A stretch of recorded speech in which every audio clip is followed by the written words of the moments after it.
Chapter 601, No Reason Not to. Chapter 601, No Reason Not to. Translator. Atlas Studios Editor. Atlas Studios.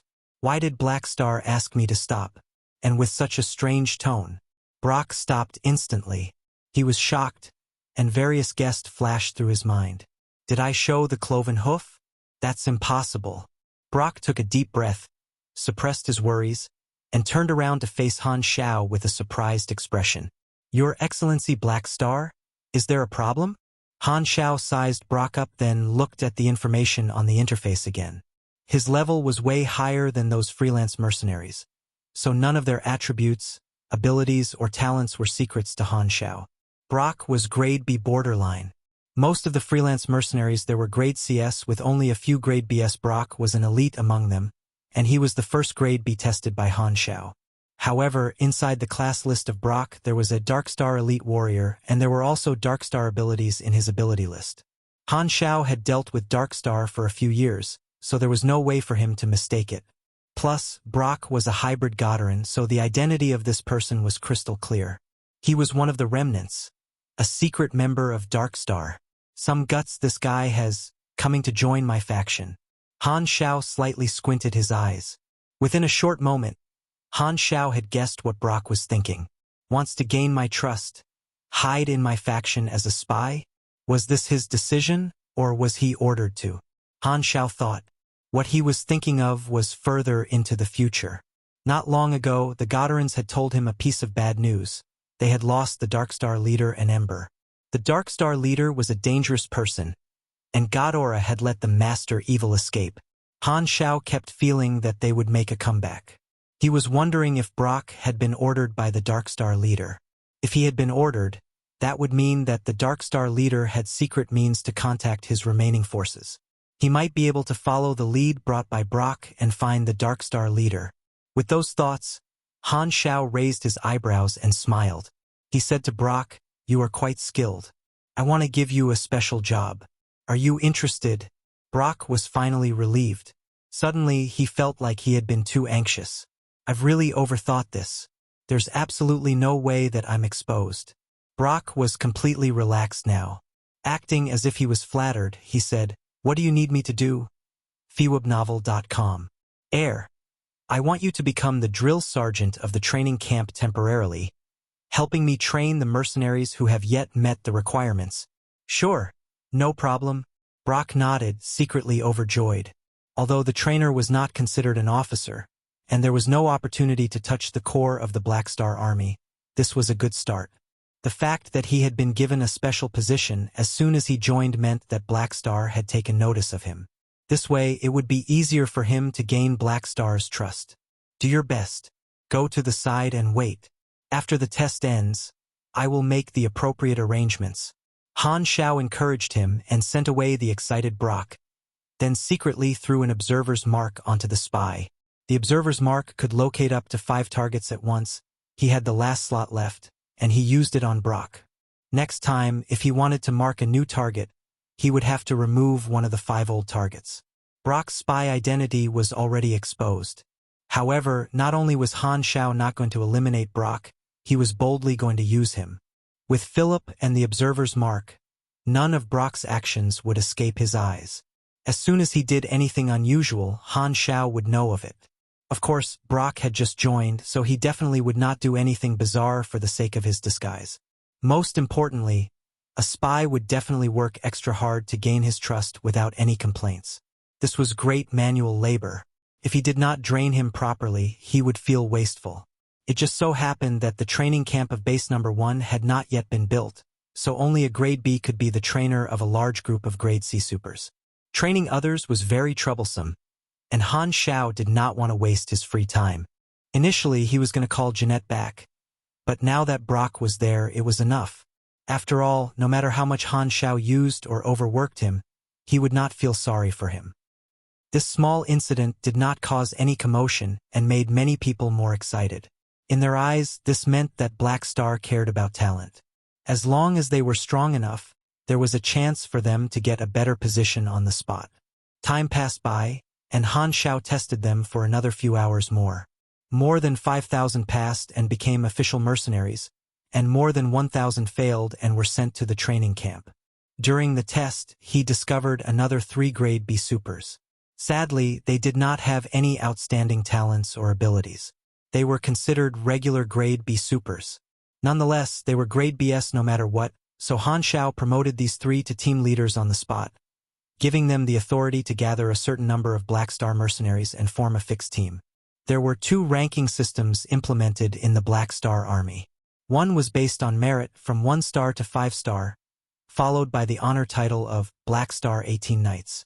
They were promoted through contribution points, earning better benefits. Another was based on position, meaning the management structure of an army.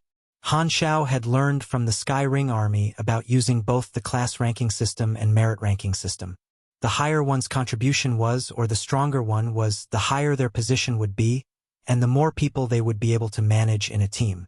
Grade B Super met the requirement in terms of strength, so they got the position of team leaders. Currently, the Black Star Army was divided into numerous factions. The Sunil faction led by Herluz, the Battle Alliance faction led by Harman, the Associates faction including Aroshia and other officers, and the Free faction made by the players and some mercenaries. The Free faction had the most people and could be considered the most common group of people. Only Han Xiao could command everyone. Usually, these factions all did their own thing. This was most obvious for the Sunil and the Battle Alliance factions. Their members were close and very united. Where there were people, there would be competition. Forming groups and factions was a problem that was definitely going to happen with larger numbers. As the Black Star mercenary group size grew, so did the difficulty in managing it. In order to develop better, they had to imitate other large mercenary groups and design a layered management system, making sure everyone had their own responsibilities. This was also something that Han Xiao had been thinking about recently. The upper positions were a difficult problem. Currently, all the officers were basically combat personnel. There was no clear difference in their positions other than Herluz, who could barely be considered his assistant. Many positions were unoccupied, such as deputy captain, area manager, business manager, logistics, spaceship commanders, and many more. These positions were like screw holes, and elites and officers were the screws. Han Xiao needed to find suitable screws, fit them into the right holes, and tighten them. Only then would the management structure of the Black Star Army become solid. The army has hundreds of thousands of members. The base manpower is very high, but we're short of elite manpower. I need to recruit more high-level people. Han Xiao shook his head. Although the size of his base troops was superior compared to many large mercenary groups, high-level combat powers were the drawback of his faction at the moment. He was the only Calamity Grade Super in the Black Star Army, and they only had about 10 Grade B elites. When compared to the Sky Ring Army, who had 3 Calamity Grades and hundreds of Grade BS, he was far below. Han Xiao was not short in people with potential under him. Sylvia, for example, had been Grade A in the previous life. Herluz had the potential to reach Grade A, and Gila and Aurora's Esper potential even exceeded Grade A, not to mention the players with enormous potential. However, the potential was not strength. These people had yet to fully grow, and Phaidon, who had the protagonist aura above his head, was not his subordinate, just an employer who tagged along. The players had the version restrictions too. They could not become Grade B yet, at least not in version 2.0. It would be great if I could get a Calamity Grade Super. Han Xiao sighed. Expanding his faction meant more accompanying difficulties. There were too many things that needed improvements. The last candidate stepped forward. Han Xiao tapped him, and that person's attributes appeared on his interface. With just a single glance, Han Xiao's expression changed. Level 135. This person's level was the highest in all the freelance mercenaries. Just 7 levels lower than himself. Han Xiao felt wide awake. He looked up at this freelance mercenary called Reynolds. Space human, snow-white skin, seems to be a hybrid. Longer than the usual face. High-nose bridge. Not as handsome as me, but gives off a special vibe. Looks like his character is colder and more rational. This guy's eyes are really bright, and he's staring at me too. Han Xiao raised his eyebrows and looked at the other attributes of this person. Reynolds. 1147 INT. Grade B plus mechanic? Wow, that's rare. This guy is the strongest among these people. More than 600 blueprints, he has quite the rich pool of knowledge. TSK, as for talents. Wait a minute, this guy has a molding talent. Chapter 602, Perfect Mechanical Sense. Chapter 602, Perfect Mechanical Sense. Translator. Atlas Studios Editor. Atlas Studios. The great mechanic Han had a total of 23 talents. Reynold only had 6 fewer, 17 talents. This was almost double what the 3 other grade B freelance mercenaries had. For those with high potential, as their level increased, they would regularly receive new talents. In the current Black Star Army, Herluz was the one with the most talents among the officers, 15. He was much stronger than back then when he joined. When Han Xiao recruited him, he had only had 12 talents. In terms of the quality of talents, Phaidon and Harmon were at the top. They both had molding talents. Phaidon's advanced luck glow, of course, was undisputedly overpowered. Harmon's War God's tenacity and desperate straits combined with his basic luck glow as a protagonist-type character was like a health lock cheat and unlimited buff cheat, which was also very powerful. The molding talent was what differentiated regular people from elites and bosses. Han Xiao was genuinely surprised that Reynold had one too. Perfect Mechanical Sense. Total Machinery Affinity * 1.4. Includes basic value, bonuses from passive abilities, and talents. This effect applies to the total value. When enhancing machines using mechanical force, the quality of the machinery will be temporarily increased by 1 to 2 grades, up to pink grade, plus 4 levels to all mechanic class active abilities. This effect can exceed the level limit. Remark. In your senses, every machine is a world of ecological balance. It's this talent. Han Xiao's eyes sparkled. In his previous life, there were players who had listed all the molding talents of the characters in Galaxy on the forums. Some of these talents were class exclusive. Perfect Mechanical Sense was exclusive to the mechanic class and was considered one of the best molding talents. It influenced 3 things that were all connected to each other. Needless to say, the 1.4 times multiplier to total machinery affinity was powerful. Machinery affinity was the core abilities of the mechanic class, and it was used to increase the power of machines. For example, if a mechanic had 500% machinery affinity provided by all his talents and abilities, Perfect Mechanical Sense would take 500% and multiply it by 1.4, making that 700%. The rules of this bonus were the same as the Calamity grade talent, Superhuman, applying to the total value. This meant that the stronger one's fundamentals were, the higher the bonus was. As their level increased, the effect of this talent would become greater and greater. The other 2 effects of Perfect Mechanical Sense were also useful. The temporary increase of the machinery grade meant an enhancement of the machine's basic attributes. In simpler terms, trashy gray equipment would have the same effect as green equipment when he used it. The last effect of adding 4 levels to all mechanic class active abilities, while ignoring the level limit, meant the LV.10, Surging Mechanical Force, had the effects of LV.14. Those who had this talent could be deemed as one in more than a century mechanic class geniuses. High-level, strong talent, grade B+. Reynold was the strongest person Han Xiao had ever recruited. This was a high-quality wild leak. freewebnovel.com. You're a mechanic? Yes, Reynold nodded. You're very strong. Stronger than all of the officers under my command. Han Xiao took it very seriously. He told Philip to show him Reynold's mercenary resume. As he looked, he frowned slightly. The data shows you've worked as a mercenary for 7 years, moved through 5 small mercenary groups. You were active in the Hyde star system in the earliest days, only coming to the Garten star system in the last 2 years.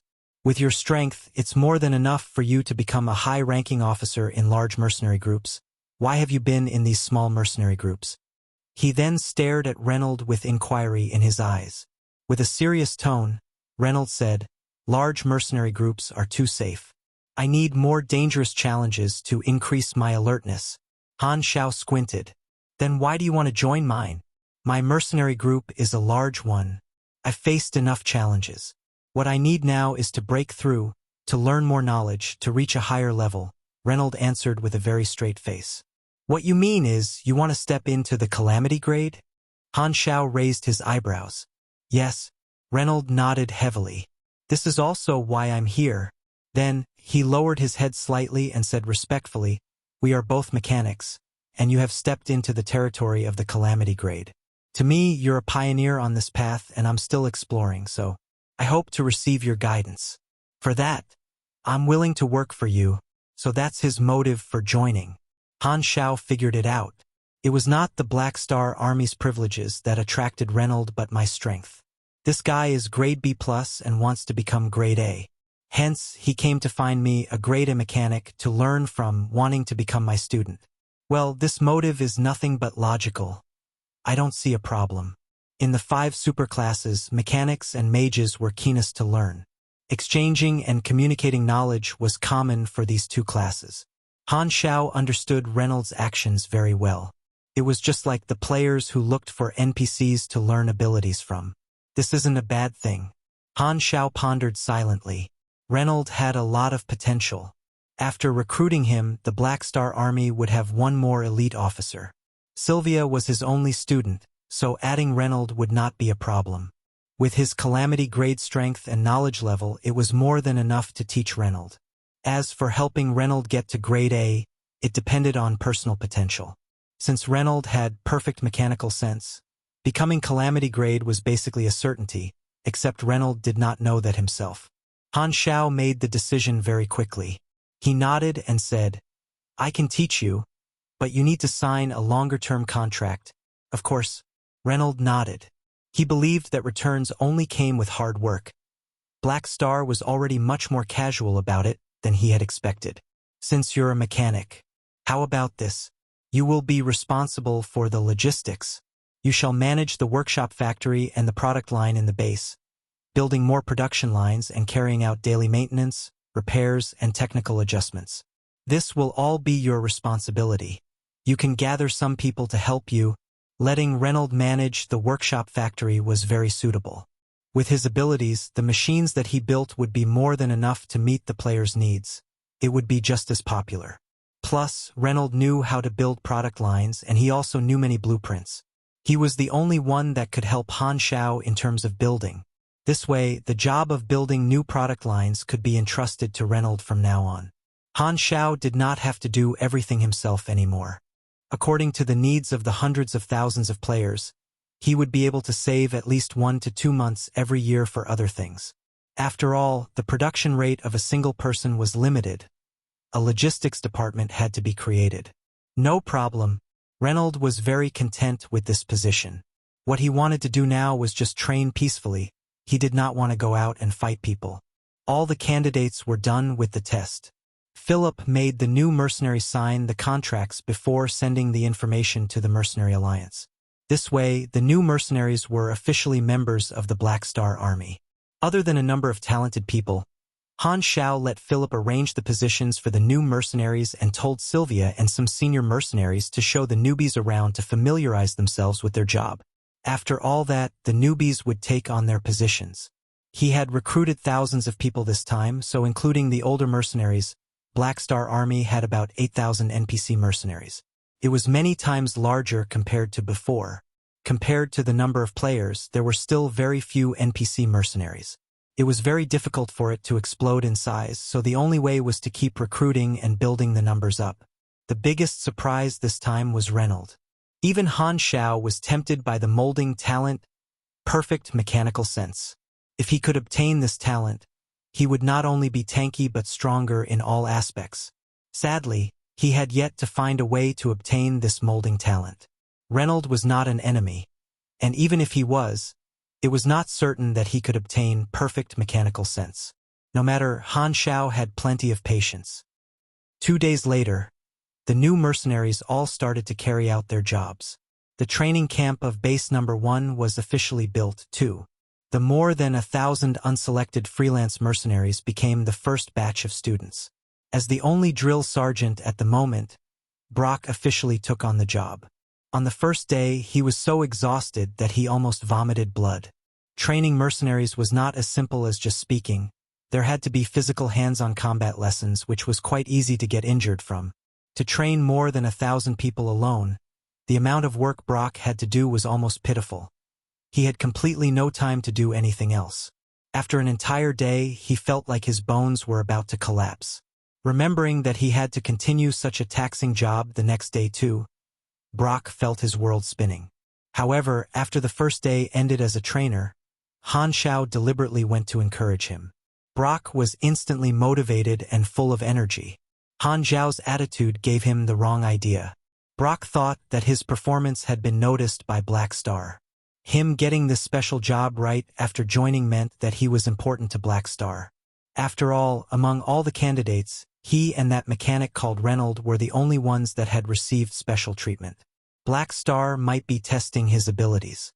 As long as he completed the mission as a drill sergeant and proved himself, he might be accepted by Black Star and promoted to a high-rank officer. Only after becoming a high-rank officer would he be able to monitor the intelligence network of the Black Star Army. Thinking about that, Brock decided to clench his teeth and hang on, not looking for an assistant and completing the mission alone. Only that way would he be able to prove his abilities to the highest degree, making an impression on Black Star. How dedicated! Inside his room, Han Xiao monitored Brock's every move in his chaos body. Indeed, people with ulterior motives were the easiest to use. Deactivating chaos body and returning to his human body, Han Xiao straightened his clothing and walked out of his room.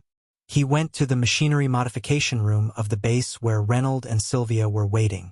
It was a lesson day. Sylvia was used to Han Xiao giving her these privileges. But now there was another person to share her teacher with. She felt very uneasy. She secretly sized Reynolds up from time to time, with an unexplained sense of hostility. Reynolds looked straight forward at Han Xiao with an extremely serious face. From that day forth, he would be learning from Black Star. This was an opportunity that he had earned with a 5-year contract. It was very important to him. Han Xiao stood before the two of them, pondered, and said, "The strength difference between the two of you is too huge. Reynolds, I will teach you first. Sylvia, you can observe from the side." The power difference between the two was way too high. The knowledge that seemed too deep for Sylvia would just be fundamental for Reynolds.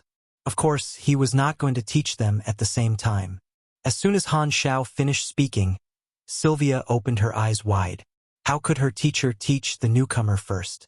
She instantly felt indignant and gave Reynolds a fierce glare, only to realize that he was not even looking at her at all. So she could only bloat her cheeks and turn away angrily. Bringing Reynolds and the angry Sylvia aside, Han Xiao cleared his throat and prepared to start the lesson. This time, Reynolds took out a pen and notebook with lightning speed from his pocket. What are you doing?" Recording the lesson content. With a very serious face, Reynolds quickly jotted down this conversation. After taking a peek at the notebook, Han Xiao's mouth twitched, and he said, "There's no need to note casual chit-chat. No. Any parts missing is disrespectful for you. Then wouldn't it be better for you to video? No, as a mechanic, observing all the details is a way of training too." Reynolds wrote down this conversation without hesitation, even drawing Han Xiao's expression when speaking. The speed of a mechanic's hands was undoubtedly fast, so he was done recording almost as soon as Han Xiao finished speaking. How stubborn. He's more like a mechanic than me. Han Xiao now had a rough understanding of this new comrade of his. He then started to officially teach the lesson. It was called a lesson, but it was more like sharing his knowledge. What Reynolds really needed was high-end knowledge. After all, it was very difficult for him to make money. Plus, he did not have as many channels as Han Xiao did. Hence, Han Xiao slowly explained the high-end knowledge to him. Reynolds was not a player, so he could not learn it instantly and had to slowly absorb. Reynolds listened extremely carefully, and his pen never stopped moving. Sylvia was completely lost. This knowledge was too deep for her. She could not understand it at all.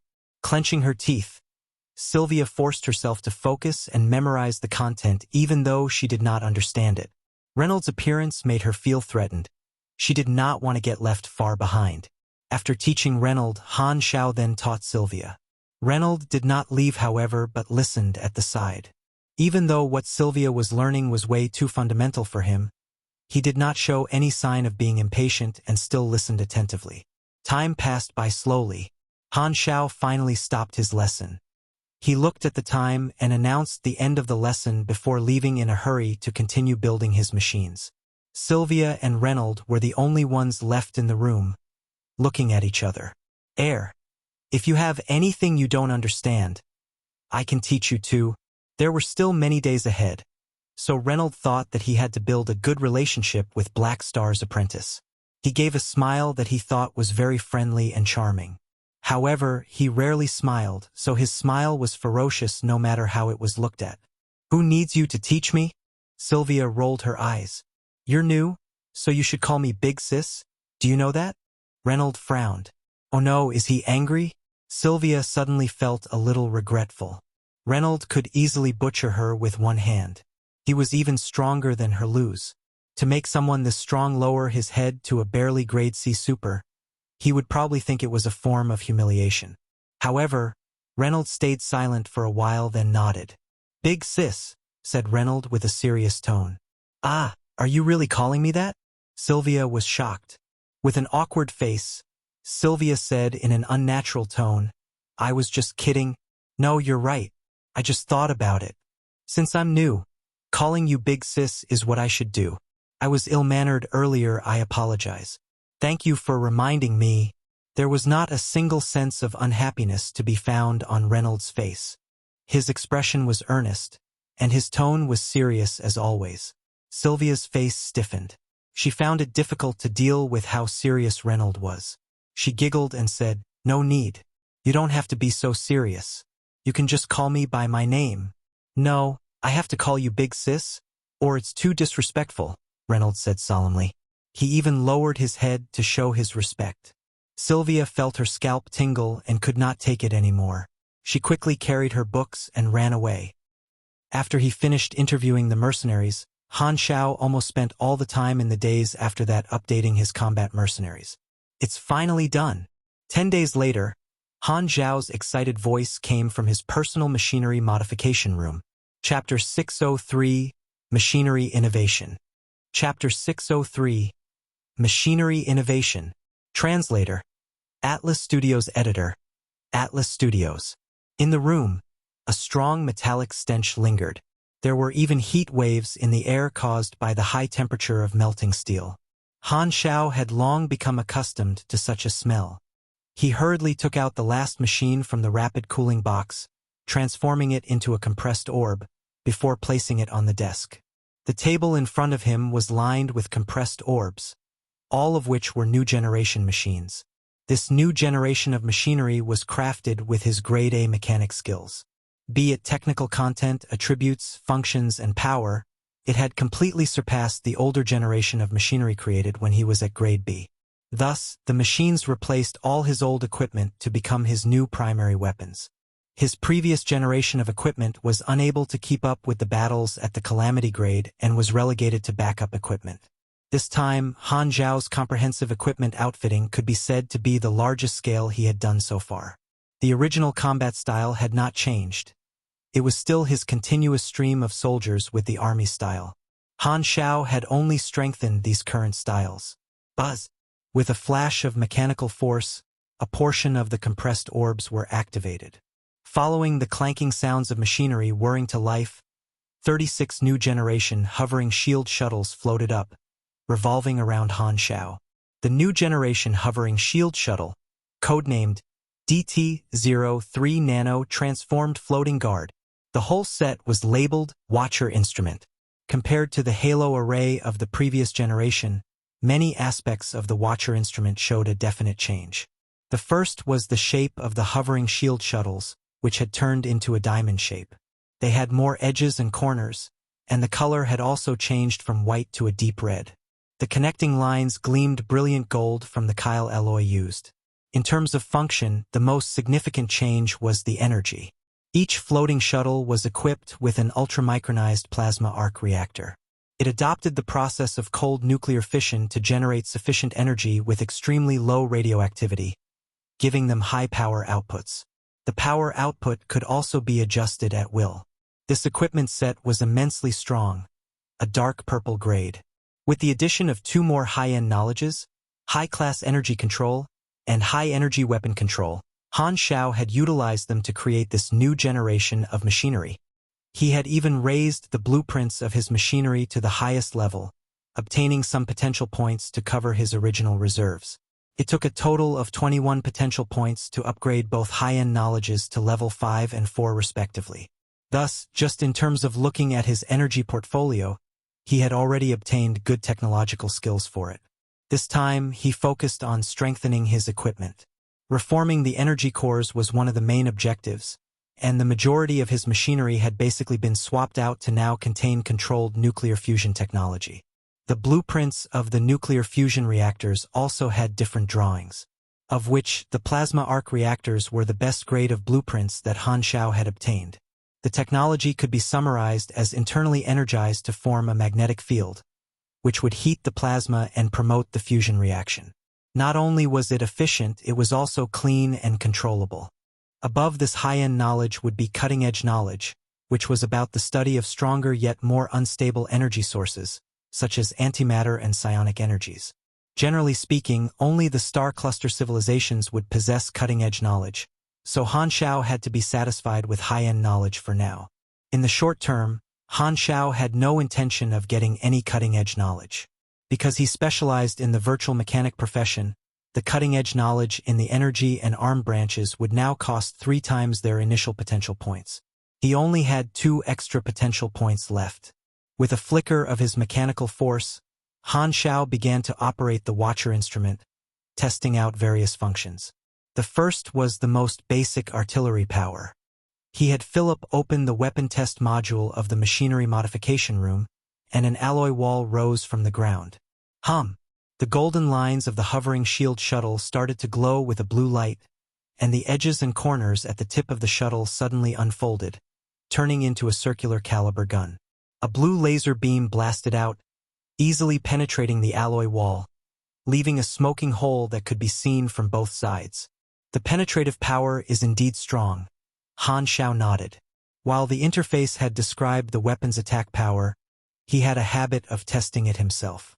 He followed up by switching the weapon forms, testing the blasting type, assassination type, the subduing type, and the full blast type. Because the energy output was controllable, it possessed multiple attack settings. Han Xiao also tested the Watcher instrument's shield durability.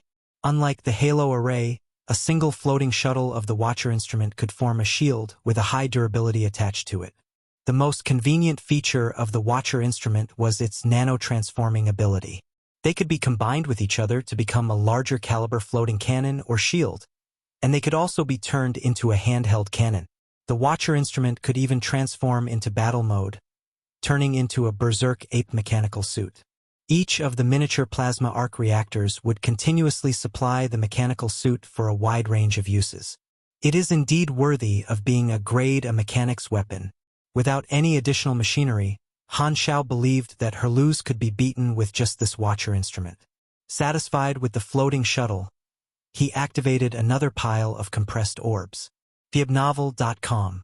This time, the machinery that unfolded was the giant mechanical hand. After replacing its energy core, the various functions had been significantly improved. The giant mechanical hand had always been a multifunctional equipment. It belonged to the prosthetic category of machinery, where it could be used to slap, and the fingertips and palms could release ion cannons. It could also be turned into a compressed orb to hide in one's hands and feet to begin the series of chain attacks. The machine could also be turned into an electromagnetic lock used to suppress a target, or it could be changed into various tools to alter the terrain. It was quite versatile. Han Xiao had also added new functions to the giant mechanical hands. They could now merge with each other and become a single entity over hundreds of meters tall, akin to the Buddha's palm of legends. They could also be combined into an aircraft vehicle. Although the berserk ape mechanical suit was capable of interstellar navigation, it was only for a single passenger. The combination of the giant mechanical hands could carry a small squad. Talking about aircraft vehicles, Han Xiao had also developed an important piece of machinery. Short-range hyperdrive engine. This blueprint came as a result of combining basic spatial technology, advanced radar technology, interstellar navigation technology, and advanced applications for quantum entanglement. Unlike the large hyperdrive engines of the interstellar spaceships, this short-range hyperdrive engine was mainly used by individual soldiers or small aircrafts. Of course, even though it had short range in the name, that was only compared to the normal hyperdrives in spaceships. The short-range hyperdrive engine also had a limit. It needed a long period of time to locate the coordinates.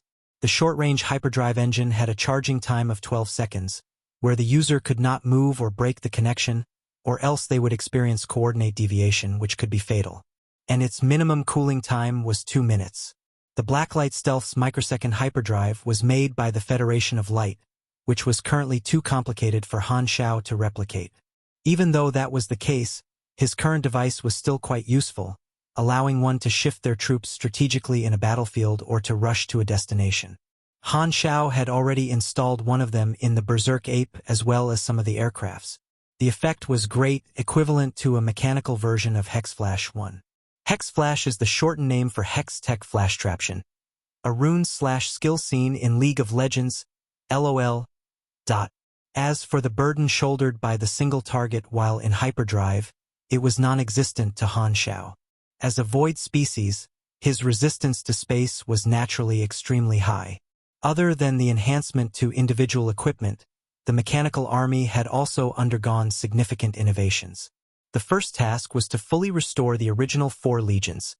Number 001, Mechanical Beast Guards Army, 002, Strike Artillery Regiment, 003, G1 Steel Army Corps, and the elite troops number 101, Oathkeepers. At the same time, Han Xiao had also slightly increased the size of the legions. Building on these, Han Xiao had added another 2 legions. Number 004, G2 Heavy Armor Riders. This unit consisted of 600 heavy-loaded mechanical soldiers. They resembled huge men riding on high-speed propulsion vehicles. Their way of attacking was charging forward as the vanguard, with a strong impact to cut through the formation of the enemy. These heavily armored riders were mainly melee, equipped with weapons such as high-temperature blades, high-speed drills, and spiral will saws. All the weapons could easily set off a bloody storm. Number 005, Mini Cube Troops. This was a special unit consisting of 1,500 micromechanical warfare soldiers. Such a mechanical soldier was dubbed the Magic Cube Robot. It measured only the size of a normal human palm, but even if something was small, it could still contain the essentials. They possessed a high level of combat quality, and their size could work to their advantage on some occasions. This was why Han Xiao had created this army. This unit also possessed an auxiliary function. The drawings of the Magic Cube Robot was derived from the knowledge super nanometer force, which would allow them to combine with each other to form a larger mechanical soldier. Each individual cube could be understood as parts of a larger mechanical soldier, and these parts could move freely and reshape at any given time. At present, the scale of his mechanical army had reached 20,000. The number was still rising, as new mechanical soldiers were still being produced every day in the workshop. The extra manufactured mechanical soldiers would either be directly merged into the various legions or used as backups. In addition, the weapons of all mechanical soldiers had been upgraded, such as adding shock converters to the melee weapons, high-pressure blades, and so on. Plasma cannons, heat ray cannons, and radiation guns had been added to the slew of ranged weapons. The enhancement was also reflected in the turret structure, as Han Xiao had created a new type of turret. Ammunition and detonation bombs had also undergone a reformation, having new devices such as vacuum oxygen detonation bombs, space warping bombs, thermonuclear mines, miniature nuclear grenades, and the new orbital sniper bombs. Other than the original combat mods, Han Xiao had created 2 more battle tactics. The first was the restrain and control style. Han Xiao had obtained a blueprint of an electromagnetic superconductor particle, about the size of a grain of rice. He had manufactured a lot of them, and placing them in a pile made them resemble some sort of black sand. Superconductor particles contained strong magnetism, which could be manipulated through mechanical force. This set was also known as electromagnetic add.s.orption marsh. When activated, the superconductor particles would resemble a black wave, carrying with them a strong electromagnetic force. Once they reached the target, the particles would entangle the target, releasing the adsorption force and binding the target. The longer the controlling time, the wider the coverage of the superconductor particles, and subsequently more difficult for the target to break free. Through mechanical force, the adsorption and its shape could be varied, which allowed this equipment to actively capture the target. This was a strong crowd control device that lacked lethality. Han Xiao's inspiration for this came from Ember's fighting style, and Han Xiao's electromagnetic adsorption marsh also controlled particles, which resembled Ember's ability. His second combat mode could be called the dirt cheap style. In his previous life, players had named this style as the tactical support style. A few months ago, when DarkStar attacked planet Aquamarine, they had used the main cannon to strike at himself from outer space. That was called tactical support. The essence of this mode was to summon missiles to scrub the ground, summon space-based weapons to strike down, summon fleet salvos. It was essentially an upgraded version of the multi-turret firepower coverage style. Also referred to as being gangster, the army style would crush most mechanic styles. Only two schools of thought were the most troublesome opponents of the army style. The first was the virtual intrusion style, that was the virtual mechanic profession that Han Xiao specialized in. The other was this tactical support style. Han Xiao dropped all his compressed orbs and looked toward the other side of the modification workshop. Over there sat a giant machine. It was actually an impact railgun. Chapter 604, Bad Feelings Most Likely Will Turn True. Chapter 604, Bad Feelings Most Likely Will Turn True. Translator. Atlas Studios Editor. Atlas Studios. This impact railgun was called Eye of God, a satellite weapon that could move on its own after being detached from the spaceship. It could be plotted at the edge of the atmosphere to orbit around the planet. Unlike the DarkStar main cannon, the Eye of God was not a particle beam weapon. It used physical ammo. Its shells were exceptionally large and could be used with many different types of ammunition, providing more tactical options. Attacking the surface from outer space, its attacks would gain more kinetic energy from the initial thrust and gravity. With Han Xiao's calculations, its accuracy was very precise. The cost of this impact railgun was remarkably high, only next to the Berserk Ape mechanical suit, not including the cost of every shot it took. With so much money spent, the returns were certainly great. The damage of Eye of God was outstanding. It was like a gigantic turret placed in outer space. There were only two restrictions. One was that its attack speed was very slow. The shell had to fly for some time. Another was that it could not be used in space. It could only be used to attack the surface from above. It was rather suitable for missions that involved airdropping down to the ground to deal with issues. This was now the most destructive weapon that Han Xiao possessed. But there was only one. The tactical support style only had a brief outline. However, Han Xiao had a lot of money, so he could build more if he had the time.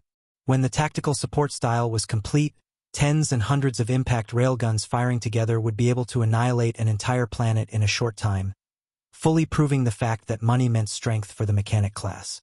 Bigger was greater, more was better.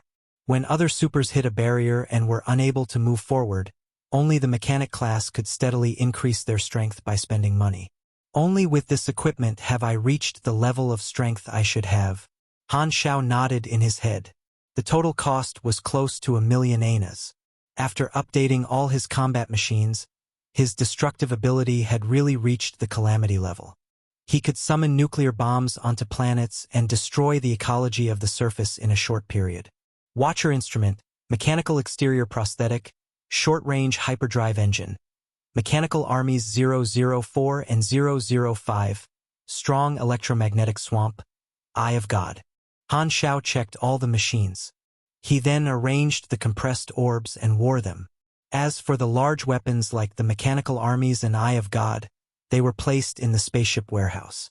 Other than machines for combat, Han Xiao had also fused an interesting blueprint used for battles between spaceships, which he had built during the time. The Barbarian Charge Cabin, a landing battle device. This was a suspended cabin, attached to a spaceship and equipped with shock absorption devices. When the enemy shield was destroyed, this charge cabin could be launched to bite onto the enemy spaceship. With its heat-slicing equipment, it would then melt the enemy's armor and send the people inside it into the hostile spaceship. Of course, if things did not go well, the charge cabin could self-destruct. During galactic wars, charge cabins were regularly used.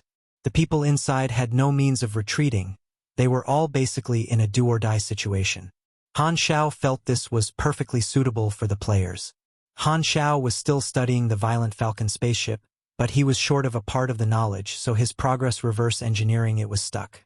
In his previous life, high-level mechanic class players could build spaceships, but it was mostly done by a team. Everyone had different knowledge of the spaceship and assembled different parts. Han Xiao did not want to divide the labor. He wanted to learn the entire process of building spaceships. Building a spaceship alone was one of the special legendary point milestones, just like the legendary hunter milestone that he had yet to complete. However, he was still short in a part of its knowledge, and he happened to be lacking potential points. He was in quite a pinch. After entering the galaxy, Han Xiao had not harvested as much experience, mainly just money. He needed time to update his equipment after leveling up, and he had spent quite a lot of experience leveling up and fusing blueprints. Therefore, his experience was almost dry. I should find the time to get some experience. His equipment was all updated, and other than getting more potential points, he also needed to continue increasing his strength. I'm now level 142. Although I just entered grade A, I can match up to higher level people with my equipment. Plus, my talents mean I can take a beating, so my advantage is huge. If the enemy's ability is common, the chances of me winning will increase significantly. Han Xiao estimated his combat capability. Usually, most people in Galaxy entered grade A between level 150 to 160. It all depended on talents, abilities, and attributes. He, however, entered grade A at level 142. This was not common even among these powerful protagonist-type characters. At grade A, each promotion at every 20 levels or each class advancement for the main class could be considered a separation line. Han Xiao was now at the level 140 to 160 grade, so the amount of experience needed to level up was enormous, billions and billions.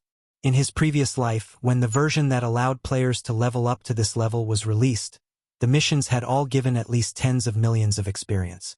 Despite that, the players had still had to spend a tremendous amount of time to level up just once. Even though he could shear the players, it was still extremely difficult to obtain the amount of experience needed to level up to 160 straight away. Promotion was too far away at the moment, but there was another way to increase his strength: main class advancement. Han Xiao's virtual mechanic was now LV.17. He was 3 levels away from his class advancement, which would need about 3 billion experience. This time, Han Xiao did not plan to sell knowledge. Selling knowledge was a one-time sale, so he could only do it so many times. Plus, it was not suitable for him to give everything to the players at once. He decided to sell blueprints, which was the larger profit chain. Although the target market for blueprints was limited to mechanic class players and the profits were not as high as with promotion knowledges, the upside of this was that there were way too many blueprints that could be fused, almost infinite. During version 1.0, Han Xiao had acted as the mechanic class mentor and made more players become mechanics. The reason that he had done that was to expand the market for blueprints. Furthermore, he did not just have to sell the players low-level blueprints. He could even sell very high-level blueprints. The players did not have the required knowledge, so even if they bought the high-level blueprints, they would not be able to use them until much later. Nonetheless, people would still buy them. It was better to have a high-level blueprint that they could not use than not having one at all. Just looking at it would make them look forward to the day they could use it. He never underestimated the Chinese players' desire to stock up. Thinking of the players, Han Xiao opened the forums. As usual, it was boisterous. The players used the tactical equipment that he had sold last time in their new hire missions, and many people sent screenshots to share. Among them, the worker bee armor received the most positive comments. It made many players find a new way to make money: mining. It was much more peaceful and steadier than fighting and killing.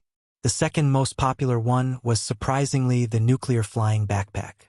The focus of the comments was not even flying but all about how good it felt to self-destruct. This made Han Xiao even more confident about the barbarian charge cabin. He knew it. Self-destruction and the players were a perfect match. Han Xiao browsed through the posts. Other than sharing posts, chatting posts, and other random posts, there were also highly skilled players who posted guides which explained strategies among other things. Suddenly, Han Xiao realized a post was going up the popularity list very quickly. Wayne Card's Newbie Guide Issue 3. He clicked in, then realized that the player who had written the post was charmed by Wayne Card and used all the money that he earned to buy Wayne Cards, not equipment. Noob. Playing meaningless games every day and not doing missions properly. In the end, these players have still been contaminated by Wayne Cards. Han Xiao's mouth twitched. Could Wayne Cards actually be his biggest competitor? He briefly scanned through and realized that the Shattered Star Ring card set had been updated, which was the focus of this post. It was being madly discussed by the players. In the updated cards, there was the Black Star Army. Shattered Star Ring card set adjustments. Mercenary card, Black Star Mercenary Group, changed to Mercenary card / Force card, Black Star Army. Increased card attributes, added special effects. Civilization card, God Aura, attributes increased. Force card, Floating Dragon Island attributes increased. Added Strong card, Black Star Han Xiao. Added History card, End of DarkStar. Force card, DarkStar moved to disposed card set. Han Xiao suddenly understood why this post was so popular. Currently, in the eyes of the players, the Black Star Army represented their faction. Seeing that their faction had appeared in the card set, the players were more than just excited. The comments were exploding. In their eyes, the updated Wayne cards showed the result of their hard work for the growth of their faction. Wayne cards update represented the changes of all areas in Galaxy to a certain extent. They had added an exclusive strong card for Han Xiao, and it had some decent attributes. This meant that his actions had spread far, and he was someone very well known. Han Xiao suddenly realized that Wayne cards seemed to be a subtle leaderboard or list, showcasing the fame and position of people in the universe. After looking through the forums for a while longer and extracting some potions from Sykes and the rest, Han Xiao closed the door and left the machinery modification room. While spending close to 2 months building machines, Han Xiao did not forget his mission to escort Gila and Aurora to Floating Dragon Island. Since the Black Star Army had grown in size, the players and the regular mercenaries took care of a lot of missions. Currently, there did not seem to be any high-difficulty mission that he needed to complete himself. Hence, Han Xiao decided to first fulfill Aim's request. Gila was usually in the combat training room along with Aurora. On the way there, Han Xiao met Sylvia, who seemed to be avoiding something nervously. She hastily greeted him and quickly escaped. Han Xiao did not pay any attention to it. He then walked further ahead and noticed Reynold looking around at the intersection. So he went up to him and gave him a few words of encouragement. Seeing that Reynold was about to take out his notebook, Han Xiao quickly shut his mouth and walked away with wide strides. Upon arriving at the combat training room, Gila was expectedly undergoing combat training, and Aurora had been dragged into it. Due to past experiences, Gila had a very strong desire for power. After entering the galaxy and seeing so many people that were so strong, she felt an even stronger sense of danger. She would not have slept at all just to train if she could. She put all her time into training. Of course, the results were visible. The training room could simulate real combat and force out the combat potential of supers. Gila's talent had always been rather good. Combined with hard work, her strength grew quite quickly recently. A few days ago, Han Xiao had sparred with Gila and realized that she was many levels higher than before. Han Xiao opened the door, and the simulated battle environment disappeared. Gila stopped. She wiped away the sweat on her forehead, frowned and said, "What are you doing here? You want to spar?" She was wearing an extremely tight, black battle suit that looked like a layer of black skin, highlighting her alluring body shape, curvy and thin everywhere it should be. Han Xiao looked at her and could not help but shake his head. "Can't you change into a more useful battle suit? Do I not have enough armor for you to choose from?" Gila gave Han Xiao a look of disgust. "Too bulky." "Bulky? It's called safe. Don't you just not like them because they don't look pretty? What do you know about aesthetics?" Han Xiao rolled his eyes. "TSK, women." While those two argued, Aurora leaned on her knees and gasped for air, unable to even speak. fwebnovel.com. She had been forced to join the special training. Unable to keep up with Gila's training intensity, her body was almost collapsing due to exhaustion. However, Aurora was not completely unwilling. She had experienced times of hardship and knew how important strength was, so she did not slack in her training at all. After all, the simulated battle would not deal any real damage, so if she was just slacking, she would not be so tired. Han Xiao took out a concentrated nutrition bar and threw it to Aurora. "That's enough. Stop training and pack up. I'm taking you guys to Floating Dragon Island." Aurora heard that and quickly stopped biting open the packaging of the nutrition bar. Surprised. "Are we finally going to meet Big Sister Ames?" Gila's eyes became slightly brighter, and her lips curved up a little. After entering the galaxy, only then did she understand how powerful Ames was in the universe. She had been looking forward to training with her. DDD. Han Xiao was just about to say a few words when the communicator suddenly rang. He took it out, and it was surprisingly Ames' communication request. "Speak of the devil. Ames? Black Star. When are you bringing my students over?" Ames' projection appeared, and a long pair of white, python-like legs entered Han Xiao's sight.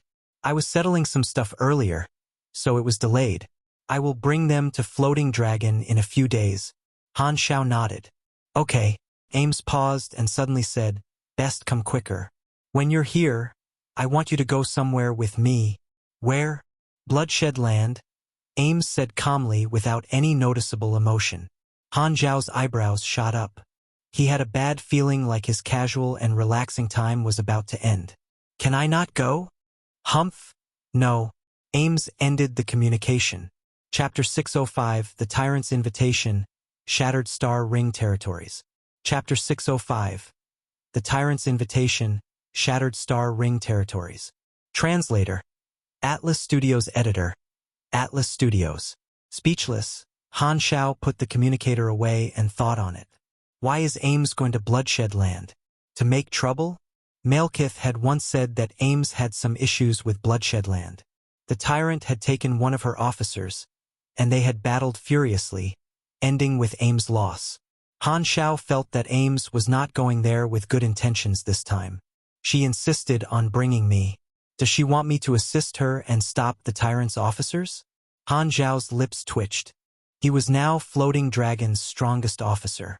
Back then, Ames did not have anyone whom she could use under her command. Now that she finally had someone who could fight, was she going to make full use of him?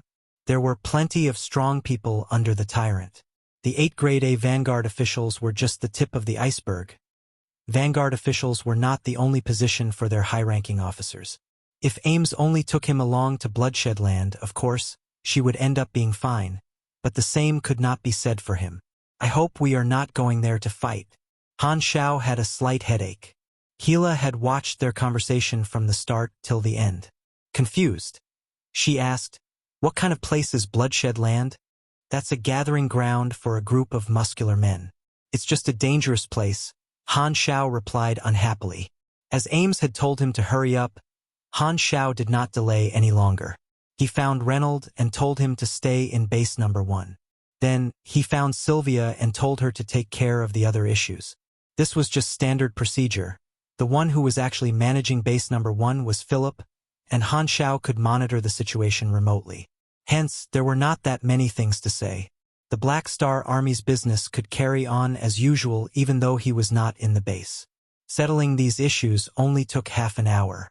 Han Xiao gathered Gila and Aurora, who had now changed into new, neat clothes, and the 3 of them boarded the Blacklight Stealth, which was parked in the hangar. Woo-woo. Freeobnovel.com. The rooftop gate of the hangar opened, and the anti-gravity stabilizer below the Blacklight Stealth activated.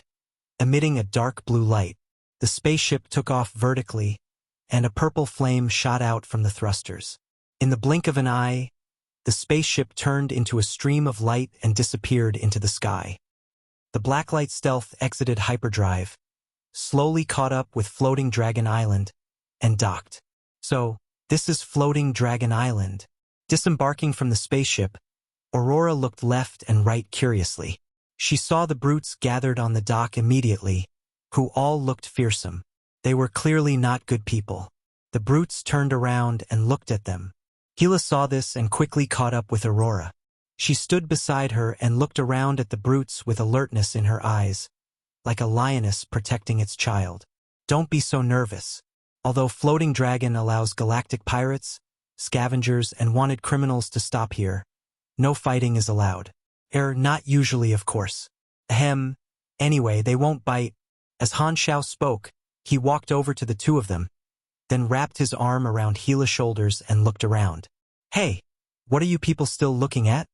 The brutes then all turned and looked away, continuing with their business. Han Xiao's ride was too famous. No one wanted to mess with Black Star, on Floating Dragon Island especially.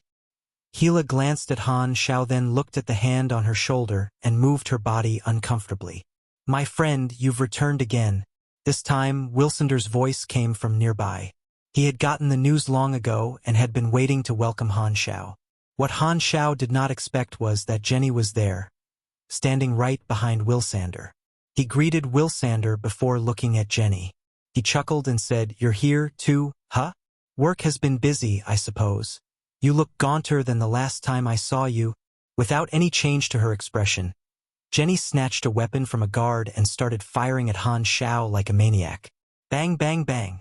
Han Xiao let the small-caliber laser land on his body without moving. This could not hurt him at all. At the side, Aurora's jaw dropped from watching this. Gila clenched her teeth, looking like she was wondering whether to stop it or not. Wilsander was shaking his head and sighing. Ka. When the firearm overheated and could not continue firing anymore, Jenny finally threw it away and coldly said, "Ames is waiting for you in the palace." Then, she turned and instantly walked away. She knew that she could not hurt Han Xiao. She just wanted to vent her frustration. As the head butler, Jenny had been as busy as a bee recently. Being very understanding, Han Xiao did not mind letting Jenny enjoy herself for a moment. Anyway, this would not affect his actions. He would still expand as he planned to. Jenny's relaxed time was over and never coming back, just like her youth. Han Xiao patted his clothes, unconcerned. He turned to look at Gila and said, "Let's go. I'll take you to see Ames. Memorize the roads on the way." Speechless, the two of them looked at each other before nodding. After bidding farewell to Wilsander, they went all the way to the palace at the center of the floating island. The dragon bone throne floated in the palace. Ames was sitting on it, resting her head on her hand, and watching the three of them walk into the palace. She sighed and said, "Black Star, you're so slow, only bringing them here after a few months." Han Xiao did not agree or disagree. Gila and Aurora bowed as a greeting. Ames controlled her force field, lowering the height of the throne, and landed in front of the three of them. She smiled and said, "All right, you will be my students from now on. You can call me teacher." "Teacher," the two of them replied. Ames was very pleased by that. Her smile became even more gentle. This was what she had once called Aesop. Now that she had her own students, it felt very special. "Although our Esper abilities are different, I can teach you methods to develop yours using my experience, helping you to make use of your potential," Ames said gently. Gila nodded solemnly. "Okay. When do we start?" She was a training maniac, and with such a strong teacher, she could not wait to start training. However, Ames shook her head and said, "Not now. I want you guys to go somewhere with me." Han Xiao's eyebrows twitched. "Bloodshed Land." "Yes. All three of you are coming with me." "She's bringing Gila and Aurora too? Then it seems like we're not going there to fight." Han Xiao was relieved. This was good news. He did not want to mess with the force of another beyond grade A out of nowhere. However, to confirm Ames' intention, Han Xiao still asked, "That's Heber's territory. I heard there were problems between you and him. Why are we going?" Ames' smile became dimmer as she slowly said, "The tyrant is an ambitious guy. We don't get along. He even once stole someone talented from me. But this time, we are not going there to cause trouble. Every once in a while, the tyrant hosts an enormous party. He sends out invitation letters to the important people of the Shattered Star Ring. Almost everyone shows him respect and attends. There are high-ranking government officials of star cluster civilizations, representatives of large organizations, and sometimes even emissaries of the three universal civilizations. Of course, the beyond grade as of Shattered Star Ring are invited, including me. Humph, despite that guy being a pain in the neck, he is a very unpredictable man. Back then, I battled through his headquarters, but the next party, the Tyrant, still invited me. Anyway, the Tyrant's parties have continued for many years. It has become an unspoken tradition between large organizations. This is a chance to make connections for many important people. The Tyrant has the ability to be the host. At the party, many important people will communicate and discuss various topics. A large amount of information will be leaked out every single party. The discussions between these people during the party decide the future developments of the Shattered Star Ring to quite a large extent. So that's what this is. Han Xiao realized what was going on. Simply put, the Tyrant hosted a Shattered Star Ring party, which people attended to make friends, chit-chat, gossip, and all that. The difference was the attendees all held very important positions, which, when all combined, could even decide the future of Shattered Star Ring. Hosting this kind of gathering and turning it into a tradition for the high-class organizations. The Tyrant was indeed ambitious. His goal was massive. So, are you going to attend the Tyrant's party? Han Xiao was surprised. Floating Dragon had always stayed neutral. Plus, considering Aim's personality, she did not seem to care about this sort of thing. Of course I'm going. Aim's voice became deeper. I don't want to look so petty. What does this have to do with petty? Han Xiao was puzzled. He then tried to think from Aim's perspective and finally realized what Aim's meant. I hate his guts. How dare he invite me to join his party? To show he's generous? F***CK. Did he invite me because he thinks I won't go? If I don't go, doesn't that show that I'm petty? Go. I must go. I'm generous and awesome. Why would I be afraid of going? To Han Xiao, he thought this guess was about at least 90% right. This seemed like the kind of thing Ames would think. Then why bring me? Oh, because the Tyrant has so many strong people under his command, so Ames doesn't want to lose on that front. That's why she's taking me there. At least we're not going there to make trouble. Han Xiao was a little puzzled and could only comfort himself this way. When does the party start? There's still some time. We will leave tomorrow, heading straight toward Bloodshed Land's headquarters. Bloodshed Land was located in the Soul Star Cluster. If the Shattered Star Ring could be described in a flat 2D map, the middle would be the most dangerous, unstable cluster, filled with wormholes appearing and disappearing at random, connected to all places in the universe.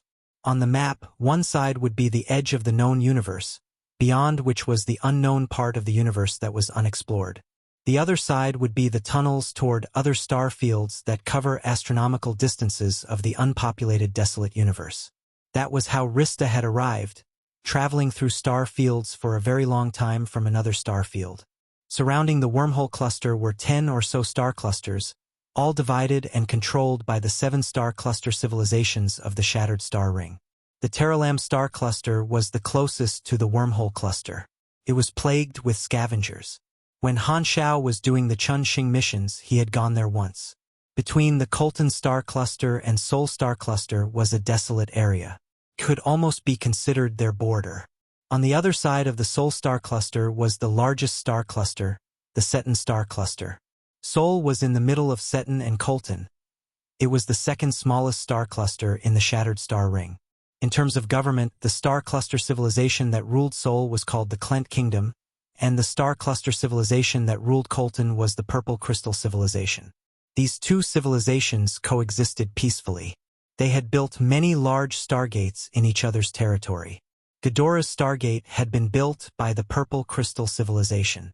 The Tyrant's Bloodshed Land was the Klent Kingdom's VIP. With a star cluster civilization behind them, the Tyrant's party represented both the influence of a beyond grade A and the position of a star cluster civilization. Hence, so many people would attend. So, we're going to the Sol Star Cluster, right? Han Xiao sighed. Take my spaceship then. Smiling, Ames said, that's exactly what I thought. Chapter 606, Bloodshed Land. Chapter 606, Bloodshed Land. Translator. Atlas Studios Editor. Atlas Studios. In the middle of Sol Star Cluster, the stars shone brightly. A stream of light slashed across the universe, bolting through the darkness. It was the Blacklight stealth in hyperdrive. On the ship were only Han Xiao, Ames, Gila, and Aurora. After a few days, the four of them finally arrived at Seoul from Colton, passing through many stargates and star systems. When passing through the entry stargate from Colton to Seoul, they were even searched by the Stargate station. Klent Kingdom's management of the Seoul star cluster was rather strict. They had set checkpoints around the entry stargates from other star clusters. The entry stargate allowed teleportation across the desolate area between the two star clusters, saving a huge chunk of time. All the galactic travelers with a clean background would use the stargate, whereas those who took the path through the desolate region were mostly wanted criminals and secret organizations. Bloodshed Land's headquarters were in the heavily controlled star system, the core star system in the middle of the Seoul star cluster. In the ship's hall, Han Xiao looked at the location marked on the star map and curled his lips. Planet Heber. TSK TSK. He used his own name for the headquarters. Just as Han Xiao was about to comment, he suddenly realized that he had done the same thing, so he instantly changed his sentence. Such a wise choice. Are we almost there? Aurora looked at the star map curiously and realized that she could not understand it. The hyperdrive will end in about 10 minutes and 27 seconds. Han Xiao looked at the control panel presented by Rista. The spaceship was on autopilot at the moment, and all four of them were at the hall. Aurora turned and asked, "Teacher, is Planet Heber similar to Floating Dragon Island?" Ames lay down sideways on the sofa, elegant and casual. She smiled and said, "Different. Planet Heber's costs are higher. It's a modified planet, built by Klent Kingdom with star cluster level technology. It's more like a portable fortress. It's Heber's second strongest weapon. Star cluster civilization's ability far exceeded that of star system civilizations. They were on completely different levels. The most obvious difference was mobility. Star cluster civilizations could build stargates, so their transport speed was countless times faster than star system civilizations. Also, star cluster civilizations had the technology to build planet-grade battleships, the most common one being the planet mining mothership. It could devour an entire planet, breaking it down inside and turning it into all kinds of resources. For example, Planet Heber was a planet-grade space fortress built by Klent Kingdom. Second strongest? Then what's the tyrant's strongest weapon? Gila asked with a serious expression. She was more interested in the abilities of the strongest people in the Shattered Star Ring. His strongest weapons is, of course, his own body. Ames shook her head. He can use his physical body to penetrate straight through a planet. Impossible! Aurora exclaimed. Han Xiao had Philip search for Heber's history. It seemed like there was more than one record of him crashing through a planet.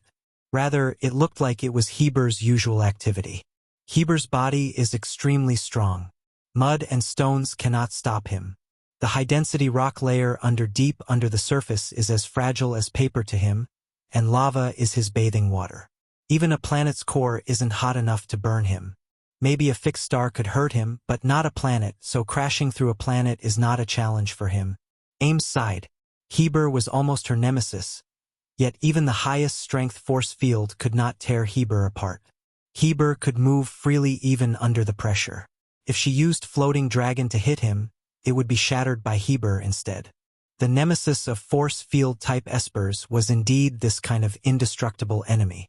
After all, although force field esper abilities were well-rounded, it was more toward controlling. Damage was not its strength. Despite Ames being carefree, she was not ignorant. She knew her own weaknesses. Gila frowned and kept silent. Heber's strength currently exceeded her knowledge range, so she did not know what to say. Heber penetrating a planet is like a sniper bullet penetrating several planks. Han Xiao shook his head. A beyond-grade pugilist was terrifyingly powerful. After chatting for a while, the Blacklight stealth finally exited hyperdrive state. The light tunnel outside the porthole disappeared, and the universe reappeared. Right under the spaceship, a small metallic planet entered their sights. Its color seemed solemn and serious. Planet Heber. Han Xiao received a communication request from Planet Heber. If they did not identify themselves and continued loitering around Planet Heber, they would be deemed as an enemy. Ames had the invitation letter, so after verifying their identity, Planet Heber sent the parking coordinates. Han Xiao told Rista to control the spaceship and land at the given location. As Planet Heber was a moving fortress like Floating Dragon, it did not have natural sunlight. The top of it was covered with thick, dark artificial clouds to block the radiation from the universe. The spaceship slowly descended. After passing through the black clouds, Planet Heber's surface appeared in their eyes. Planet Heber was mainly made up of cold and dark colors. There was almost nothing dramatic. Castle-like buildings stood tall, and tons of bases were like mountains. These buildings emitted a dark blue light. It was somewhat futuristic and mysterious. Advanced technology seemed to be a planet-wide theme. Between the many bases, there were gigantic hollow-in-the-middle circular devices up to 2 kilometers tall. A purple light was rippling at its hollow part like it was operating as something. Above the bases, battleship fleets patrolled. This was a planet-level armored fortress. Gila and Aurora were stunned. The Blacklight stealth landed at a dock between the bases. When they got out of the spaceship, a group of people were already waiting there. They were all bloodshed land soldiers, led by the Vanguard official Malekith. Your Excellency Dragon Emperor, thank you for accepting the invitation. Welcome to Bloodshed Land. Malekith gave a common bow. He had personally delivered Ames' invitation letter. Ames did not reply. She looked at the surroundings, snickered, and said, "It's been a while since I last came. This place is boring as always. Heber really has no taste. Battleships and fortresses are the best decorations," Malekith replied. When he saw Han Xiao beside Ames, his eyes gleamed, and he said coldly, "Black Star. I said we would soon meet again." Han Xiao raised his eyebrows, played dumb, and said, "Who are you? I've never seen you before." The others looked over and stared at him. "All right, I was kidding." Han Xiao curled his lips. Bloodshed Land's people were really interesting, trying to pick them apart as soon as they met. Malekith deliberately used such an ambiguous tone to hint that he had met Black Star privately before. Han Xiao did not tell Ames that he had met Malekith before, and Ames had once had someone stolen from her side. Due to the previous incident, she should be very sensitive to this. If she knew that her trusted officer had met with Bloodshed Land privately again, she would probably not be happy with him. Malekith looks like a savage with a small brain, but he's actually quite dirty. Isn't he? Okay, I will remember this. Chapter 607 Provoke. Chapter 607 Provoke. Translator. Atlas Studios Editor. Atlas Studios. A sharp green light flashed through Ames' eyes. She stared at Malekith and deliberately said, "What are you guys trying to do to my people again?" "Your Excellency Dragon Emperor. Don't be so sensitive. Black Star and I just happened to meet. That's all," Malekith replied calmly. Ames squinted and turned to look at Han Xiao. Han Xiao had nothing to hide, so he honestly replied, "He found me and wanted me to leave Floating Dragon to join Bloodshed Land. TSK. He gave me some good terms." "And? What did you say?" Ames asked with a faint smile. "Had I agreed, he wouldn't have brought this up again." Han Xiao shrugged. Ames smirked, turned to Malekith, and said, "Hear that? Give up your tricks and lead the way." Seeing that the provocation did not work, Malekith did not speak anymore and led the way. There were still a few days till the party, but many people had already arrived. Bloodshed Land had prepared many rooms for the guests to rest in. The 4 of them headed toward the rooms. As they passed through the numerous bases, patrolling soldiers and carriers were everywhere. Han Xiao had time on the way to observe all sorts of facilities in Bloodshed Land. It was similar to how he remembered. In his previous life, there had also been players that were recruited by Bloodshed Land, so he remembered the map structure of Planet Heber. If I remember correctly, the Planet Heber's surface is just a small part. There are bigger strongholds underground, Han Xiao recalled. This time, the voice of a stranger suddenly came from not far behind them. "Long time no see, Ames." Han Xiao's first intuition was that the tone of this person sounded very taunting. They turned around. A team of soldiers crowded around a man appeared behind them. The man was the one that spoke. He wore an exquisite robe and had a more feminine than masculine face, staring at Ames with a mocking expression. The look in Ames' eyes slightly changed when she saw this person. Carol's unrestrained eyes scanned Ames' gorgeous face, snow-white neck, flat abdomen, and her thin, long legs, sizing her up fearlessly. He snickered and said, "I left Floating Dragon so long ago, but you're still as beautiful as before." Ames' face was cold and indifferent. Han Xiao noticed Ames' abnormal reaction. It seemed like her relationship with this guy named Carol was unusual. He turned and glanced at Malekith and saw the rubbernecking expression on this broken horn demon's face. "I see Carol is Ames' ex-subordinate," Han Xiao realized. If Carol had resigned normally, Ames would not have said anything. Instead, Carol had openly deserted and joined Bloodshed Land with a high profile. He had even given away some of Floating Dragon's technological secrets and their map structure. Plus, he was now in a high position. To Ames, this was no doubt a betrayal. She felt hostile toward Bloodshed Land, even more so toward Carol. Back then, when she battled toward Planet Heber, she had most likely had another goal, to kill Carol. Only she had been stopped by the tyrant. The truth was just as Han Xiao speculated. Ames and her old subordinate Carol had become enemies long ago. "To dare come and look for me? Are you tired of living?" Ames said coldly. Carol had the tyrant to rely on, so he was confident and unafraid. With a derisive smile, he said, "This is Bloodshed Land's headquarters. What, do you want to kill the tyrant's logistics manager here? By the way, I heard you found an insect to replace my position. You have quite a heavy taste." With an expressionless face, Ames started to get intense. Gila and Aurora noticed that the atmosphere was not right and became alert. However, Carol did not hold back at all. It was clear that he had come just to provoke them. He turned to look at Han Xiao and casually said, "Black Star? So you're Ames' new officer? I can be considered your senior. Do you want some advice and tips?" "Tips?" Han Xiao raised his eyebrows. He was just standing aside and did not speak. But unexpectedly, Carol spoke to him. "That's right. I know her very well, and I have a feeling you need my guidance." Carol shrugged and mocked. "After all, you like being her pet. Shouldn't you know what your master likes?" "Wow. This is the first time I've met someone who's even more of an ass than me." Han Xiao could not hold back his laughter. "Pal, do you sometimes have like punching yourself in the face when you look into a mirror?" Carol had thought that Han Xiao would be angered by his provocative words, so he was choked by this completely unexpected reaction. He paused, then spoke again with mockery. "Don't get angry. I'm just speaking the truth. You're the same as the old me, just her pet. The difference is you're just my replacement. Without you, there will be a red star or a white star to replace you." Han Xiao stroked his chin.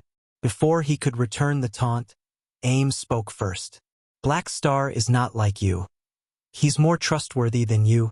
"Oh, then you'll have to be more careful." Carol stared at Han Xiao with a sneer.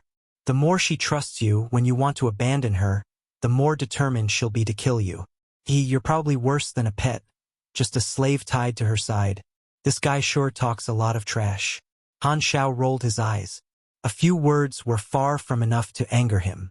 Then, Carol looked at Ames again, this time with even more apparent lust. "Did you know this? I once did not even have the courage to raise my head in front of you. But now, I have no interest in what you think."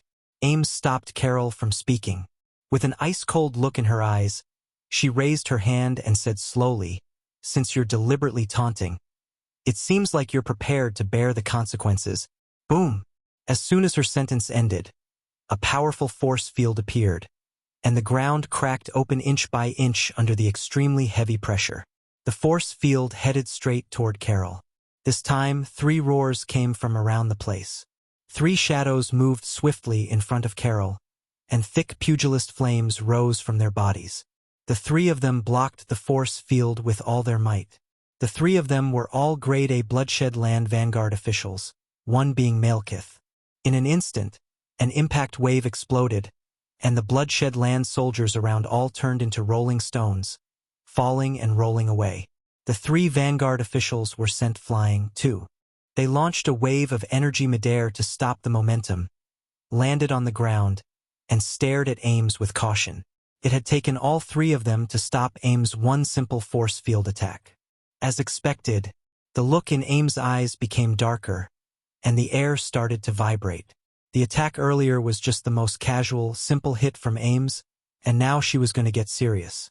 A much stronger force field brewed, and the ground and buildings around started to crack. Seeing this, Han Xiao had no choice but to take a few steps forward to stand in front of Ames. With a flash of mechanical force, Watcher instrument hovered behind him in a circle, like a circle of light behind his head. freewebnovel.com. A dark light appeared in the barrel of the hovering shield shuttle, targeting the enemies. Han Xiao smirked and said, "So, do you guys want to duel or fight me together?" "I'm fine with anything." The eyes of the Tree Vanguard officials, including Malekith, all sparkled with anticipation. Despite saying so, Han Xiao knew that the fight was not going to happen. This was Bloodshed Land's showcase of power. The tyrant would definitely interfere. After all, they were guests no matter what. Plus, Heber would not allow Ames to destroy his party. Nonetheless, he still had to express his stand. He could not stand aside and let Ames face the enemies alone. Just when everything was about to erupt, a new energy force arose from far away, shooting straight up into the sky, as if flooding over the entire Bloodshed Land. Even the star lights in the sky seemed to have lost their color and become dimmer. Boom! From a distant place, the voice of a person appeared, deep and loud, like the sound of thunder. "Ames, fighting in my territory, are you ignoring my existence?" As soon as he heard this voice, Han Xiao immediately felt the menacing tone. Subconsciously, this reminded him of what he had felt when he went to the zoo during his previous life and faced the roar of a tiger. The tyrant, Heber. Chapter 608 Probing. Chapter 608 Probing. Translator. Atlas Studios Editor. Atlas Studios. Everyone looked toward the source of the sound. The sound came from the middle district of Bloodshed Land and the location of Heber's palace. Ames's eyes gleamed coldly, and she looked at Gila and Aurora before letting out a soft sigh. Her palm was then lowered and hidden within her sleeves. She was no longer planning on taking action, and the force field that had been brewing disappeared. The tense atmosphere relaxed in that instant. She then looked at Carol and Malekith, who had blocked her attack, and calmly said, "Don't just stand there. Lead the way." When she decided to accept the invitation of the tyrant, Ames had already predicted that something like this would happen. Her previous attack had already displayed her attitude. However, since the tyrant had interfered personally and she was in his territory, she did not want a greater conflict to break out. After all, she did not come here to create trouble. Malekith nodded and led the way. Han Xiao then turned around to glance at Carol. Carol did not say another word as he witnessed Ames' departure. He then retracted his smile and shook his head at the other two Vanguard officials. "I thought that she would continue attacking despite the warning. Although I made sure not to go too far, with my understanding of Ames, this level of provocation should have been enough to enrage her." Another Vanguard official then said with a sigh, "The Dragon Emperor has changed. The rumors are true. She indeed wants to expand." The Black Star Army represented Floating Dragon's expansion. Many organizations had noticed this situation, and Bloodshed Land was no exception. Carol's mission was to probe Ames' attitude. The majority of his words were targeted at Black Star and did not directly humiliate Ames. Through Ames' reaction, they would be able to gain plenty of information. If she truly wanted to expand, she would not provoke a greater conflict. At the same time, in Heber's palace, only Heber and a Klent emissary were present. The footage of Ames and her entourage was displayed on the screen. The Klent kingdom placed great importance on the tyrant's gathering and treated this as an important diplomatic mission. The emissary was a high official in the Klent kingdom and personally attended the gathering to show the close ties between the tyrant and the Klent kingdom. The Klents usually had slim figures, and when standing beside the 7-meter-tall Heber, the emissary seemed extremely tiny. "Your Excellency Tyrant, you are as powerful as ever. You do not even need to make an appearance and can make the Dragon Emperor back down with a single roar. I still thought that I would be able to witness the majestic appearance of your excellency taking action, the Klent emissary said with a respectful tone. Heber shook the gigantic, specially made wine glass in his hands without saying a thing. It's a pity. If only she had decided to take action. The Klent emissary shook his head and smiled. The gathering this time is a huge event. She will offend many big shots if she creates trouble.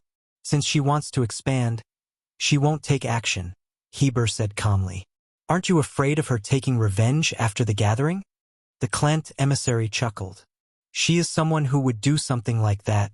Isn't that what you guys would like to see the most? Heber asked calmly. Haha, you are right. That would give you an excuse to suppress Floating Dragon Island. The Klent emissary laughed. He was the one who wanted to see Ames go all out without any consideration the most. Even the purple crystal civilization wouldn't stop you from entering Colton with this reason. Heber glanced at him and could not be bothered to reply. While both parties were in an alliance, their motives were different.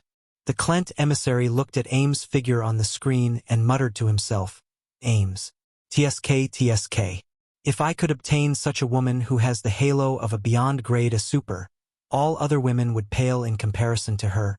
With his status and authority, he had countless partners, and appearance was no longer what he cared about the most. Status and identity were what made a woman more charming in his eyes. As the only female among the 4 beyond grade A supers in the Shattered Star Ring, Ames was naturally the woman who was the hardest to tame. A star system level civilization did not dare provoke a beyond grade A super, but to a star cluster level civilization, while a beyond grade A super was powerful, they would not be that wary of one. Only a gigantic organization like the Tyrants would be of significance to a star cluster level civilization. Thus, the Klent emissary did not mind displaying his desire for Ames. In any case, it was no more than a thought. I hate willful women, Heber said slowly. Her character needs to be polished more. Upon hearing that, the Klent emissary shook his head. Ames was no more than a thought for him, but Heber was the one with the capability to take action. Han Xiao and the others were on their way to the guest room. After the previous conflict, the mood of the group was a little downcast. Black Star, don't think too much, Ames suddenly said. Carol said those words on purpose. I know. Han Xiao shrugged in response. They should have been following Heber's instructions, Ames explained. I wonder what his intentions are. Aesop predicted that this gathering would be different and asked me not to act rashly. It turned out that Ames had already gotten Aesop to make a prophecy. Perhaps Aesop had also recommended that she come for this gathering. Carol was one of the earliest members of Floating Dragon. However, he betrayed me for the Tyrant, gaining a high status in Bloodshed Land. Han Xiao stroked his chin and said, to allow a traitor to take on an important position, the Tyrant is truly charismatic. Do not use an individual you doubt, and do not doubt an individual you use. Heber definitely needed to offer extremely plentiful conditions in order to poach people. When Malekith tried poaching him, Malekith had also offered him the position of Vanguard official. He is the Tyrant, so he is not afraid of betrayals. Why? When Carol betrayed me, the Tyrant was able to protect him, but if he betrays the Tyrant, no one in the Shattered Star Ring will be able to protect him. Ames let out a sigh. Furthermore, I have to admit that the Tyrant is far more charismatic a leader than I am. Are you very wary of him? Han Xiao said with his brows raised. I still thought that you weren't afraid of anything. Of course, I am not afraid of him, but no matter how much I hate him, I cannot change the fact that he is extremely powerful. Ames shook her head and paused for a moment before continuing. Thus, try to remain low profile in the Tyrant's territory. You don't have to be angry because of Carol. He said those words intentionally. Ames looked at Han Xiao and took the initiative to give an explanation. She was afraid that Han Xiao would take those words to heart. Han Xiao felt warmth in his heart. He did not mind what Carol had said but did not think that Ames would care about his feelings. According to his understanding of Ames, she did not seem like the person who would care about others. I feel that you have changed. How have I changed? Ames smiled. You are more patient than before. Ames smiled and did not reply. She then turned around to look at Gila and Aurora. Aesop said that only a little child would act in such a willful manner. He asked me to change. If not, I will suffer a loss one day. Han Xiao rolled his eyes and replied, that old Aesop is still so shameless. How does he have the right to say such a thing? I think so too. Ames broke out into a bright smile and chuckled. The guest room provided was located in a building to the side of Heber's palace. It was a gigantic castle that was made up entirely of guest rooms. There were already some guests who were currently staying in the guest rooms. There were still a few days before the official start of the gathering, and many organizations would come earlier. The few days before the official start of the ceremony was the best chance to network and expand their social circle. After all, it was a rare opportunity for the big shots of the various organizations to gather together. Malekith led the way into the castle. At the moment, the main hall was filled with guests in small groups. The guests were all of different races and came from the different organizations of the Shattered Star Ring. Upon hearing someone walk in, all the guests turned around to take a look. After recognizing that the incoming guest was Ames, all of them had strange looks on their faces. They wanted to come up to give their greetings but seemed to be wary about something and thus remained on the spot without moving. All of them had heard the loud roar of the tyrant. Since Ames and Heber had already clashed, they all felt that it was better for them to suck up to the tyrant. Thus, no one stepped forward to strike up a conversation with her. Ames could not be bothered, and their group left the main hall toward the rooms. Bloodshed Land had prepared the rooms for them. Ames had her own room, Han Xiao had his own room, and Gila and Aurora shared a room. When they got back to the rooms, Han Xiao was left alone. He then activated a compressed orb, and it transformed into a detection device. After scanning the room, he confirmed that there were no listening devices. Han Xiao nodded and took out another machine. Buzz! A brilliant beam of light flashed, and a holographic image covered the entire room. Even if there was a magic monitoring device, only the holographic image would be captured, and they would not be able to tell what he was doing. While there were many big shots living in the castle and there should not be any listening devices, Han Xiao was used to being careful. Carol! Han Xiao's eyes flashed, and he transformed into his chaos body. Activating his void vision, his sight ignored all physical distance, and he could monitor Carol's actions. The instant Ames had decided to step back, Han Xiao had planted an observer's mark on Carol and removed the position of the space pirate. The observer's mark was only there as a precautionary measure. In times of emergency, this observer's mark could come in handy. Furthermore, Carol was the logistics manager of Bloodshed Land and could come in contact with important equipment and blueprints frequently.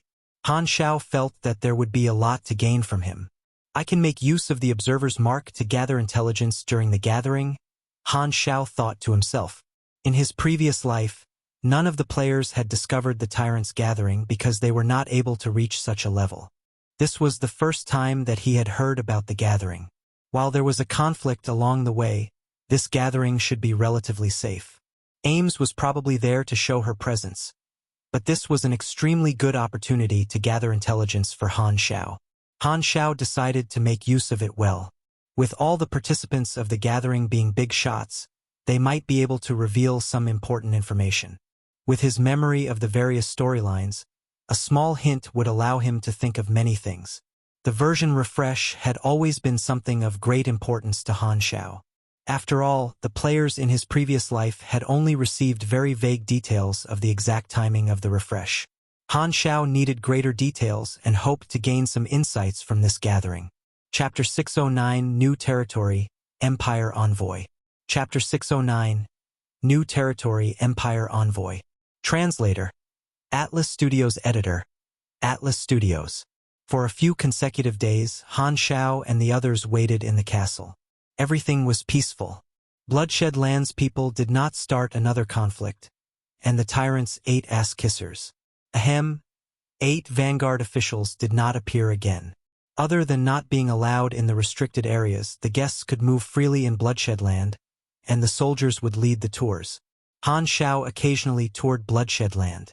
Even the regular soldiers in Planet Heber's headquarters were low-grade supers. There were almost no normal people. The people under the tyrant were mostly pugilists, so buff guys could be seen everywhere. The soldiers wore gray, specially made heavy armor, which enhanced their body strength and the effect of their pugilist energy. Han Xiao noticed that other than the normal soldiers, Bloodshed Land also had some elite soldiers. Their individual physique was stronger, and they wore better armor. Their armor had many exterior prosthetics such as tails, wings, huge claws, and so on. From what the soldier that led the way said, those soldiers were called Thousand Beast Soldiers, one of the elite armies of Bloodshed Land. Han Xiao was more interested in Bloodshed Land's weapons and carriers. They were all incredibly unique and exclusive to Bloodshed Land. Clearly, the tyrant had a group of mechanics designing special equipment. Bloodshed Land was happy to showcase their power to the guests. But what they showed was only the tip of the iceberg. Han Xiao could not help but feel a sense of pressure. He was building his own organization, and although they had risen very quickly, there was still a very vast difference between them and large organizations like this, which had been around for so many years and gathered so many resources. There was still a long way to go for the Black Star Army.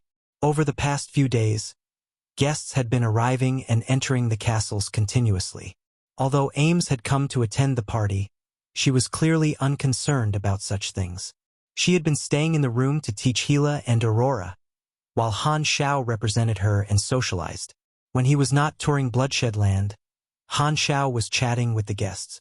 The guests all represented known organizations in the Shattered Star Ring, so this was a good opportunity to expand his connections and get to know other people.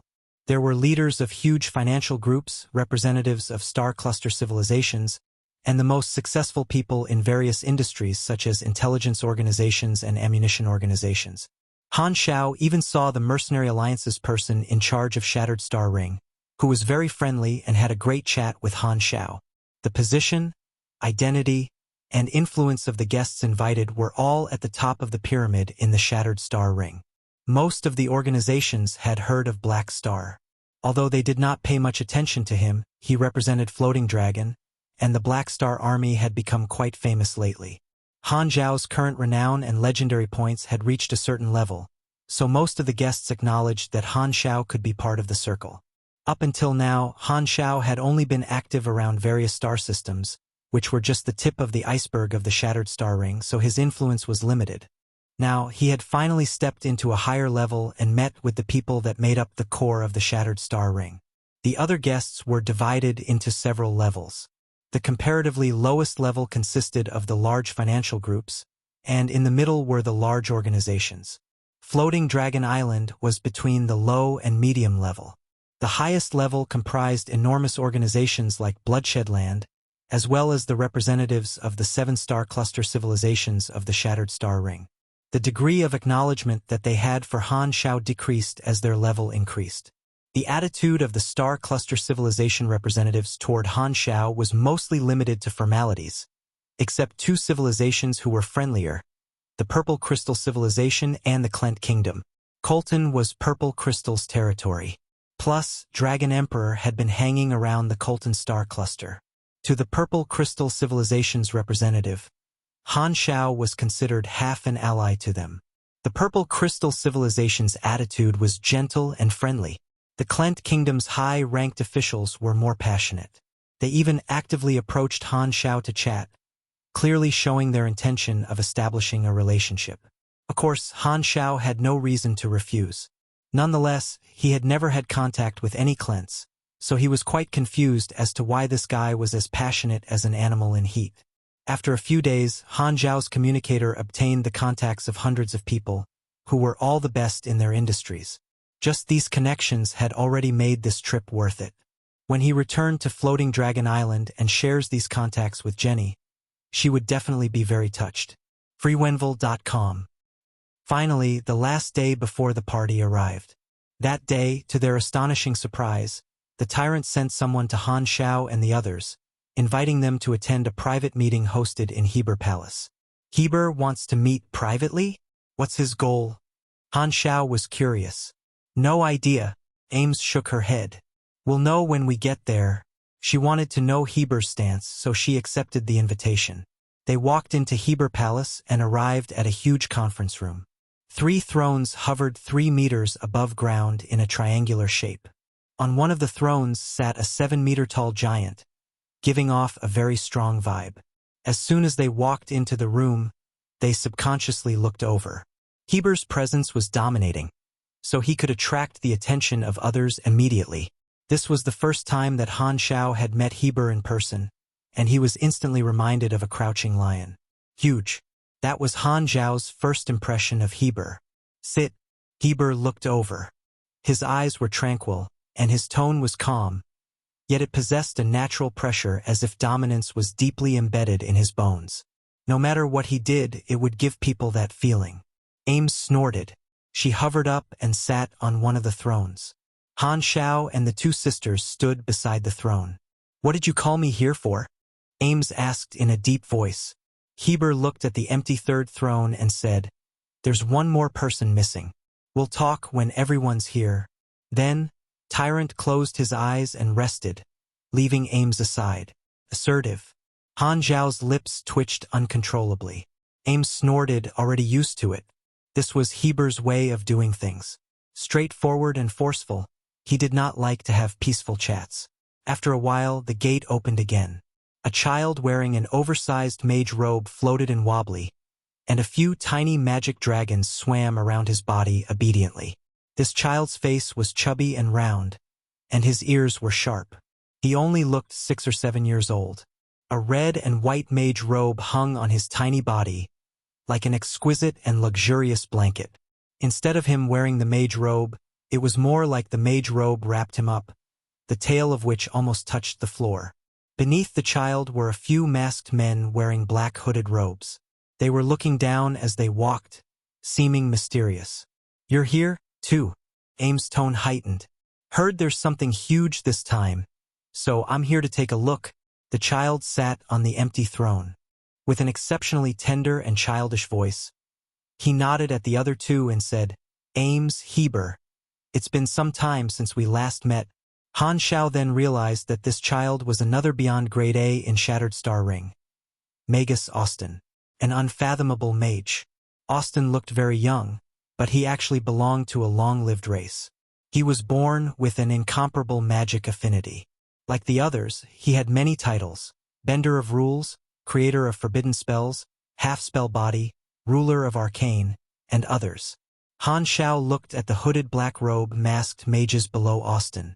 Every mage crossed their arms in front of them, their hands hidden in the large sleeves, and stared at the ground like silent sculptures.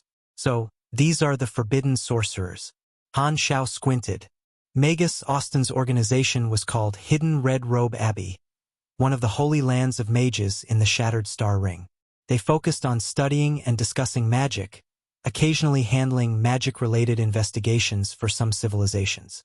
As long as one was a mage in the Shattered Star Ring, most of them would be willing to join Hidden Red Robe Abbey. That organization had the characteristics of a guild. Hidden Red Robe Abbey was separated into outer members and inner members. Outer members were all free people that would not have to hold much responsibility, if any. If one wanted to learn deeper magic, they had to pass tests and sign a magic contract to become inner members of Hidden Red Robe Abbey, following orders. Only the inner members were considered to be under Austin's command. The forbidden sorcerers were Hidden Red Robe Abbey's elites. Due to different organizational structures, their military power was not as strong as that of Bloodshed Land, but if the outer members were included, their numbers would probably be much larger than Bloodshed Land. Other than Ames, Heber had invited another Beyond Grade A. There were 4 Beyond Grade as in the Shattered Star Ring, and 3 were gathered there. Heber then opened his eyes and said, "Everyone's here. Let's get down to business." "Wait, where's the other guy?" Ames asked. She was talking about the last Beyond Grade A who was not there. "He said that it's too far, and he's too lazy to come." "That sounds like him indeed," Austin chuckled. Heber did not want to waste time chit-chatting. He got straight to the point and slowly said, "The purpose of this meeting is to introduce someone to you guys." The other side of the gate opened, and a person walked in. Everyone looked over with curiosity, wanting to see who this person that Heber wanted to introduce to the other 2 Beyond Grade as was. This person was a human species about 2.5 meters tall. His skin was light red, he had short hair, and his face was unique but mostly suited the aesthetic of space humans. He wore a soft, uncommon robe. It looked very complex and luxurious. The material could not be determined. The patterns on the robe were exquisite, the base of which was crimson red. Facing 3 beyond grade as this person remained calm. He stood in between the 3 thrones and greeted the 3 of them gently. "Let me introduce," Heber said slowly, "the Crimson Empire's envoy, Zoel." The pupils of everyone instantly contracted. Han Xiao's face remained the same, but there was a storm in his mind. The Crimson Empire, one of the 3 universal civilizations. The highest-level civilization sent an envoy to attend the tyrant's party. Has Heber already formed connections with the 3 universal civilizations? Wait a minute. Han Xiao suddenly realized a problem. On paper, the Shattered Star Ring belonged to the Federation of Light's territory. However, the Crimson Empire had sent an envoy secretly to the tyrant's party where all the important people would attend. The meaning of this was extraordinary. Han Xiao's mind worked fast. Suddenly, he recalled something, and the look in his eyes changed slightly. He remembered that the background of version 3.0 Crimson Tide was the expansion of the Crimson Empire, affecting various star fields. It turned out that a sign had already appeared. Han Xiao took a deep breath and calmed his emotions. The tyrant's party might be an ambush. Ames frowned slightly and recalled Ames's prophecy before departing. This party is indeed not simple. The room fell silent. Zoel looked around slightly and broke the ice. "I'm honored to meet the 3 beyond grade as of the Shattered Star Ring." "We're honored, too," Austin replied before looking at Heber inquisitively. Introducing a Crimson Empire envoy, what did this mean? What we are going to talk about next is the theme of this party. "I'm now telling you guys in advance," Heber said with a deep voice. "Not long ago, the exterior Universe Explorer device that the Federation of Light had outside the Shattered Star Ring sent a report back. It crossed an enormous area of desolate universe and was circling around a new star cluster area outside the edge. That's an unowned star cluster, and it needs to be explored and included in the Shattered Star Ring's map." The others had different expressions on their faces. No wonder the 7-star cluster civilizations all sent a representative to attend this party, Han Xiao realized. Ever since the peace treaty was signed, all 3 universal civilizations had been trying to explore the unexplored universe and expand the known universe. Every time a new land appeared, new battles erupted. Since all the star clusters of the Shattered Star Ring belonged to the 7-star cluster civilizations, the new star cluster was a cake that everyone wanted a piece of, if not the whole cake. The Federation of Light wants the new star cluster to be added to the Shattered Star Ring. "We, however, want to deem it as the starting point of a new star field," Zoel said. Although he did not speak of the details, everyone understood what he meant. The Shattered Star Ring was Federation of Light's territory, but a new star field did not belong to anyone. The Crimson Empire's goal was huge. What they wanted was not just a star cluster. In the explored universe, the center star fields were bustling, and the star fields at the edge were more chaotic and backward. Star fields at the border like the Shattered Star Ring were where the competition was most intense. Only these places had opportunities to continue to explore and expand further. Therefore, on behalf of the Crimson Empire, I hope to receive help from you, Zoel stated his goal. Heber stayed silent. He had introduced the Crimson Empire envoy to the others, so it was clear that Bloodshed Land had made its decision.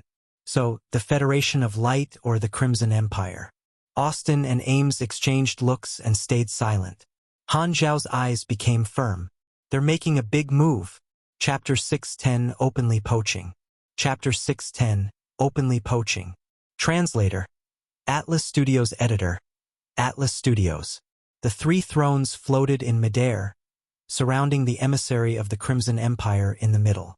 "What can we get if we help you?" After pondering for a while, Austin was the first to respond. Everyone present had a certain status, and even the emissary of the Crimson Empire could not expect them to work for nothing. It was no more than a pipe dream if he wanted the Beyond Grade Supers to help him without offering any conditions. Freeobnovel.com. A new territory represents new opportunities. Only a piece of white paper is easy to color. If we are able to transform this newly discovered star cluster into the beginning of a new star field, anyone who wants to explore or expand their territory will have to enter the territory of the new star field. At that time, the new star field may become a star field that has the same weight as the shattered star ring. The benefits hidden within it are frightening, Zoel explained as he waved his hands to reveal a holographic star map from his communicator that had the new territory marked. It was outside the boundary of the shattered star ring, and a dark, unexplored region of space was marked on it. After crossing through a long, desolate space belt, a bright region appeared from within the dark region of space. That was the new star cluster that the Federation of Light had found. From smallest to largest, the regions of the galaxy were classified as planet, star zone, star system, star cluster, and finally star field. The Crimson Empire wanted to obtain this new star cluster not just to expand their territory but because it formed the bridgehead for any future exploration. The Crimson Empire would then be able to make use of this new territory of theirs as the starting point of their exploration and continue to expand their territory. All the new regions that they discovered after this would belong to the new star field, which was part of the Crimson Empire. The Federation of Light controlled the shattered star ring, and the Crimson Empire wanted to obtain another neighboring star field. They were not willing to share this exploration path with the Federation of Light. As Zoel analyzed the pros and cons of supporting him, Austin and Ames listened silently by the side. As for Han Xiao, his attention was drawn to the star map that Zoel showed. No matter how he looked at it, he felt the position of the star cluster to be extremely familiar. After taking a closer look at it, something clicked in his head, and Han Xiao was filled with agitation. My goodness, isn't that part of the Flickering World? The Flickering World was the main storyline of a later version, and it was a completely new star field. Billions of stars shone brightly to light up the dark universe. Pioneering the discovery of a star field would definitely bring about plenty of benefits. The players of the entire galaxy would all participate in this main storyline mission to pioneer the discovery of a new star field. There were also countless races and civilizations that entered the Flickering World. This became an event that caused a huge reshuffle in power among all the organizations and battles to break out everywhere. The new star cluster that Zoel had shown was a part of the Flickering World. It was the tip of the iceberg. Who would have thought the events of the later versions were already beginning to unfold? Only a small corner of the region has been discovered. To explore the new region fully, many years will be required. It is still a long way from the current version. In the past, the players had performed missions for the various organizations, but this time, they might have the opportunity to be the ones in control. Just as the emissary had said, a new territory represented new opportunities. Perhaps this was the best chance for him to move up the food chain. While the Black Star Army was not powerful enough and was still a great distance away from large organizations such as Bloodshed Land, Han Xiao had a huge advantage. He knew how things would develop. If he wanted to have the rights to be in control, he needed to have a more powerful organization. The stronger he was, the more benefits he could obtain. His present self was far from sufficient. Thankfully, there were a few more versions to go. Han Xiao could not help but grow anxious as he pondered silently. The birth of the Flickering World meant one thing. The Crimson Empire succeeded in the end and managed to snatch the new star cluster from the Federation of Light and transform it into a new star field. When he was deep in thought, Zoel had finished explaining his conditions. In summary, the Crimson Empire would provide them with aid in secret. The support of a universal civilization was a very tempting condition. While the Federation of Light was in control of the Shattered Star Ring, they rarely interacted with the various organizations of the Shattered Star Ring and appeared to be high above. Austin frowned and had a serious look on his face. However, when coupled together with his childish appearance, it looked extremely comical and adorable. I am not too interested in such a matter and would rather study curses at home. So I apologize, but I would like to remain neutral. I can only promise you that I will not help the Federation of Light. After considering for a while, Austin gave his response. He wanted to stay out of this matter and remain neutral. I understand. Zoel was not too surprised. They were all beyond grade so he could not force the other party. The outcome of the other party remaining neutral was not too bad. Zoel had only managed to persuade Heber to help him after putting in a great deal of effort. The main purpose of the meeting today was to inform them of their empire's stand and reduce the number of helpers for the Federation of Light. "What about you, Ames?" Heber asked. Ames was not interested in such a matter and was about to follow Austin and reject the proposition. However, she paused for a moment and looked at Han Xiao. "Black Star, what do you think?" Han Xiao was currently deep in thought, and upon being called, he was stunned for a moment. Seeing everyone's gaze on him, Han Xiao pondered for a moment before nodding. The Crimson Empire can naturally be trusted with their reputation. The esteemed emissary is correct in saying that this is a once-in-a-lifetime opportunity with great benefits hidden within it. I personally feel that the Crimson Empire has a 60% chance of succeeding at the very least. Zol's eyes lit up, and he revealed a smile. While wondering when he had successfully converted this fellow, he nodded at Han Xiao and said, "Good eyesight." Han Xiao also nodded back in response. "Thus, I feel that you shouldn't be in a hurry to reject. This isn't a bad thing." Upon hearing that, Ames thought for a moment and did not reject Zoel directly but said, "Let me think about this." The expressions of both Austin and Heber immediately changed. Both of them had known Ames for years and knew that Ames had actually intended to reject the proposition. However, she had immediately changed her mind after listening to Han Xiao's advice. Black Star's importance to the Dragon Emperor had far exceeded their expectations. Not just a hired thug but an advisor? Austin stroked his chin and fell into deep thought. That's right, with Ames' personality, she will need a reliable strategist if she wants to expand, and Black Star seems pretty capable. "Black Star, I heard from Malekith that he tried to poach you but was rejected," Heber said. Han Xiao's eyes gleamed, and he slowly nodded. "I rarely try a second time, but I would like to ask you again personally." Heber raised his arm out to Han Xiao and said in a solemn tone, "Black Star, join me." Boom! Ames' aura exploded, and an immense pressure was exuded. Her tone was chilly. "Trying to poach one of my men before me. Do you not respect me at all?" The frightening pressure assaulted Heber from all directions, but it seemed as though he could not feel it. He ignored Ames and fixed his gaze on Han Xiao. "Do you agree or not?" Han Xiao's face began contorting. "Oh my goodness, poaching someone so openly. He is truly tyrannical." He had never expected Heber to personally make an invitation at this moment. This fellow truly did not care about what the occasion was and only about how hard his fists are. "My apologies, but my answer is the same." Han Xiao shook his head helplessly. Heber nodded and was not angered by the rejection. It was as though he had never brought up this topic at all.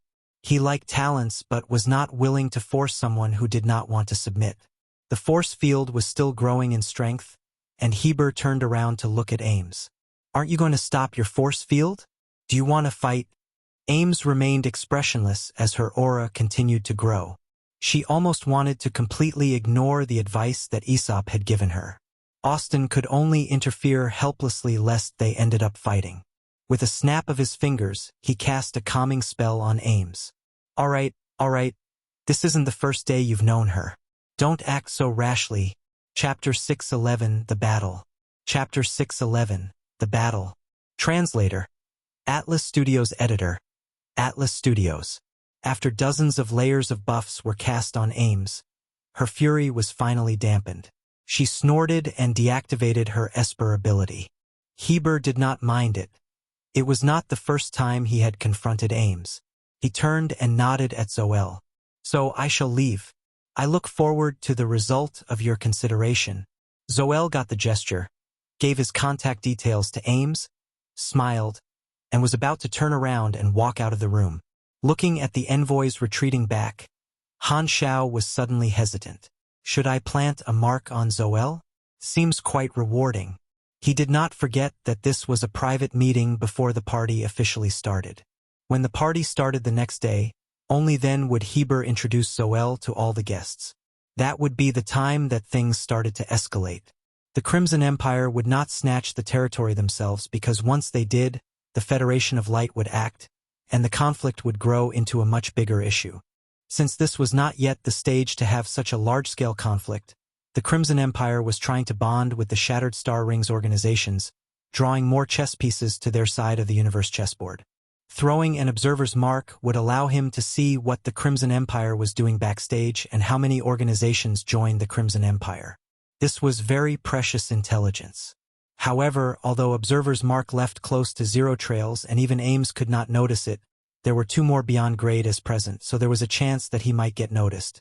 Plus, the Crimson Empire's people might have special techniques to prevent things like that. I'll give it a try. Even if I get noticed, it's not too serious a problem. He wants us to be on his side, and we're not enemies. A tiny tint of gray light flashed through his eyes, and an observer's mark was planted on Zoel.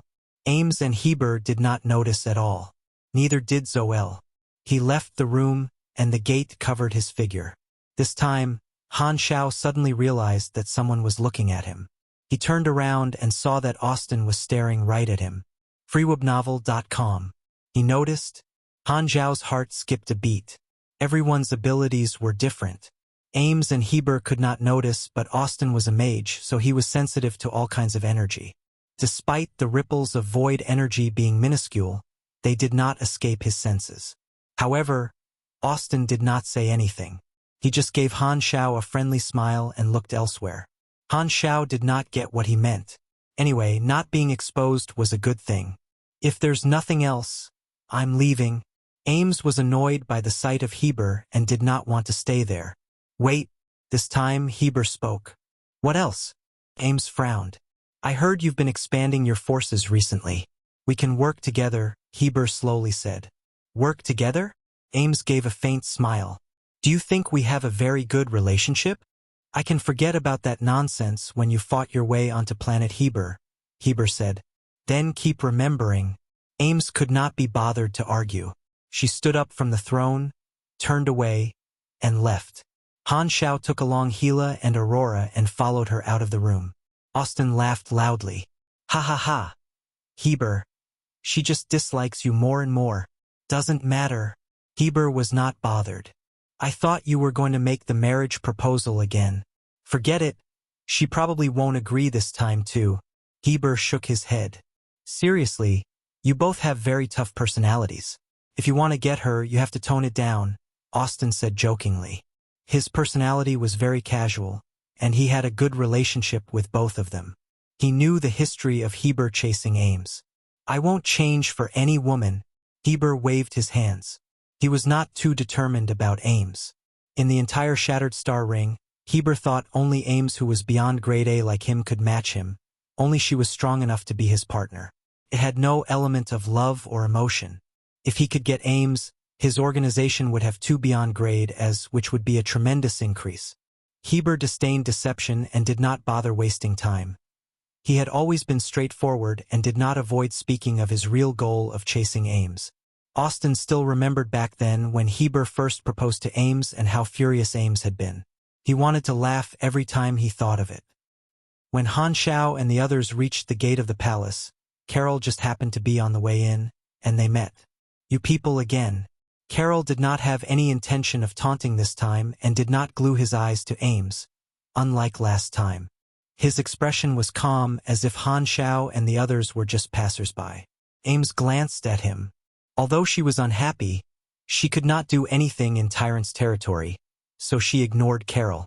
Just as they were about to pass each other by, Han Xiao suddenly pressed onto Carol's shoulder and grabbed him tightly like an iron claw. Puzzled, Carol turned around and asked, "What are you doing?" "I remember that you said before I'm just your replacement." Han Xiao squinted. "Since you call yourself my senior, give me some guidance then."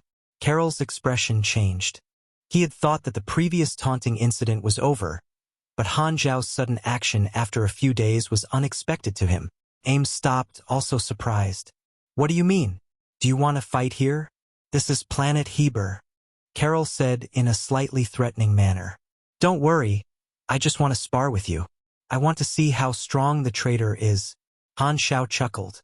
The tyrant's subordinate wouldn't not dare accept a challenge, right? "I got it. This is Ames' orders, isn't it?"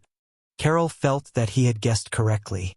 It had to be because Ames was unhappy about the outcome of what had happened earlier, so she had ordered Black Star to challenge him. If it was just a spar between officers, Heber would not say anything. Hee, is she this confident in this new officer of hers? Carol's face turned cold and said, "Okay, I accept your challenge. Hope you don't lose too fast." Bloodshed Land was his stage. He could use countless machines. Even if Black Star's name had been loud recently, he did not step back. Carol had heard about Ames' new officer. He also wanted to gauge Han Xiao's full strength. He wanted to see what kind of person Ames had found to replace him. Furthermore, his position was sensitive. He now represented the tyrant. Since Ames had ordered Black Star to challenge him, he could not back down. Even though Heber could protect him, considering the tyrant's personality, things would not go well for him if he was afraid of the challenge. Bloodshed Land despised cowards the most. Someone that was not a battle maniac had no chance of obtaining a high position under the tyrant. Han Xiao curled his lips and suddenly said, "We're both mechanics. Just sparring isn't fun. How about a bet?" "On what?" "Let's bet. 5 sets of machinery blueprints. What do you say?" "The loser has to give whatever blueprint the winner requests." Han Xiao smiled wickedly. Betting blueprints. Carol frowned heavily. Blueprints were the lifeline of a mechanic, so mechanics betting blueprints on was not uncommon. "Okay." Carol nodded. Han Xiao's eyes sparkled. There were many factors that had made him suddenly challenge Carol. Ames could not battle, but he could. Being high profile to a certain extent and showcasing his abilities was beneficial to increasing his position in this circle. Plus, it could help Ames relieve some anger. If the tyrant interfered in a spar between officers, it would be utterly embarrassing. Secondly, he had been peeking on Carol for the past few days and roughly knew his strength. Knowing the enemy guaranteed him an edge in the battle. Furthermore, he had noticed that Carol had a few rather good machines, so he had proposed a bet to win some machinery blueprints. He would never fight a battle without benefits. The third and the most important reason was that a new faction mission had appeared on his interface. Ames' Fury. Mission Introduction. The traitor's provocation and the tyrant's disrespect have made Ames enraged. As a member of Floating Dragon, you know what you need to do. Mission requirements. Defeat Carol publicly. Reward. 15 million experience. Plus 2,500 Floating Dragon faction favorability. Plus 30 Ames favorability. Plus 2 Heber favorability. Plus 15 renown. Failure punishment. Minus 20 Ames favorability. Minus 5 Heber favorability. Remarks. Different mission results will result in different effects. Chapter 612, Resource Battle. Chapter 612, Resource Battle? Translator. Atlas Studios Editor. Atlas Studios. Here will do. Carol brought the others to Bloodshed Land's open-air combat training ground number 30 and stood opposite Han Xiao. He then moved a long distance away till Han Xiao became a small dot in his eyes. Han Xiao looked around. This training ground was empty and unobstructed. Around its edges were tall mechanical towers connected by dozens of blue, high-temperature electromagnetic wires. It looked like a futuristic baseball field but many times larger. The floor was made of gray metal plates. Burn marks left by explosions and slash marks could be seen all around the place. Some pits too. Clearly, this training ground was often used. "In my territory, you have to follow my rules." Carol's voice came from afar. "First, the battle area is limited to this training ground. If you cause destruction outside of this, you'll bear the consequences. Second, causing severe damage to the opponent is not allowed. So, don't worry, your life won't be in danger." As Carol spoke, he activated the training ground. The floor trembled. Pits appeared from the metal floor, and mechanical soldiers rose up one after another, surrounding Carol. Fruobnovel.com. The mechanical towers at the edge of the training ground vibrated. A beam of light shot out from their peaks, gathering on top, forming a projection of a 3-minute timer. Carol smirked and said, "Don't say I'm bullying you. Before we start, you have 3 minutes to prepare. After 3 minutes, this place will be covered by a protective shield." Black Star was a guest. He would not have brought too many combat machines, and they would most probably be stored in his ship. By giving him 3 minutes to get the machines, after the shield covered the place, Black Star would be unable to receive external support and would only be able to fight with the machines in the venue. As for Carol, he had a continuous supply of armies because Combat Training Ground Number 30 was a facility that released machines from below to let people train with them. Many routes used to transport mechanical soldiers were hidden under the metal plates on the floor, connected to the logistics warehouse underground. This meant that even with the protective shield, Carol could obtain a non-stop supply of backup. Carol knew that a battle between two mechanics would most likely become a battle of resources. Black Star had limited resources while he had infinite, so he was already undefeated. The protective shield was transparent. It was a perfect opportunity for him to publicly shame Black Star. He could basically foresee the ending of the battle. Black Star's machines would be used up, scraps would be everywhere, Black Star himself would be surrounded by his army, and he could look down on Black Star from a high spot casually, making Black Star admit his defeat. Ames wanted to let her subordinate vent her anger, so defeating her subordinate would make her even more embarrassed. Furthermore, he did not hide his main stage advantage. If Black Star cowered from it and canceled the challenge, knowing it would end in his defeat, Ames would lose face as well. One way or another, he was only going to benefit from it. Carol smiled confidently. On the other side, Han Xiao was not surprised by Carol's main stage advantage at all. He contacted Rista and told him to bring the Blacklight stealth over, airdropping his army boxes. Ames was still standing by him. Black Star, are you confident? A little, Han Xiao replied casually. Then I shall trust you. Ames' tone was gentle like the wind. Although Han Xiao challenging Carol to a battle surprised her, it was clear that Han Xiao was doing it for her. She was happy for some reason. She had always placed a lot of trust in Han Xiao, and this was no exception. She patted Han Xiao's shoulders and took Gila and Aurora out of the place. They went up the tall building beside the training ground and watched the fight from above. Around the training ground, there were people climbing up the buildings to watch the fight every minute. There were hundreds of them, all Bloodshed Land officers or elite soldiers. Malekith and a few other Vanguard officials were among them. They formed small groups and chatted. The fight between Carol and Black Star was not kept secret. The message very quickly got passed to the officers. They all came to the scene to watch the battle. Black Star is quite daring to challenge our officer in our territory, a Vanguard official said as he looked at the two people in the venue. He challenged Carol because he's Floating Dragon's traitor? Must be. A few days ago, Ames was forced to hold back by His Excellency Tyrant. She's probably resentful, so she let Black Star fight for her. It'll be embarrassing to lose. Someone looked at Ames, who was also watching from afar, and speculated. Maybe Ames will stop the fight when her subordinate is in danger. Carol's strength. Tisk. Malekith shook his head slightly. The impression that the Vanguard officials had of Carol was very complicated. On one hand, he was a traitor. Although Tyrant was confident using him being a traitor still made others not want to get close to him. On the other hand, Carol was in charge of logistics and had almost no opportunity to fight. Unlike them, the Vanguard officials, who were signatures of Bloodshed Land and all well known, Malekith and the others did not know Carol's strength clearly. All they knew was that he was also grade A. He has the location advantage no matter what, so he basically won't lose. In the palace, Heber was still casually chatting with Austin. This time, Austin's expression suddenly changed, and he said in a strange tone, "Tyrant, it seems that a problem is occurring in your territory." Heber frowned, took out his communicator, pressed a few times, and got the report from his subordinates. Black Star challenged Carol? Austin cast a spell and space rippled. A large mirror appeared, showing the scene of the training ground. It seems like they're about to fight. Aren't you going to stop them? Austin asked. Heber looked at the mirror, thought for a moment, and shook his head.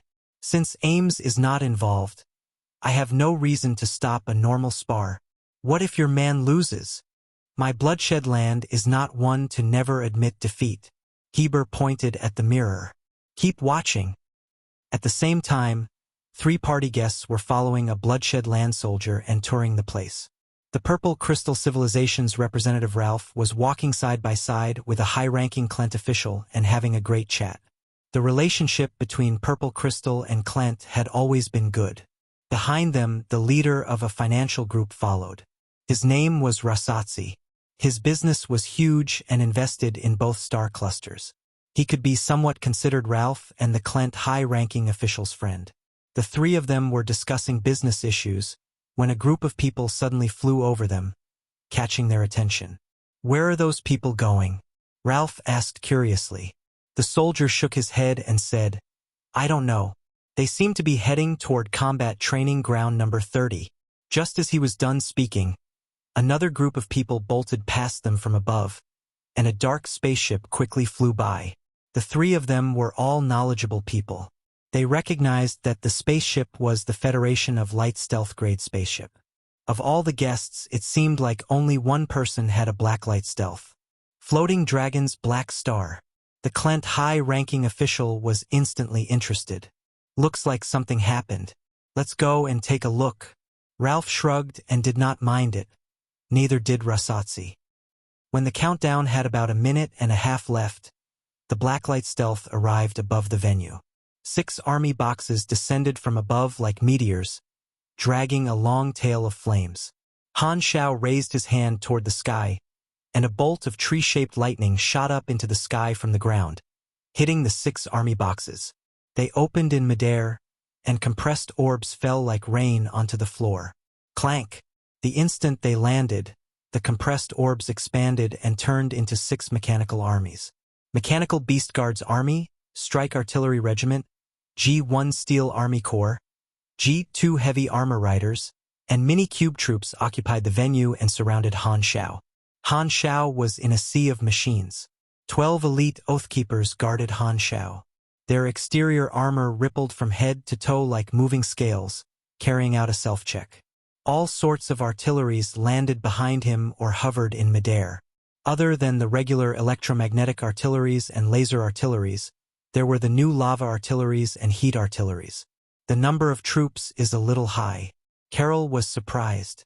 Nonetheless, he was still completely confident. Black Star's mechanical army only occupied a small part of the training ground, while his mechanical army had a much higher number and almost occupied half of the place. And it was still increasing. There was a round of machinery transport gates at the edge of the training ground. Standard mechanical soldiers crawled out one after another, surrounding Black Star's army. Almost endless backup, this was where Carol's confidence came from. So many machines. Black Star definitely spent a lot of time and money. Evil intentions flashed through Carol's eyes.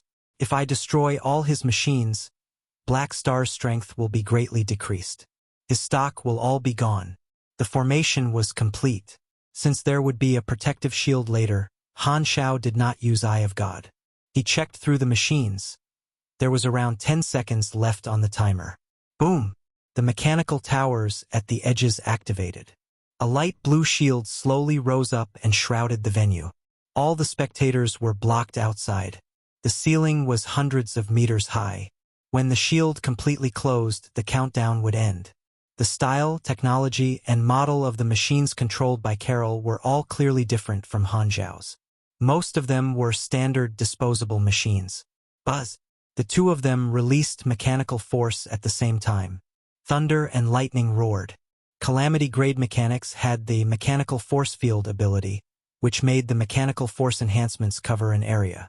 The entire place was covered. After so long, I finally encountered a mechanic of the same grade. Han Xiao squinted. This was his first time battling a mechanic of his grade. Berserk Ape wrapped around his body, and a virtual screen appeared before him, displaying the virtual intrusion image. Carol was not a virtual mechanic. He wore a single-unit mechanical suit. Pieces of armor extended from his armor and quickly turned into a more than 30-meter-tall heavy fortress, covering Carol from all angles. The thick and heavy armor clearly had impressive defensive capabilities. From the gap between the fortress, many large-caliber cannons extended out. Carol used the heavy machinery style. Large size, heavy, thick armor, strong firepower. Those were the clear specialties. This was a heavy, defensive carrier. Carol wanted to make use of his advantage in a battle of resources, so he gave himself a hard, thick turtle shell. He was not Han Xiao. He did not have a tough body and was most afraid of enemies rushing close. Therefore, he used a defensive strategy and planned to not even let Han Xiao touch him. Correct method. Malekith and the other spectators nodded. They did not think that Carol was a coward. This was a suitable strategy given the situation. Just as Carol's fortress was fully expended, the shield completely closed, and the countdown ended. Boom! The next instant, lasers flashed, and cannon fire roared. The battle had erupted. Han Xiao's mechanical army clashed with Carol's. Boom, boom, boom. The armies fought intensely. The scene became chaotic. Machines could not talk, so they fought in silence. Metal crashed against metal, creating bright sparks. Boom! The large-caliber cannons on Carol's heavy fortress locked onto Han Xiao and fired. Every shot made the barrels recoil instantly. The sound of firing was like a hammer smashing onto metal. Hoo! Huge balls of light went straight to Han Xiao, and the high temperature bent the air around them. Just as they were about to hit Han Xiao, Watcher instrument opened like a peacock opening its feathers. It appeared behind Han Xiao and flew in front of him, turning into force field bending shields. The attacks did not explode when hitting the shield but were diverted toward other directions. Bang, bang, bang. All the cannon fire was deflected. Some shots flew far away, hit the protective shield, and exploded. Some landed on the ground, stirring up a strong wind, tearing down the mechanical soldiers of both sides in the area. Han Xiao glanced around. He clenched his fist. Mechanical force lightning landed on the parts on the ground. Waste modification resurrected his mechanical soldiers, allowing them to continue the battle. Seeing this, Carol stopped attacking Han Xiao. His heavy fortress started targeting Han Xiao's mechanical army, wanting to quickly eliminate Black Star's army. It won't be so easy. Han Xiao snorted. Buzz! He raised his hand. The pipe on his arm launched a string of compressed orbs. They expanded midair and turned into more than 10 huge mechanical arms. The next second, these mechanical arms nano-shapeshifted, combined together, and turned into a 100-meter-wide palm, 3 times bigger than Carol's heavy fortress. Han Xiao waved his hand. The gigantic palm slapped right down onto the top of the heavy fortress, like a palm hitting a ping-pong ball. Boom! The wind blew away the surrounding mechanical soldiers. Even through the protective shield, Malekith and the others outside could feel it. The metal ground cracked open from the heavy pressure, but the heavy fortress was covered by a shield and was hardly damaged. Inside the heavy fortress, Carol sneered. This fortress was not something ordinary but an important equipment that he had made. It could block calamity-grade attacks. This time, Carol felt the fortress suddenly start trembling. The gigantic palm's fingers bent and pulled the heavy fortress out of the ground. Like throwing a baseball, it swung and sent the heavy fortress flying across a long distance, heavily landing on the protective shield and creating a string of electrical sparks. Boom! The bloodshed land elites in that direction of the protective shield almost fell from seeing a huge pile of metal flying toward them. The heavy fortress rolled and landed on the ground, shaking the floor. However, the shield still protected the fortress. Its damage was negligible, remarkable defense. Only Carol, who was inside, suffered from the sudden fall. Malekith saw this and analyzed. Carol's defense is very strong. Black Star seems to be unable to break through Carol's armor. It looks like this battle will be under Carol's control and turned into a complete battle of resources. That's Black Star's fatal weakness. Chapter 613 Turntable. Chapter 613 Turntable. Translator. Atlas Studios Editor. Atlas Studios. This fortress's defense is quite good. It's grade A equipment. Excitement flashed through Han Xiao's eyes. Carol's information popped up on the interface. His level was higher, some of his attributes and abilities were question marks, and his energy rank and health could not be seen. Han Xiao was not surprised. He was only level 142, so even regular grade as had a higher level than him. The heavy fortress defense was very strong but not indestructible. However, Han Xiao did not want to fight head-on. As a virtual mechanic, he had his professional ethics. He started virtual intrusion and gave the controls of the gigantic palm to Philip. Philip, have some fun with him. Block his fire and don't let him destroy too much of my army. Order confirmed. Executing, the gigantic palm slapped down again. Suddenly, the bottom of the heavy fortress emitted thrusting flames. The bulky fortress took off and dodged the attack, moving quickly in midair. This was a flying fortress. The gigantic palm chased the heavy fortress, and they started to duel in midair. As Han Xiao focused on virtual intrusion, flames surrounded him, and the mechanical armies of the two sides fought intensely. The strength of the 5 newly updated armies did not just increase by a little. Turquoise lava cannons blasted through iron, heat cannons melted metal. Space-bending bombs were like mini black holes, creating vortexes in space everywhere they exploded. Not to mention the mini nuclear mines could even plant mushrooms. The cube army formed teams of 3 sizes: normal-sized mini-cube robots, small fused mechanical soldiers about half a man tall, and robots that were the height of a mini-giant. They all had their advantages. Some were swift and some were tough. The G2 heavy armor riders slashed right through the enemies. All sorts of melee weapons shattered their foes into countless parts all over the floor, creating blank spaces on the battlefield like erasers. The performance of Han Xiao's mechanical army was an entire level higher than Carol's standard mechanical soldiers. They were all semi-elites. The efficiency of the slaughter was exceptional, cutting down Carol's mechanical army area by area. Han Xiao's mechanical army had the upper hand from the moment the battle started. However, the backup came non-stop and could not be fully eliminated. The wreckages stacked up on the ground. Carol was dedicated to using up Han Xiao's stash. He did not even control the army to attack Han Xiao and only focused on his mechanical army. He did not care even if he had to lose 3 of his units in exchange for one of Han Xiao's. As such, Han Xiao's 5 armies were slowly losing numbers. The mechanical soldiers that occasionally got close to Han Xiao were either blasted by the Watcher instrument or shattered by Oathkeepers. This kind of battle of resources was like a stalemate. A Vanguard official could not help but ask, "How long are they going to fight for?" Malekith shook his head and said, "At least a few hours." This time another shadow jumped up. The other Vanguard officials looked over and were shocked. "Number 2, you're here too." The commander told me to take a look." The person who had just arrived was a tall, skinny human. His body shape was a breath of fresh air among the muscular men that filled Bloodshed Land. This guy's nickname was Hunting Blade. There were different styles among the pugilist class, not just the brutal style. The one that he took involved using swift weapons. He was ranked 2nd among the 8 Vanguard officials, hence number 2. There were rankings among the 8 Vanguard officials. The commander Vanguard official was the boss. He was the most senior and strongest among the Vanguard officials. He had been receiving personal guidance from Heber, reaching grade A+, and was a training maniac. He spent almost all his free time in training. Second seat Hunting Blade was very strong, too. The 2 of them usually carried out more dangerous missions and could hardly be seen.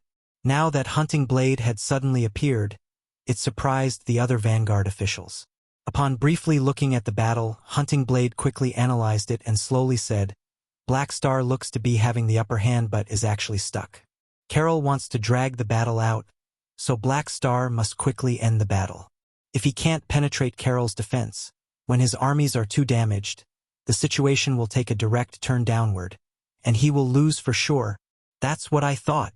Malekith nodded. "The situation is looking good. Carol has the home advantages and is considerably strong. Black Star has a very slim chance of winning. Carol is not too bad." Hunting Blade nodded and expressed his approval for Carol's strength. On the other side, Ralph and the other 2 arrived. They climbed up the building to watch the battle, asked the spectators around them, and figured out what was going on. Black Star challenged Bloodshed Land's officer in their territory? He's got some guts. Ralph was shocked. He's doing it for Ames. Floating Dragon Island's current officer challenging an ex-officer and traitor. It's meaningful. The high-ranking Klent official chuckled. Ralph nodded. He turned to look at Ames, who was not far away, and realized that Ames was completely focused on the battle. Boom! The attacks from both sides never stopped, and it was entering a stalemate. Suddenly, Carol's heavy fortress sped up in an instant and distanced itself from the gigantic palm before shape-shifting. The heavy machines split up into mechanical parts and combined again. At the same time, Carol threw out a pile of compressed orbs that expanded into new parts. Countless parts quickly fused together. In the blink of an eye, the parts became a 40-meter-tall, huge, human-shaped mechanical suit. Large battle suit, giant soldier, ship destroyer. The ship destroyer was human-shaped. It had 2 arms and 2 legs but no head. Its top was the tapered ending of its body. Its color was striped black and green. Thick, heavy armor covered its joints and weaknesses. It was wide and short on top and narrow and long below. Its legs were equipped with thrusters and caterpillar track wheels. Its body was covered in mounted weapons, and behind it was a pair of metal thruster wings. To describe it in a simpler way, this thing looked like an upside-down green trash can with limbs and wings. Carol looked at Han Xiao from above before sitting in the cockpit in the middle of its body. Bang! The ship destroyer made a swift roll after landing, its huge body shaking the ground. It then half-squatted on the floor and pulled out a thermal melting sword with one hand as its other hand's armored plate expanded into a huge bulky alloy shield. The heavy machinery style replied on various enormous machines for combat. These large mechanical suits were usually called giant soldier mechanical suits. Its 30 to 40 meters height could compare to some smaller spaceships. Such a large size meant that more energy sources and complex structures could be included inside, so its performance was remarkably high, and it could be used to battle in space. It was equivalent to a more mobile and agile galactic carrier. Virtual mechanics could take part in universe wars by hacking. Heavy armor mechanics could build these Gundam-like giant soldiers to fight battleships. The ship destroyer giant soldier held the alloy shield in front and started sprinting forward. Its shield heavily clashed with Han Xiao's gigantic palm. The tremendous force instantly deflected the gigantic palm aside. Overpowering the gigantic palm twice its size, the ship destroyer raised its thermal melting sword and slashed horizontally across the battlefield. Hoo! The high temperature produced white light that slashed across a huge area. Friend or foe, countless mechanical soldiers were shattered into pieces by the heavy sword. Han Xiao squinted. The Watcher instrument fused together into a large caliber cannon. A bucket-thick dark blue light beam launched out and landed straight on the ship destroyer's chest. Hum! A light yellow shield appeared and blocked this light beam. The light beam exploded into countless pieces and could not hurt the ship destroyer itself. Even Gundam is out. He's really motivated. Han Xiao curled his lips. He was not surprised at all. After so many days of peeking, he had seen Carol maintaining this giant soldier mechanical suit several times. The class advancement of a mechanic also affected the result of fusing blueprints. After choosing one branch, other than the potential point cost of learning knowledges from the other branches being tripled, some of the blueprints of the other 2 branches could not be fused.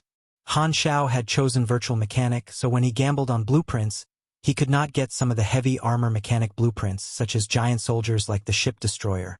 Carol clearly did not use the giant soldier to just defeat Han Xiao. It would be like trying to kill a mosquito with a cannon. His goal was to use the giant soldier to quickly wipe out Black Star's mechanical army. He did not want to use the ship destroyer trump card initially, but the quality of Black Star's mechanical army was beyond his expectations. His disposable troops died too fast, and the backup could barely keep up. If he did not use the giant soldier, Carol worried that he might have lost control of the situation. Carol turned from defensive to offensive. Even I can feel the energy wave of this giant soldier. It's very strong. It would take me a very long time to defeat it. Outside the protective shield, shocked, Malekitha's impression of Carol improved. Hunting Blade nodded. Now this is decent. Far away in the palace, Heber let out a faint hum, expressing commendation. At this time, a sudden change occurred on the battlefield. The mechanical soldiers on the training ground suddenly all stopped moving as if someone had pressed the pause button. Carol was stunned. Just as he wanted to control the ship destroyer and move, what he got was a bunch of random noises from the control panel. The artificial intelligence did not reply at all, and the nerve's connection completely stopped working.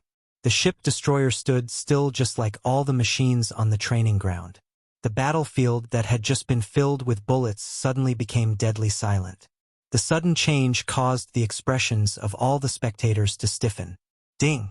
A crisp sound came from the Berserk Ape's virtual intrusion panel. Han Xiao clenched his face and snickered.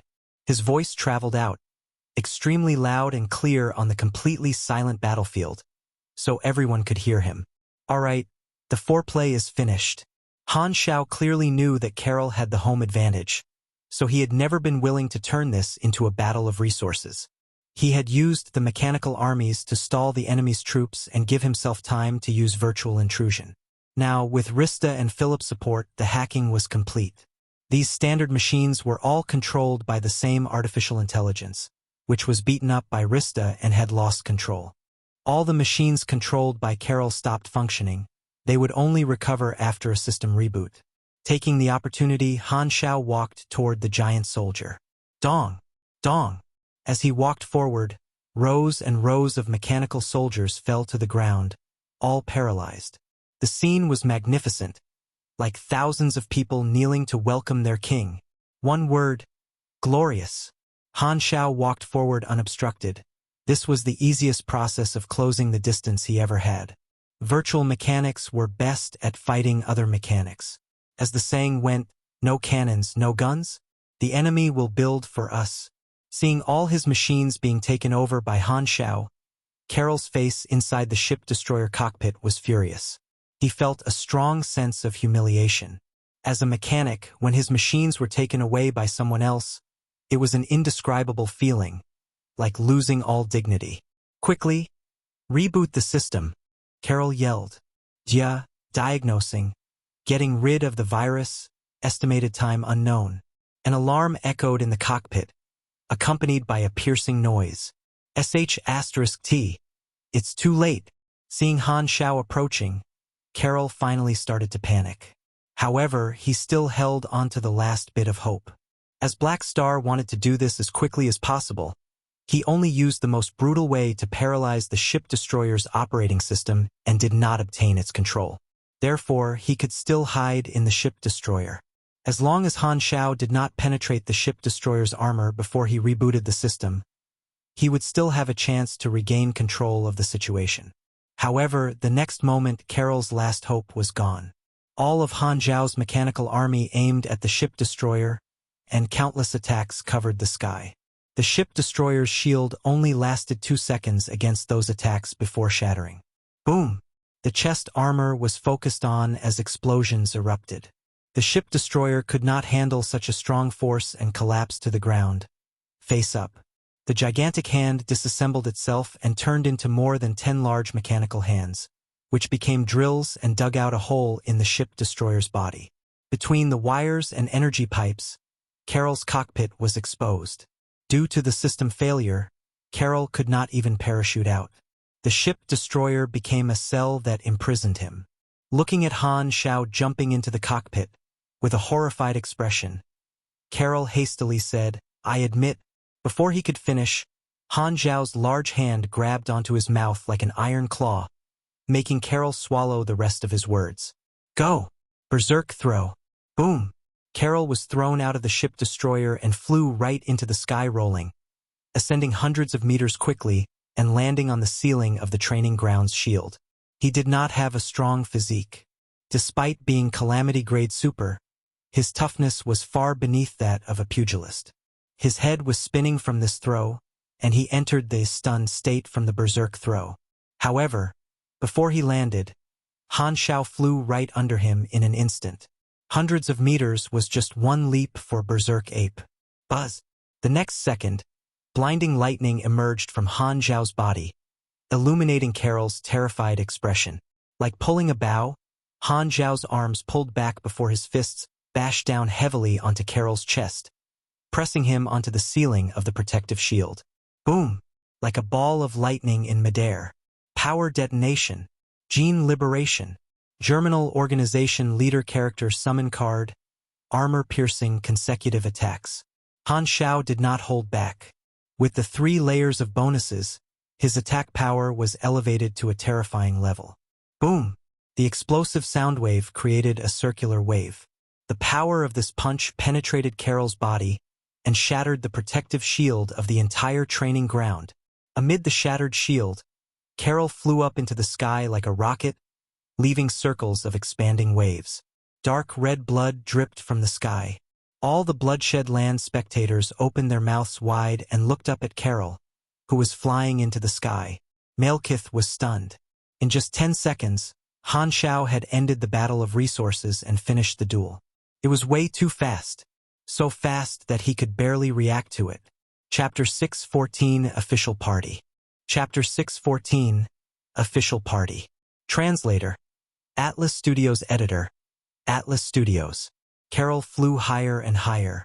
While the other spectators were stunned, Hunting Blade was the first to react. He jumped up into the sky, caught up to Carol's ascending body, and grabbed Carol with his hands like a chicken.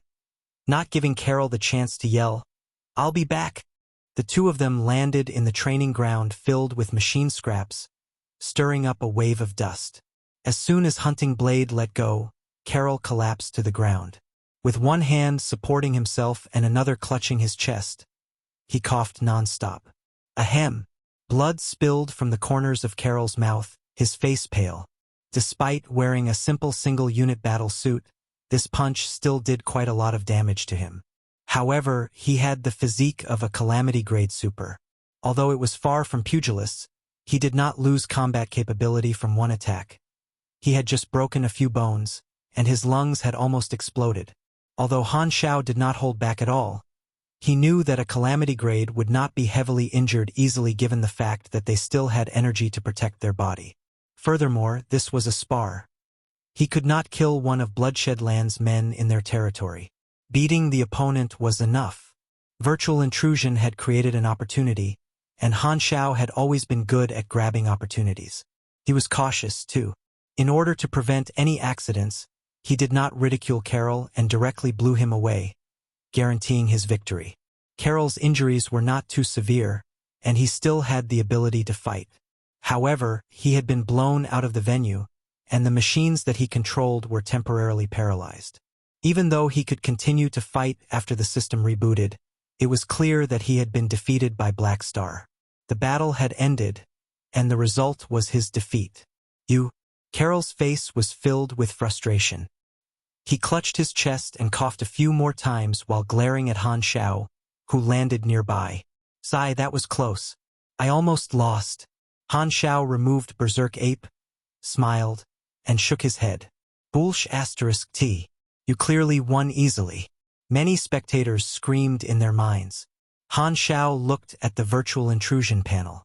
There was close to no time left before Carol's artificial intelligence rebooted. So he looked around and said, "You've lost. There are so many people watching. You'll accept it, won't you?" Carol noticed the eyes of the spectators on him. He clenched his teeth and felt beaten. He had a huge home advantage but was easily defeated by Black Star. This guy's combat capability was too strong. The identity difference between the 2 of them amplified the effect of his loss. Black Star was Floating Dragon Island's current officer, whereas he was a traitor in others' eyes. Now that the traitor had been defeated by someone from Floating Dragon, it was clearly the result people wanted to see. Not to mention, he had just provoked Ames a few days ago, and then he was beaten by Black Star. With those thoughts in mind, Carol felt extremely embarrassed. Carol looked in Ames' direction subconsciously, only to notice that Ames did not even look at him, the loser, but at Black Star. This made him even more furious. In the spectator area outside, Ames exhaled lightly and smiled in relief. At the moment Black Star blasted Carol away with that thunderous punch, she had felt the unhappiness that she had kept in over the past few days all disappear, vented with Han Xiao's punch. She immediately felt that even the sun was brighter. Ames found that Han Xiao looked pleasing to her eyes no matter how she looked at him, so she kept staring at Han Xiao. As for the person whom she had always been thinking about, Carol, Ames did not even want to take another look at him. The position of this traitor had become nothing in her eyes. She had let it go. "I have someone better," Ames murmured. Not far away, Ralph sighed. He had only met Black Star a few days ago. At that moment, Han Xiao's position in his mind became slightly higher. Dragon Emperor found a spectacular guy. If there's a chance in the future, maybe I can entrust some sensitive missions to Black Star. Ralph pondered and thought about hiring Black Star Army. The Purple Crystal Civilization ruled Colton, and Black Star Army's stronghold was in Colton, so there was a natural reason for them to work together. Rasatsi rubbed the tentacles on his chin. On the surface, he was not affected at all, but in his mind, he thought, I heard that notorious have invested in the Black Star Army. They have quite the potential. Seems worth investing in them. After socializing over the past few days, he knew Black Star, too. Due to the fact that there were many important people among the guests, he did not make any proposals to Han Xiao. Only now did he think of investing. The high-ranking Klent official squinted slightly and suddenly said, Black Star defeated Tyrant's man in Bloodshed Land. What will Heber do? Not far away, Malekith and the other Vanguard officials were thinking about this question, too. Someone frowned and asked, Will His Excellency Heber interfere? Malekith shook his head. This is a spar, so probably not. Carol's defeat was certain. The Vanguard officials were used to battle. They were not too shocked or stunned by the result, only surprised by Black Star's strength. Many Vanguard officials were eager to spar with Han Xiao, too. The question that they were most interested in at the moment was Heber's stand toward this. At the same time, in the palace. Your man lost, Austin said jokingly. I have eyes. Heber frowned slightly before waving his hand. Nothing to watch anymore. Turn it off. Aren't you going to reply? No need to. Heber was not angry. Since it was a fair fight and Black Star had won fair and square, it just showed how capable Black Star was. Austin stopped the stream, and the two of them stopped paying attention to the incident. Heber did not interfere, but no one thought that he did not know about this. Seeing nothing happened, they understood that Heber approved of the result of this battle. Bloodshed Land believed in strength. Carol being defeated publicly made the others embarrassed, too. Many spectators shook their heads and left. Malekith and the others gave Carol a disappointed look and disappeared. Carol knew that the result was decided and had nothing to say. Don't forget our bet, Han Xiao kindly reminded. What blueprints do you want? Carol clenched his teeth. The tyrant definitely knew about the bet. If he did not live up to it, it would bring shame to Bloodshed Land. He did not have a choice but to carry out the promise. Let me think, the mechanic fortress earlier and that giant soldier mechanical suit. I want these too. Han Xiao chuckled. Okay. Carol's heart was bleeding. Then Han Xiao requested 3 other blueprints. He had peeked at Carol's weapon inventory before, and there were many things that he wanted, but Carol did not use all of them in the battle, so Han Xiao could not request them. As a virtual mechanic, although he could not fuse the blueprints for some exclusive machines from other branches, he could still directly learn them if he obtained the blueprint. After all, when gambling on blueprints, a single knowledge combination had dozens of possible blueprint outcomes. Class advancements only made some of them unavailable, but with the blueprint, as long as his knowledge met the requirements, he could build that machine. I will give you the blueprints tomorrow. You don't have to worry about me going back on my word. I have at least this much credibility. Frustrated, Carol said that before leaving without even cleaning up the training ground. He did not even dare look at Ames. Unbothered, Han Xiao looked at the interface notification. Ames Fury. Completed. You have received 15 million experience. You have received plus 15 renown. Plus 2,500 floating dragon faction favorability. Plus 20 Ames favorability. Current relationship. Confidant. Plus 2 Heber favorability. Current relationship. Indifferent. This time, Ames landed beside Han Xiao with a smile on her face. Good fight. Well, I couldn't keep watching you get bullied. Han Xiao joked and found an excuse to explain his actions. I know. Ames smiled faintly. She suddenly felt somewhat nostalgic. Ever since she reached beyond grade A, it had been a very long time since she had felt what it was like to be protected. She had never expected to feel that way again. I'm so much stronger than Black Star, but he was the one that helped me in the end. Ames laughed in her heart. Aurora looked up at Han Xiao, then at Ames. She tugged on the edge of Gila's clothes and said softly, "Big sister." Gila looked straight and coldly said, "What?" "No, nothing." Aurora shrank back. After collecting his machines and placing them into the blacklight stealth, Han Xiao and the others returned to their rooms.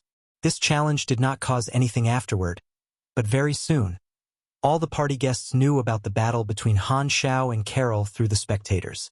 Black Star had fought for Ames in Bloodshed Land, defeating Floating Dragon Island's traitor openly in the tyrant's territory, and the tyrant approved it with silence. Black Star had gained respect on the Dragon Emperor's behalf, and many were surprised. After the battle, the day passed peacefully. The next day, the official party finally started. The people had waited days for the official party. All the guests dressed up neatly and formally, gathering in Heber's palace hall. This place had been rearranged into a party venue. There were all kinds of rare food and drinks as well as musicians standing by at the side. Not just the hall, around half of the entire palace was the party venue, all arranged properly. The guests could walk around the place as they like. There were also many small, private rooms upstairs for guests that wanted to communicate privately. The goal of the party was to invite the people of the top organizations in Shattered Star Ring to discuss all sorts of topics, expand their connections, build relationships, exchange information, plan the development of the Shattered Star Ring, and so on. It was like a social club but more serious, business-focused, and high-class. The guests were chatting with each other. Ames stood by the side and did not talk to anyone. Gila and Aurora were beside her. They did not know what to say during this kind of occasion, so they did not speak either. Han Xiao was socializing on behalf of Ames. People came to chat with him passionately from time to time. He dealt with the guests while at the same time observing others, quietly collecting information. Not a long wait after, the host of the party, Heber, finally appeared. The place instantly became quiet. Everyone stopped talking and looked at Heber, waiting for him to speak. "I'm glad to see so many familiar faces this time once again." Heber looked around. "I hope you guys will benefit from this party like always. So, let the party begin." Chapter 6:15, Austin's Gift. Chapter 6:15, Austin's Gift. Translator, Atlas Studios Editor, Atlas Studios. As the musicians started to play, the party officially began. The guests all had their own goals. They split into twos and threes and headed to more private areas to discuss business. Heber took a few guests up the stairs. Not far away, the Klent high-ranking official also went upstairs with a few others. Seeing this, Han Xiao squinted and pondered. The tyrant and the Klents are allies. He has already secretly joined the Crimson Dynasty's side, so maybe the Klents have become the Crimson Dynasty's friend, probably even earlier than tyrant. After all, the Crimson Dynasty wants to rope in the Shattered Star Ring's organizations, so their priority should be the Star Cluster civilizations. The Klents got persuaded first, then recommended Bloodshed Land as an ally.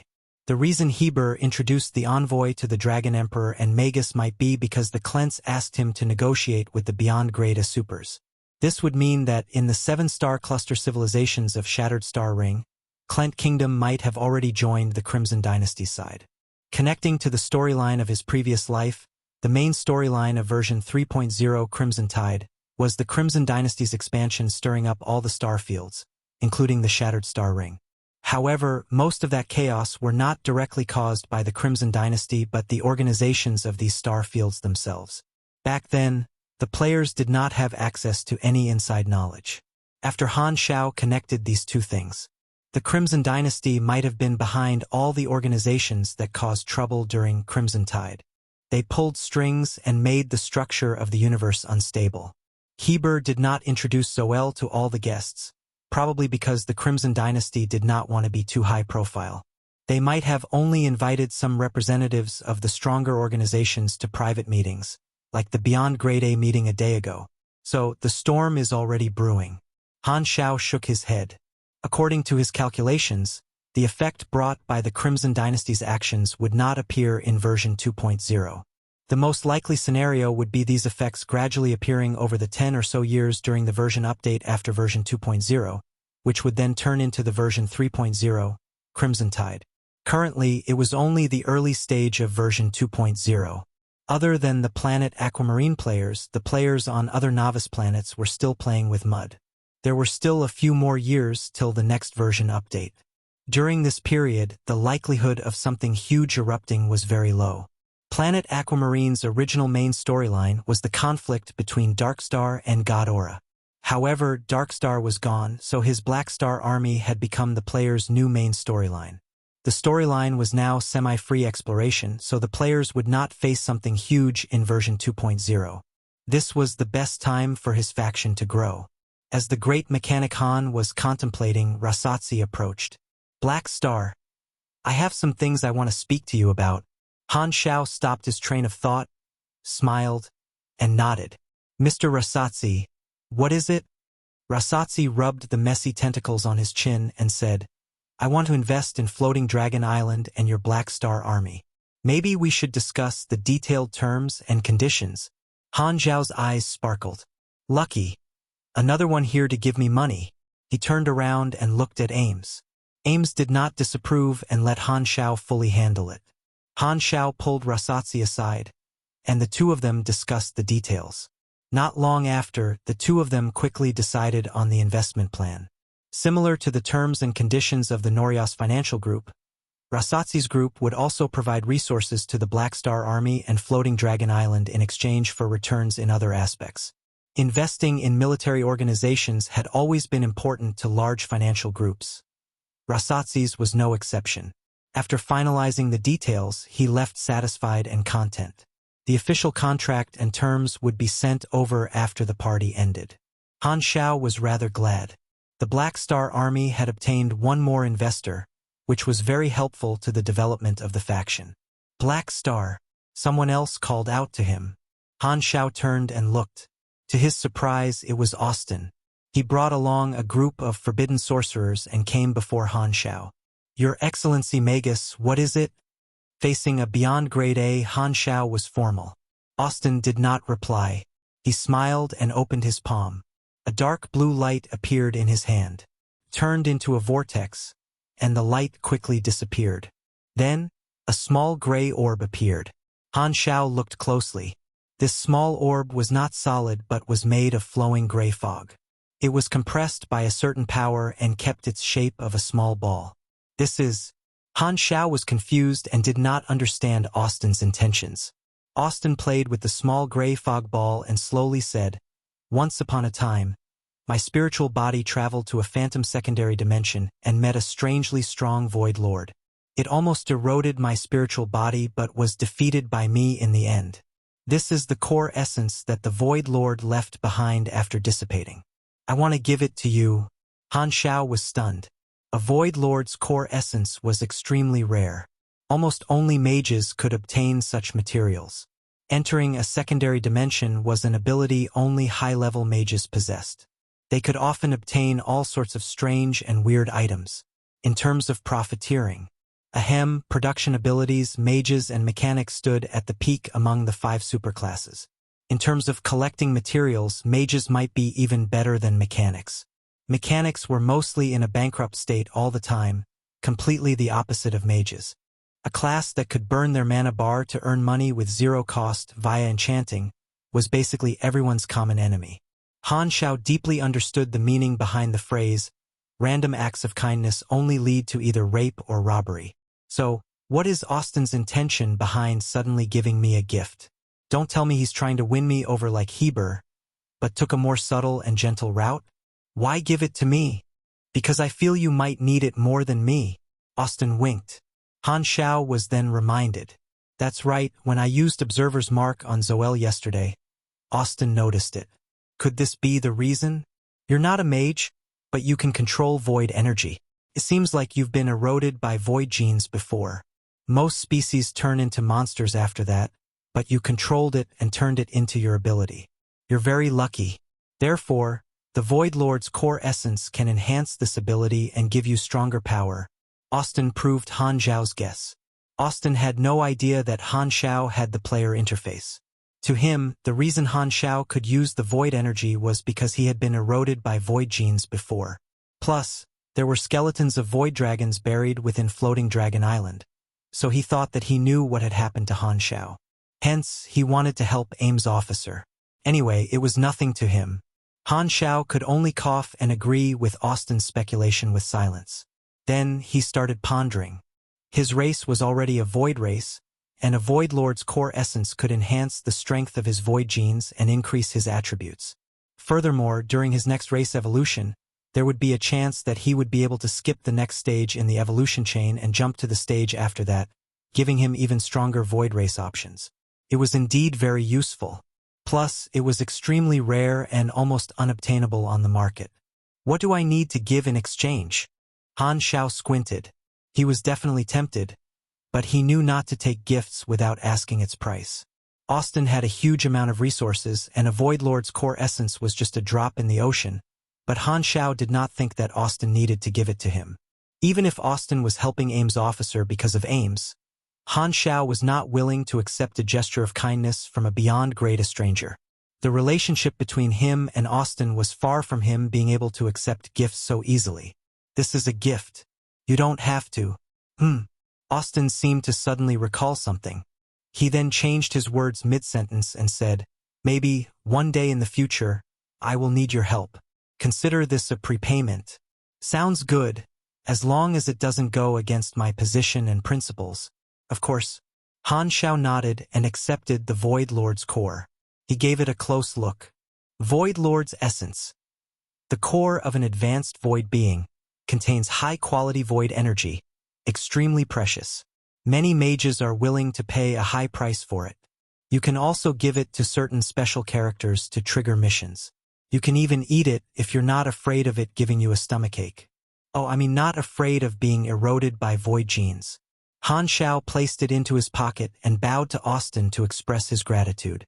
Austin smiled with his adorable face before slowly saying, "Heber is reckless, and Ames is careless. I know your potential clearer than they do. One day you might leave the Dragon Emperor and build your own name. It has been too long since a legend was born in this star field. I will be observing you. Don't disappoint me." Before Han Xiao could reply, Austin took his forbidden sorcerers and left. Han Xiao had a strange expression on his face. Austin did not speak as if he was high and mighty. He was very friendly and gave Han Xiao a good impression, but those words made him feel like he was facing an elder. The party went on.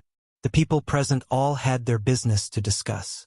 Occasionally, someone would approach Han Xiao to discuss some topics, but not often. Other than Rasatsi and Austin, the others that went to chat with him mostly just had a casual conversation.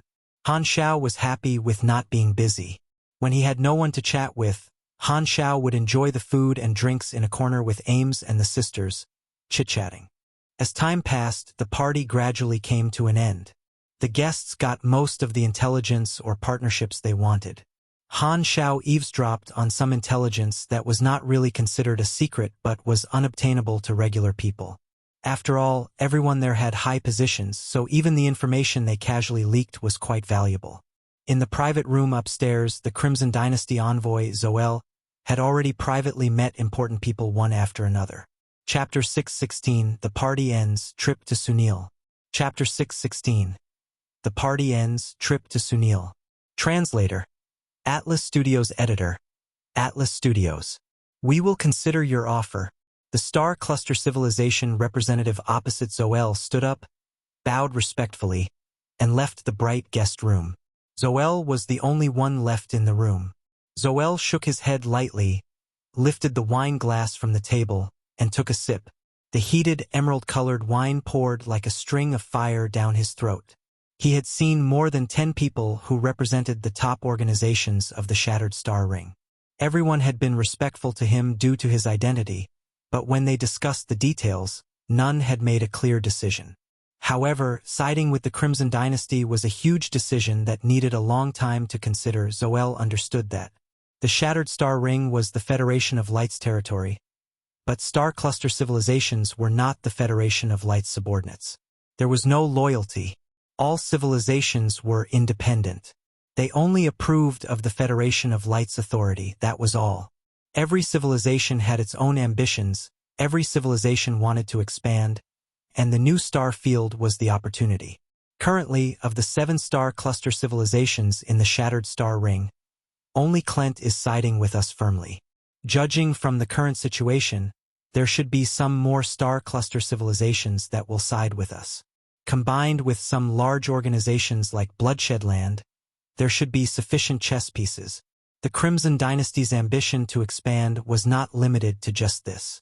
Zoel was only in charge of the Shattered Star Ring. There were envoys in other star fields.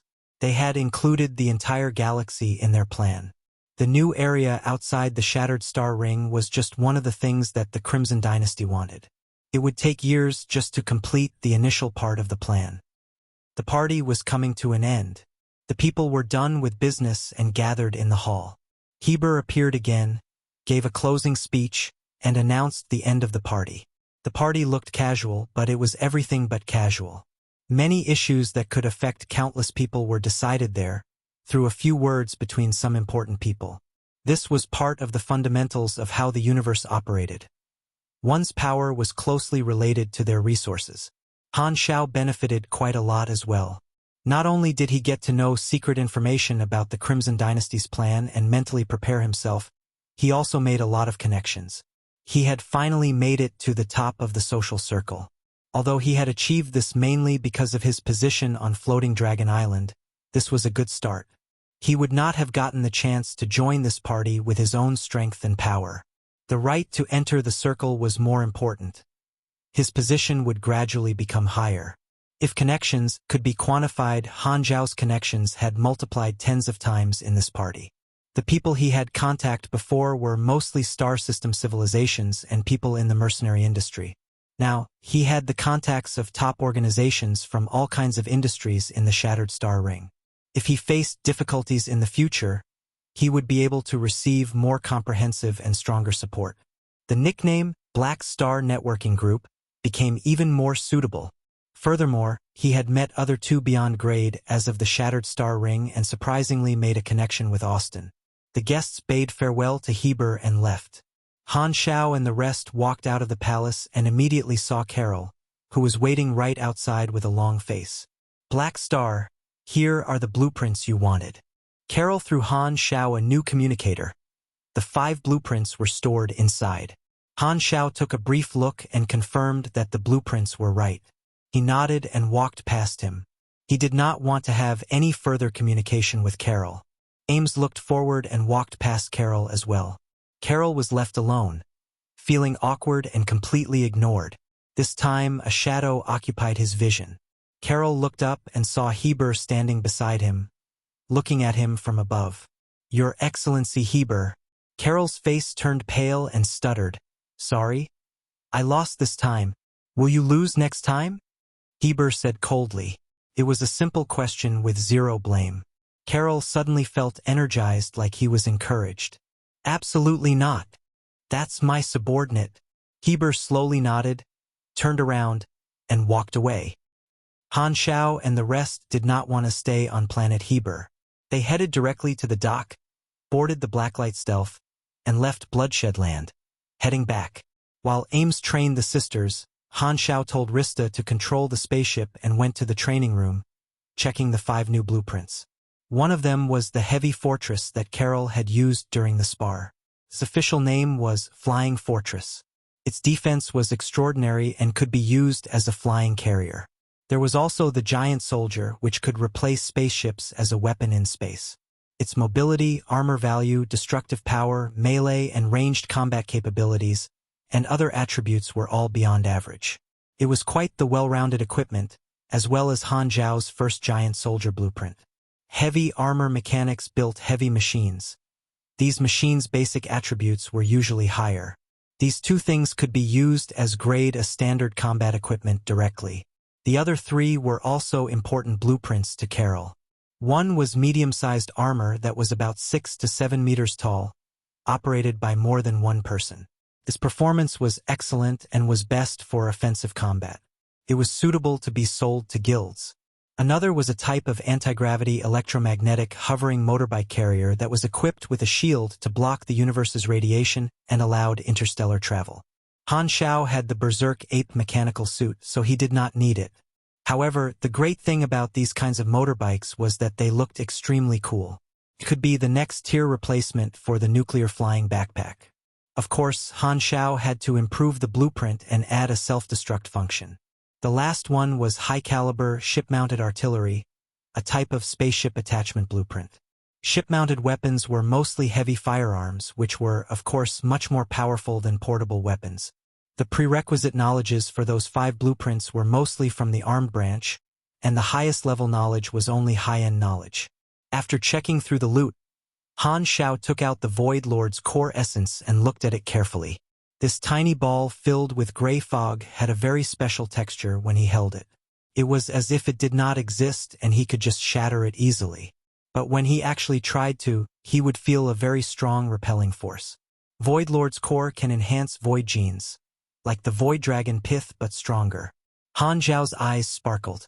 In the power pyramid of void species, the Void Lord was at the top. Most of them existed in the secondary dimension as seen by mages or hid in void vision and rarely interfered with reality. A Void Lord could be considered a high-dimensional life form. A similar being would be magic beings. Void Lords gathered void energy to build their body and project it onto reality. They had thousands of forms. Even in Galaxy, where there were so many races, they were still considered rare beings. This was not the first time he used this kind of item. Consuming the Void Lord's core was very beneficial to him. Usually, there would be risks of consuming genetic items, but the adaptability between the same species was very high. The chance of a side effect occurring was minimal. Han Xiao opened his mouth and swallowed the tiny gray ball of fog. A freezing feeling exploded from his mouth and instantly expanded to his entire body, as if even his soul was frozen. Han Xiao could sense his own body at a microscopic level, and he could see his cells gradually growing stronger under these waves of highly concentrated void energy. His genes changed once again. You have used a Void Lord's essence. Fusion progress, 38%, 61%, 100%. Fusion complete. Compatibility, perfect. Permanent attribute increase, +8 STR, +12 DEX, +10 END, +10 INT, +15 MYS, +8 CHA. Your talent, intermediate strengthened life, became slightly stronger. The freezing cold quickly went away. Han Xiao took a deep breath and looked at the interface notification. The attribute increase was quite impressive. A total increase of 63 points. More surprisingly, there was a clear notification related to intermediate strengthened life. This talent had been with him for a long time and provided him with a lot of health. The last time this talent leveled up, he had already speculated that he would have to use more gene items with no side effects to continue making the talent stronger. The Void Lord's essence had proved him right. Although the effect of intermediate strengthened life was unchanged and did not level up since there was a notification, it meant that this was the right path to take. Han Xiao decided to make collecting rare void species materials a new mission. Han Xiao first took Ames and the sisters back to Floating Dragon Island. It was a peaceful trip. Arriving on Floating Dragon Island, the Blacklight Stealth parked at the dock. Ames and the sisters got out and turned to look at Han Xiao, who was beside the hatch. Han Xiao looked at Gila and Aurora and smiled. You guys, train with the Dragon Emperor properly and quickly become stronger. I'm still waiting for you to help me. Aurora raised her tiny hand up and said very seriously, I will definitely work hard. Gila opened her mouth but did not know what to say. She suddenly realized that the two of them had to part again. She and her sister would be training on the unfamiliar Floating Dragon Island and start a new chapter in their lives. Could be a very long time before she saw Han Xiao again. Gila could not help but think of the times back on planet Aquamarine when she used to look up at the starry night. She felt her emotions become a mess. Gila knew that she did not know Han Xiao very well. They had spent little time together, less than the time they had spent apart. She hesitated, then softly said, Be careful. Got it, bye. Han Xiao waved, and the hatch closed. The next moment, the spaceship took off and disappeared. Ames turned toward the sisters and said, From now on, you will be starting your official training. I'll be very strict. I'm looking forward to it. Gila inhaled deeply, her expression dignified. Away from floating Dragon Island, the Blacklight stealth entered hyperdrive and headed toward planet Sunil. Attending the Tyrant's party in the Soul Star cluster had taken quite a lot of time, including travel. During this time, the Black Star Army had been maintaining its business. The players had yet to cause any big problems, so everything was operating as usual. Not long ago, Herluz had sent a message. After 200,000 players worked for months, the Sunils finally made a huge breakthrough. They got rid of a large amount of prophecy stone mines, and the strength of the psychic current visibly weakened. At this pace, the threat of the catastrophe would very soon be completely eliminated, saving the Sunils. However, as they dug deeper into the mines underground, they noticed some strange phenomena, so Herluz requested backup from him personally. The information Han Xiao gained during Tyrant's party gave him quite a lot of pressure. He wanted to speed up the Black Star Army's development, so he decided to visit planet Sunil himself and completely solve the Sunil's problems. At the same time, he would scout the area and prepare to build the third subbase. Furthermore, while doing that, he could reap the experience of 200,000 players, collect 3 billion experience, and level up to level 145, meeting the class advancement requirement. Chapter 6:17 Planet Sunil's Natives. Chapter 6:17 Planet Sunil's Natives. Translator. Atlas Studios Editor. Atlas Studios. The pure white clouds flew in the sapphire sky of planet Sunil like pieces of silk. The gentle wind brought along a thin veil of fog and blew across the dense sea of trees, shaking them like a wave. Green was an amazing color. Looking down on the surface, Han Xiao felt soothed. The Blacklight stealth slowly landed in the military area outside Forest City. Herluz was already waiting there with the Sunil superiors. Further away were many patrolling armored Sunil soldiers. As soon as Han Xiao walked down the gangway, Herluz rushed toward him and gave him a passionate hug. "Black Star, you're finally here." Han Xiao patted Herluz's shoulder, signaling him to let go. Herluz excitedly introduced the Sunil superiors to Han Xiao one after another. They shook hands and greeted each other. The Sunil superiors were very humble. Black Star's position in the galaxy was far above that of the entire Sunil race. Plus, Black Star had helped them solve the issues of their planet. They would never forget this. After the introduction, they started talking business. Han Xiao asked, "What's the situation now?" "Amazing." Herluz was exhilarated. He knew the most about the effect of the Black Star Army over the past few months. The situation of the Sunils had tremendously improved. As he spoke, Herluz took out his communicator, opened the map projection of planet Sunil, and explained in detail. The threat on planet Sunil came from the beasts. The cause of the catastrophe was the prophecy stone mines, hidden underground in various places.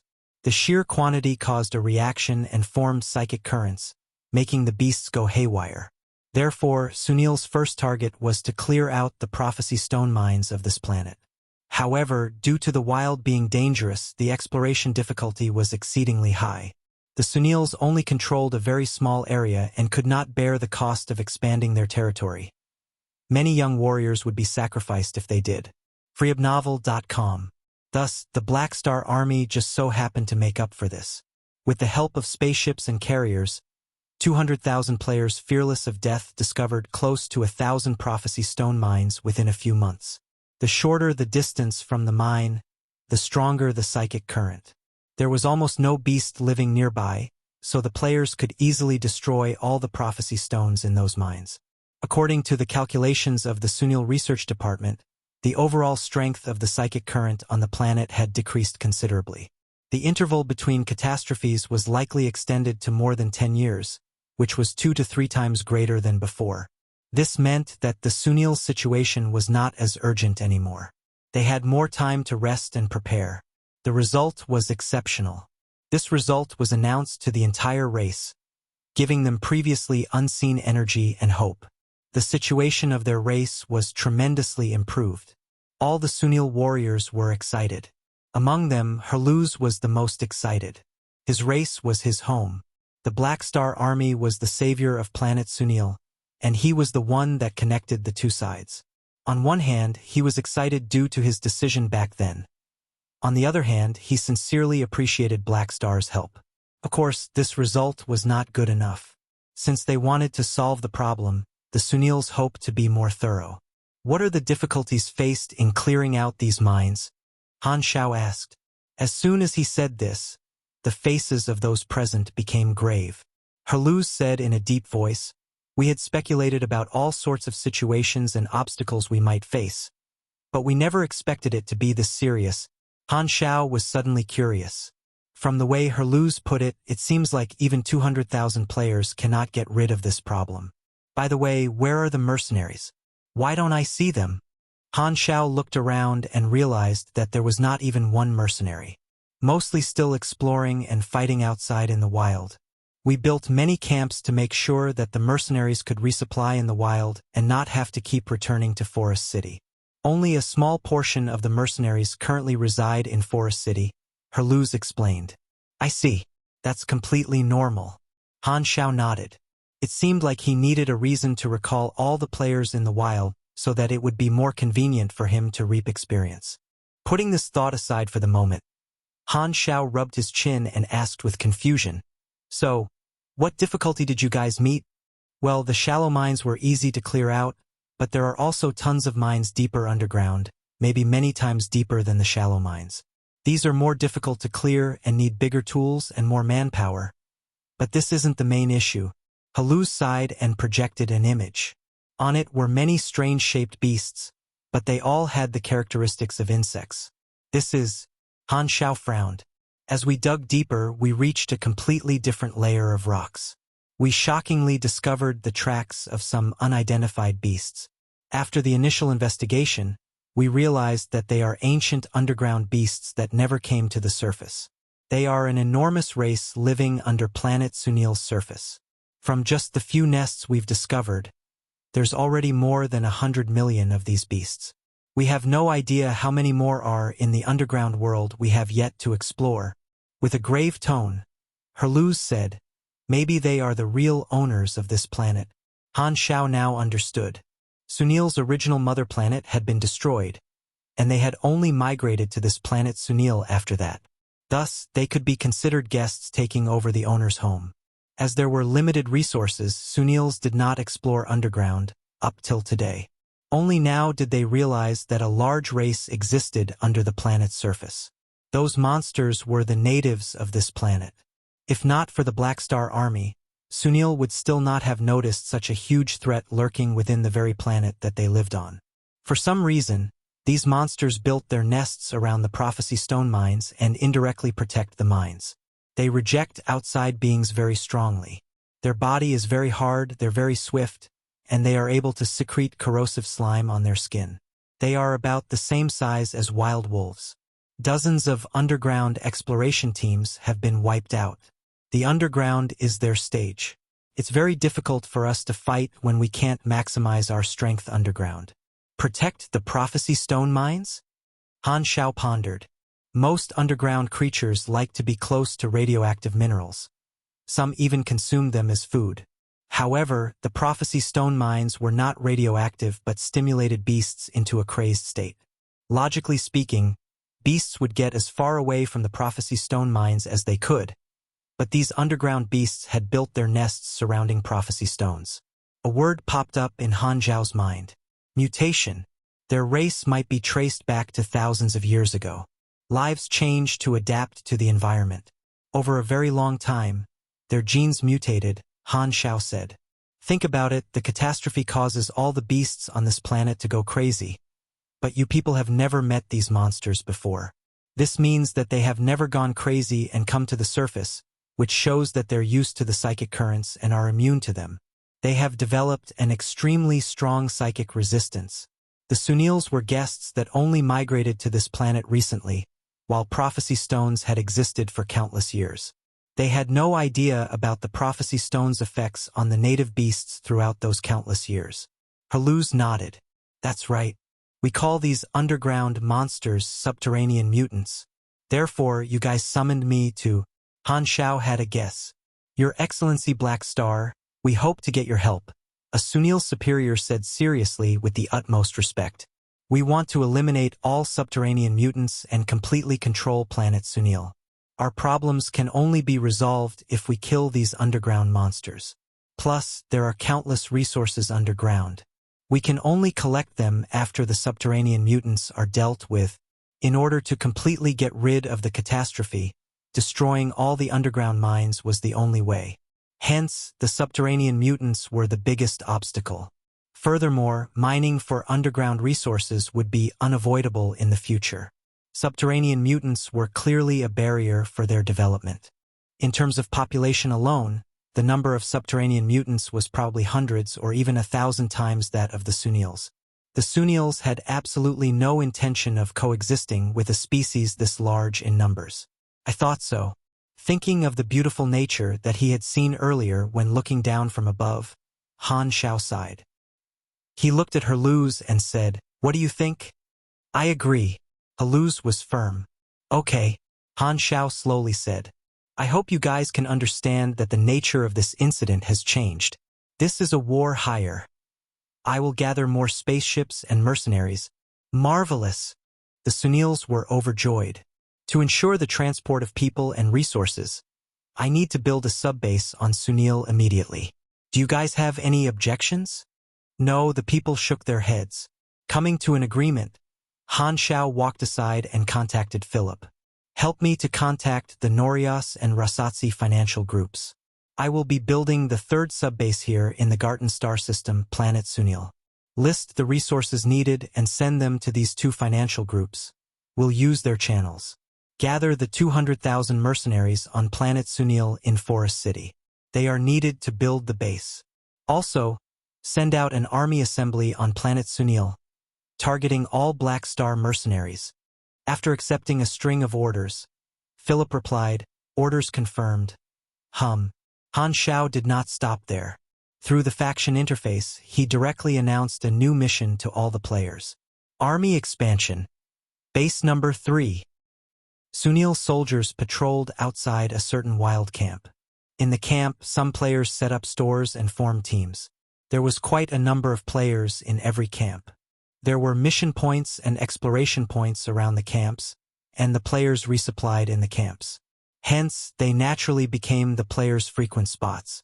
Maple Moon sat in a corner with a repair mark on her head. She had set up a repairing store for equipment, and business was booming. Back then, she had decided to follow the majority and went to planet Sunil. As a casual player, she did not like fighting and killing. She had always felt the mechanic class was most suitable for her. In version 1.0, she had followed Black Star for a very long time and benefited a ton, so she was ahead of the other players.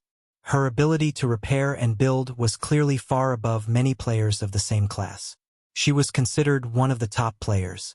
Although she did not receive Black Star's special treatment in version 2.0, due to her already being ahead, her business had always been popular. Other players were more willing to go to her for repairs and purchases. With the large amounts of profits that she made from that, she had more resources to increase her strength, which formed a cycle. However, Maple Moon rarely battled. Compared to fighting, she enjoyed the storyline more. The Sunil mission was right up her alley. Saving this race in danger and getting gratitude from the Sunils made her very happy. There were quite many players who liked the storyline, similar to Maple Moon. To some players, profit was not the priority. What they wanted was a good story. The business plan that Han Xiao had set for the Black Star Army was to let the players experience various storylines through the hiring missions. The Sunil storyline was one of them. This way, their stories would become the Army's history. At this time, Maple Moon realized that the players on the street had all stopped and opened their interface at the same time. This told her that something huge had happened, so she hastily checked the interface. The mission to build the third base appeared in her eyes. Black Star came to Sunil? Strange, the mission to save Sunil is not completed yet. And base number 3 can already be built. Who cares? It's a good thing that a new base can be built. The players chit-chat and left in groups, heading toward Forest City. The camp suddenly became empty. Most players had already immersed themselves in the Black Star Army. They felt that their performance on planet Sunil had made their faction grow again. They felt a sense of achievement. Every time the faction developed, the players would feel fulfilled. Han Xiao's method of building a sense of belonging was really working well. Maple Moon packed up her store and headed to Forest City, too. Other than missions, she had another goal, to learn better blueprints from Black Star. She had stocked up quite a lot of experience over the past few months. She was not the only one. All the mechanics on Planet Sunil were hoping to do the same. Chapter 618 Class Advancement. Chapter 618 Class Advancement. Translator. Atlas Studios Editor. Atlas Studios. The chosen location for base number 3 was not far from Forest City. All 200,000 of the players that were outside returned immediately after receiving the mission. With the help of spaceships, they gathered in no time. Outside Forest City, 200,000 players gathered and focused their eyes on Han Xiao. Han Xiao borrowed the Dragon Emperor's style once again, sitting on a mechanical throne that hovered in midair. He was not really trying to look cool. There were so many players, so they would not be able to see him if he was not flying. It had been a while since Han Xiao had last been in close contact with players. He briefly observed the players. The equipment of the 200,000 players that had stayed on Planet Sunil for a few months had visibly changed. They could roughly be grouped into 3 types of people. The first type was those that wore heavy armor, mostly Sunil Enlistee class armor and some worker bee armors. What was worth mentioning was that the Sunil armors these players wore all came from his army. The Sunils clearly knew that Han Xiao had secretly learned about their blueprints.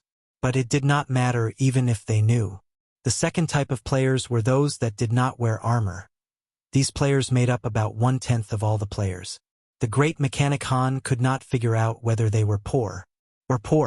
Be it pugilists or espers, buying a set of armor had pros and no cons.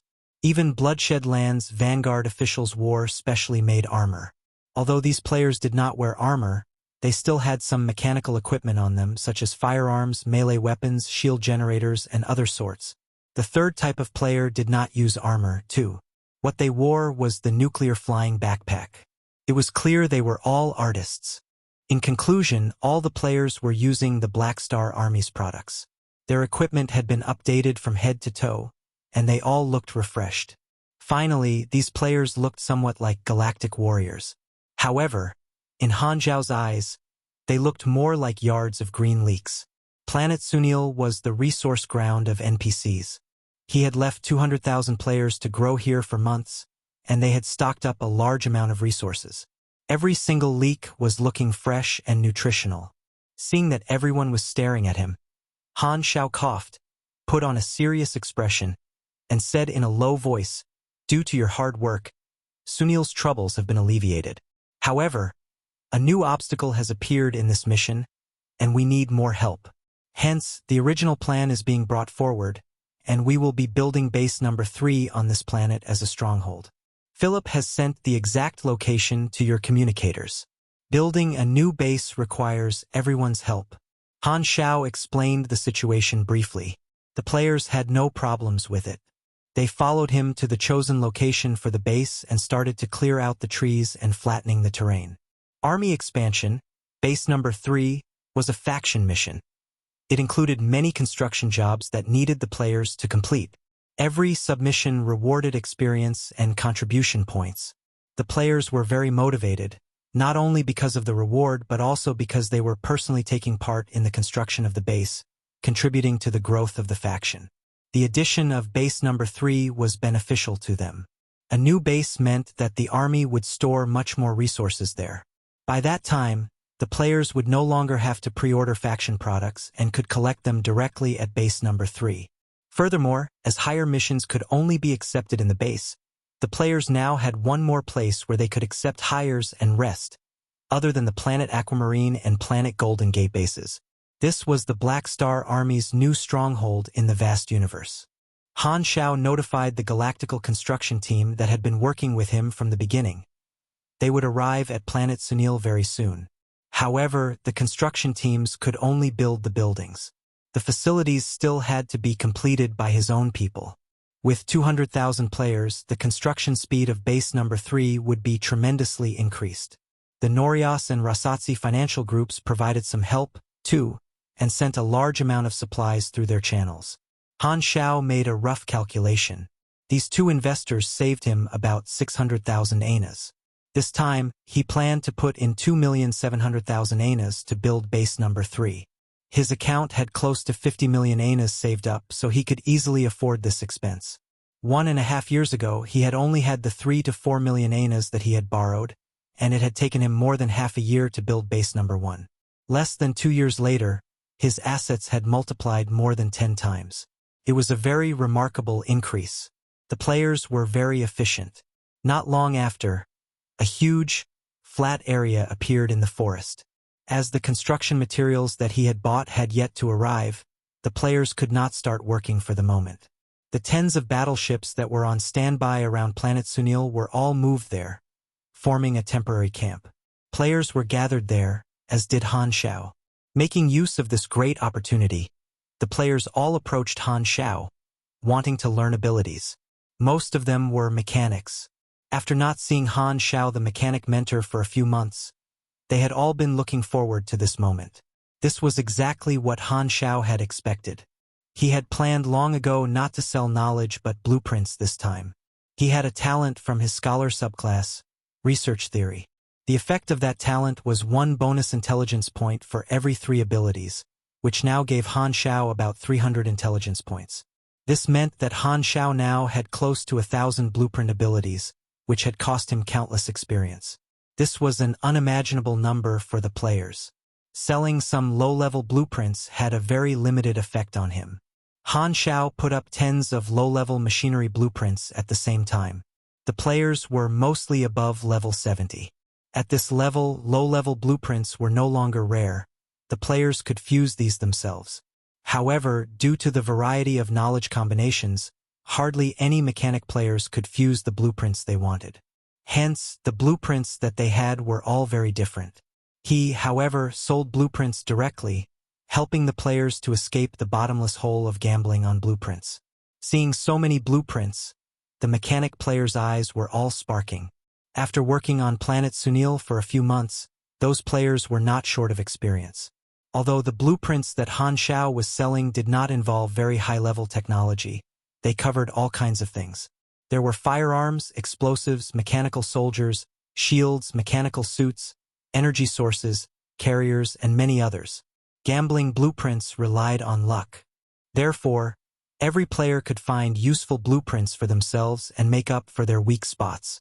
Han Xiao was not worried about mechanic class players affecting the sales of the Black Star army after learning those blueprints. From a cost perspective, the players definitely could not compete with production lines and had no chance of selling things at the same low price. Furthermore, spending in the faction store rewarded players with contribution points. Besides, Han Xiao did not sell blueprints of the faction products. What he sold were the blueprints of the same type of machines but half a standard lower.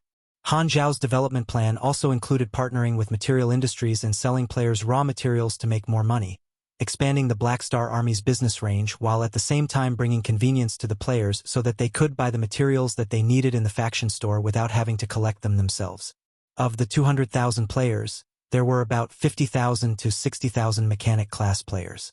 They bought blueprints joyfully, and most of them bought more than one. Han Xiao's experience quickly increased, shooting past the 1 billion mark, and continued to grow. The players shockingly noticed that other than the low-level blueprints, there was also an extremely tempting high-level blueprint. The Void Dragon Mechanical Suit. This is a god-tier blueprint. Holy! Now this is something. The mechanic players were extremely tempted. Looking at the price, 600,000 experience and 2,000 anas, many felt a heartache. However, the impressive stats on the Void Dragon Mechanical Suit were like an erotic dancer in revealing clothing that kept telling the players, "Come and play." In the eyes of the players, Void Dragon stats were undoubtedly in the god-tier range. Some players that could afford it hesitated before clenching their teeth and buying it. Seeing this, Han Xiao faintly smiled. Although this blueprint was high-level, he had Berserk Ape now and had no use for Void Dragon anymore, so he sold it to the players. The difficulty of making the Void Dragon Mechanical Suit was very high. The players would only be able to build it after level 90. Plus, its core material were Void Dragon bones. This was the most important factor to Han Xiao. Even if some players really built it, it would be impossible to replicate. What, you want to build in bulk? Sure, go to Ames and ask to have her floating dragon. You should be able to experience what it's like to die from pressure. Within 1 to 2 versions, the chance of a player being able to build it was very slim. They could at most look at it and feel good after they bought it. What if they wanted to build it? Not going to happen. freewebnovel.com. From the player's perspective, the mechanical suit blueprint that suited their current situation the most was actually Amphiptera, which Han Xiao had gotten rid of long ago. With the mechanic player's current ability, they would be able to build Amphiptera and keep its cost within an acceptable range. If he sold the Amphiptera blueprint, this single-unit mechanical suit would quickly become popular among the players. The average combat capability of the players would be hugely increased, which was exactly why Han Xiao was not going to sell Amphiptera. If the players got what was most suitable for them, how was he going to use the Sunil series armor to harvest those leaks time after time? Thus, the great mechanic Han decided to sell the Void Dragon blueprint, giving the players a dream to chase. A man without a dream was no different from a fish, and this dream just so happened to be able to earn him more profits. Nonetheless, he did not scam the players too much. At the very least, the price of the Void Dragon blueprint was much lower than its value. Mechanical suit blueprints of this level could be sold for at least 100,000 anas in the galaxy. After this harvest, Han Xiao's experience rocketed once again, easily surpassing 3 billion. Han Xiao could not help but smile in satisfaction. Maple Moon learned the Void Dragon blueprint, too. She quickly browsed through the materials and murmured, "Void Dragon bone. Looks familiar. Isn't this floating dragon's specialty?" As a player who had followed Han Xiao since version 1.0, Maple Moon had visited Floating Dragon Island personally. She was the only mechanic player present who had any idea what Void Dragon bone was. After about half a day, night came, and only then did the mechanic players dissipate and return contentedly. Han Xiao's experience stash had reached 9.4 billion. The average price of low-level blueprints was about 40,000, and there were about 50,000 to 60,000 mechanic players, each buying more than one blueprint on average. There were also a few thousand players that bought the Void Dragon blueprint. All in all, he had earned about 9.4 billion experience. This is plenty. Han Xiao was rather satisfied. Exchanging some blueprints that he had no use for anymore for so much experience was worth it. Since he had enough experience, Han Xiao did not delay. He returned to the training room on the spaceship, opened his interface, threw in 3 billion experience, and leveled up 3 times consecutively. Virtual Mechanic leveled up to LV.20 max, plus 350 energy, plus 3 DEX, plus 3 END, plus 6 INT. You have received 6 free attribute points. You have received 1 potential point. Main class level limit achieved. Complete class advancement requirements to continue leveling up. Class advancement requirements. INT greater than 1,300. Machinery affinity greater than 580%. Active ability bonus not included. I got attribute requirements. Han Xiao's eyes sparkled. Increasing attributes for regular players was quite complicated. It would usually be difficult for them to achieve the class advancement attribute requirements, and they would often have to learn subclasses. However, to Han Xiao, this kind of class advancement was the easiest. The class advancement requirements were related to the nature of the class itself most of the time, such as the core attributes, intelligence, and machinery affinity. For these things, Han Xiao had always been well above the regular standard for his level. For his intelligence, his basic value reached 1,536 after spending all the free attribute points that he had just earned on it, which was already above the class advancement requirements. Adding on the 10% bonus as a calamity grade super, as well as the more than 300 intelligence given by research theory, his intelligence was close to 2,000. As for basic machinery affinity, including his talents and passive abilities, it was 686%, also exceeding the class advancement requirements. This meant that Han Xiao had no need to learn any new subclasses. His attributes had already met the class advancement standard. I've become lucky recently. Han Xiao rubbed his hands with excitement. Could it be that the effect of touching Phaidon is permanent? Since he met the requirements without hesitation, Han Xiao put the experience in and leveled his main class up once more, completing his class advancement. With the regular sharp pain in his head, he suddenly gained insight into many new things. Class advancement requirements completed. You have received a new class, Galaxy Mechanic LV.1, plus 180 energy, plus 1 STR, plus 3 DEX, plus 3 END, plus 8 INT. You have received 6 free attribute points. You have received 1 potential point. You have acquired ability, Master Machinery Affinity. You have acquired ability, Rapid Virtual Intrusion. You have acquired ability, Quantum Network Matrix. You have obtained talent, Machinery Theory Summary. Your talent, Virtual Technology Essence, is enhanced. Your ability, Strengthened Smart Defense, is enhanced. Your ability, Strengthened Hacking, is enhanced. Chapter 619 Sunil's Grade, a Main Storyline. Chapter 619 Sunil's Grade, a Main Storyline. Translator. Atlas Studios Editor. Atlas Studios. As a Galaxy Mechanic, Han Xiao had stepped into the advanced stage of a mechanic. At this stage, he could already be considered a master. This stage increased the level limit of his main class by 5, the maximum being LV.25. As Han Xiao recalled, most of the mechanic players in his previous life entered Grade A when they became Galaxy Mechanics. The new class, Galaxy Mechanic, meant that he could build stronger machines that could now be used in galactic wars, machines that were more advanced and precise. For example, Carol was a Galaxy Mechanic, and the giant soldier, Ship Destroyer, was a blueprint that he invented at the Galaxy Mechanic stage. From the player's perspective, the best improvement that this class advancement brought was related to fusing blueprints. The class, Galaxy Mechanic, was a prerequisite for more advanced blueprints. The same combinations as before could now unlock more blueprints. In terms of abilities, Galaxy Mechanic strengthened the branch selected during the previous stage, which was Han Xiao's virtual technology.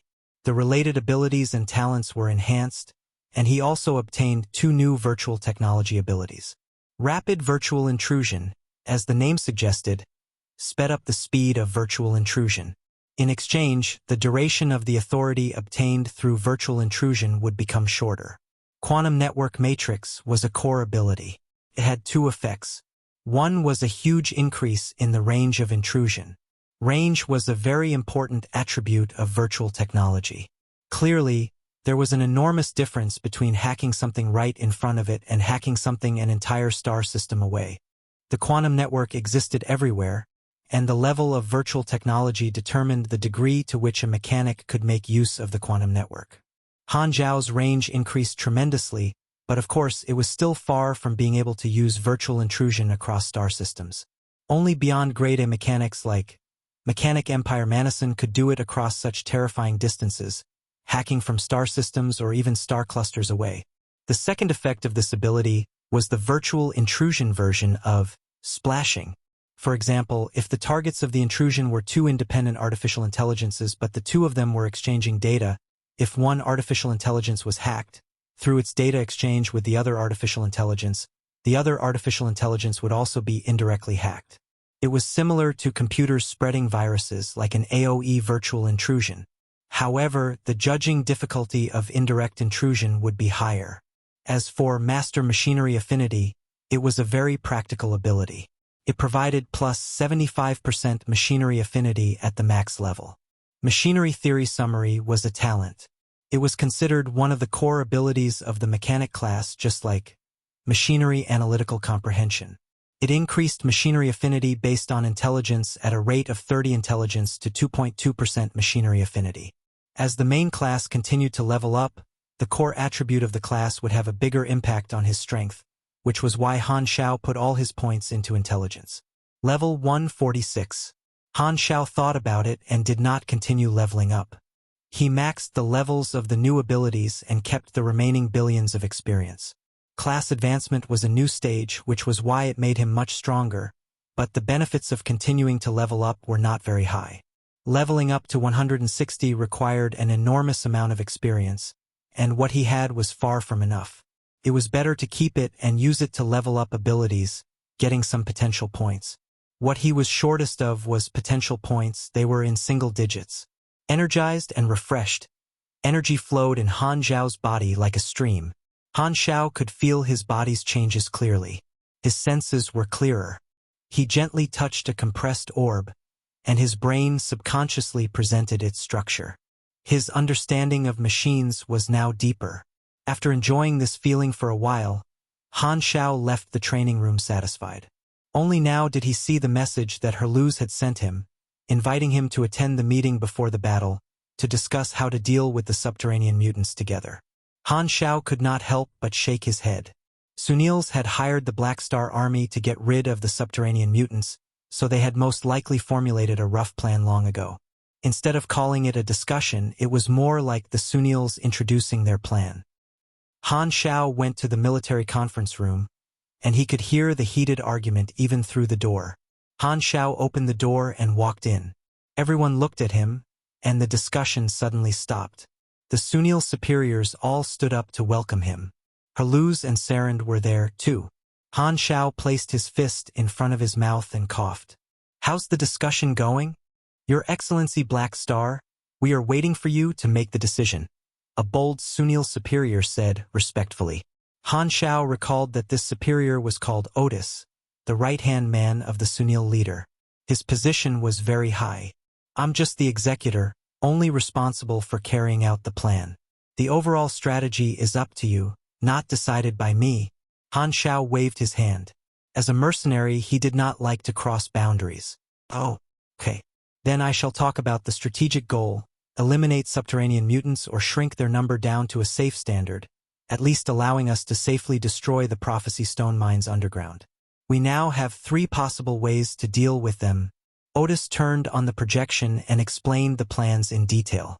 The first plan is to send soldiers underground and destroy subterranean mutants' nests one after another. This plan will need a lot of manpower, and the casualty number is difficult to estimate.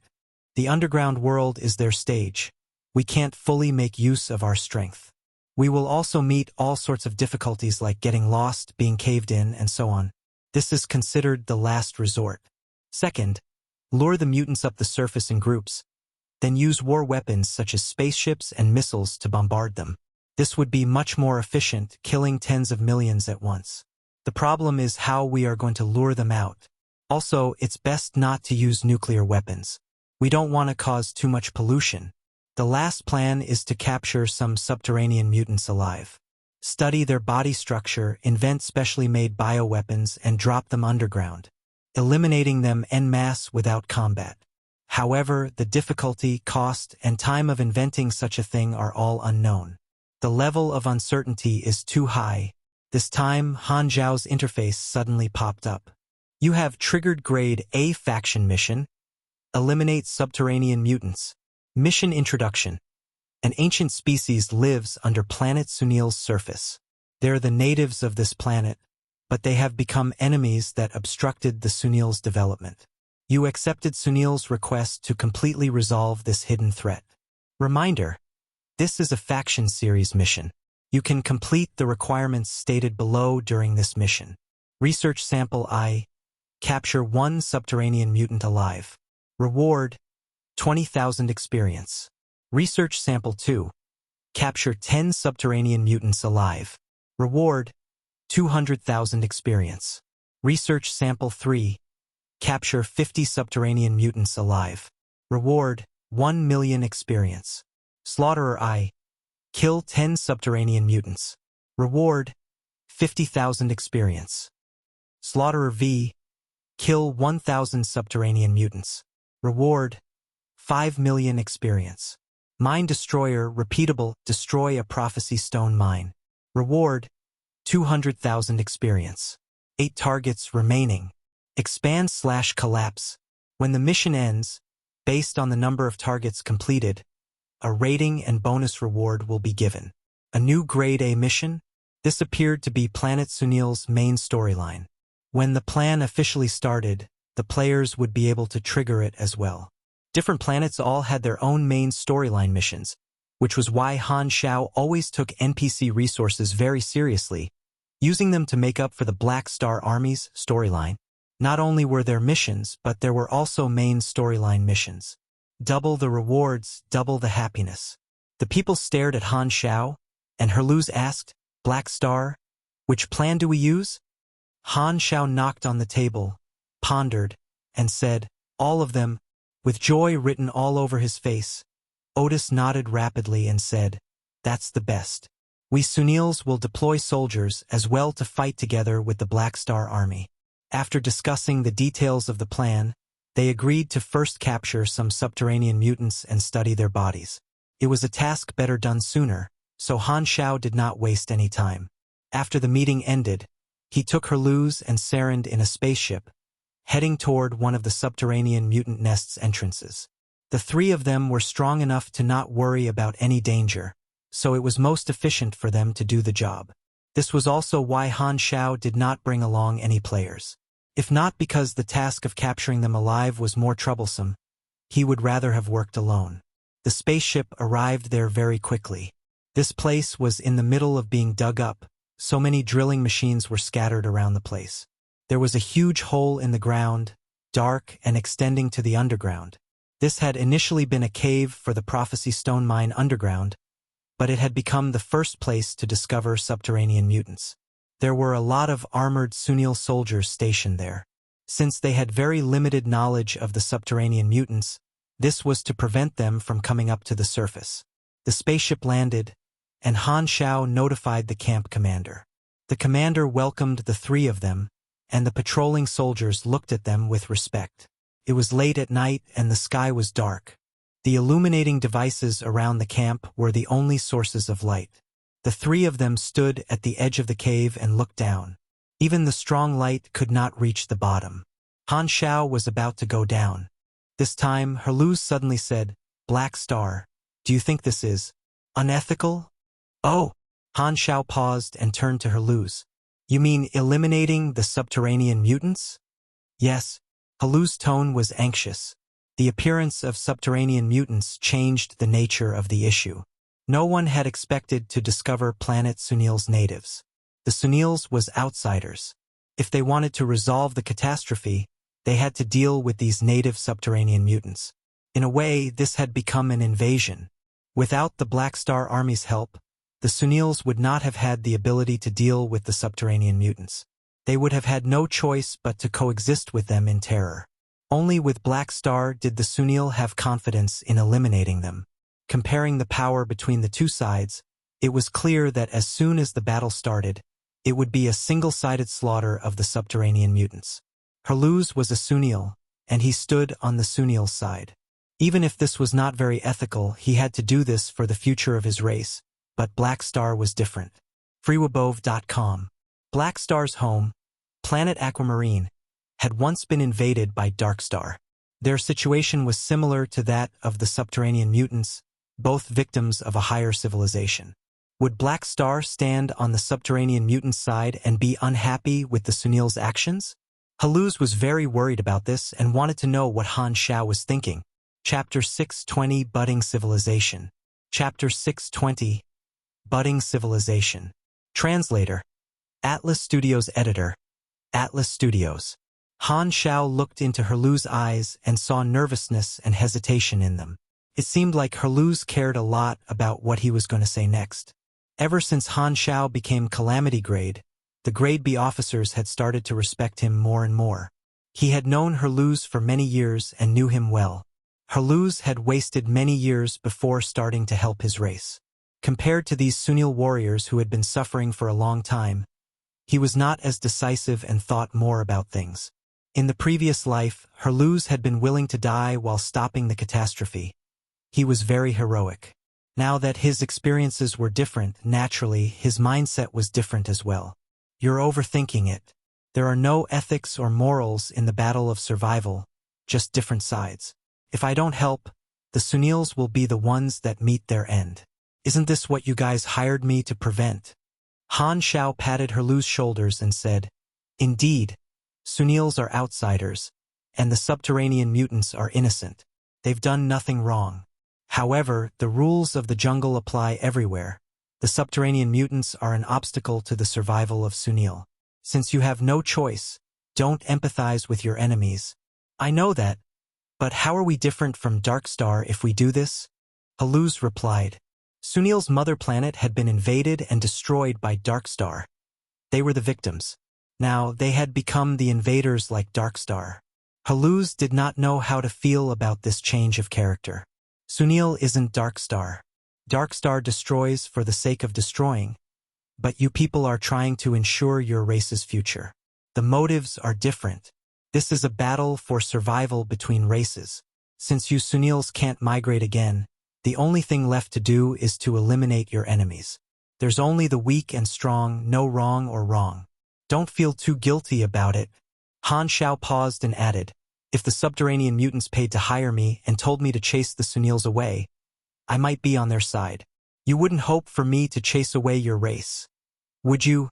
As a chaotic neutral and a professional mercenary, this was not an issue at all. He had no intention of interfering with Sunil's decisions. Battles of survival happened every day around the universe. A large number of species were being killed every second while many were being born. Han Xiao's attitude toward this made Haluz feel relieved. At least Black Star did not dislike him because of this. Stop chatting. Let's start, Saren said coldly and impatiently before jumping right into the cave. Haluz sighed and jumped down, too. Han Xiao activated Berserk Ape and followed behind. The three of them descended for a while, and the cave entrance started to become hard to see. Their vision was filled with darkness, and there was not a single light source. Han Xiao turned on night vision. About a few thousand meters underground, the three of them finally arrived at the bottom of the cave and stepped on solid ground. In front of them was the pitch-black underground. The tunnels were twisted and complex. There were quite a few prophecy stone mines around there, which meant there were also many subterranean mutant nests. The Sunils had first discovered the subterranean mutants' existence when they drugged till here. They had lost some exploration teams, so the digging had been stopped. There were only marks of mining near the cave. Any areas further in were the world of subterranean mutants. It was enormous. Just the discovered area was already much bigger than Forest City. The subterranean mutants had probably reproduced for many years to be able to build such a magnificent underground world. The temperature this deep under the ground was very high and contained rich heat energy. Han Xiao opened the vital sign detection radar. On it, a nest far away was filled with dense dots.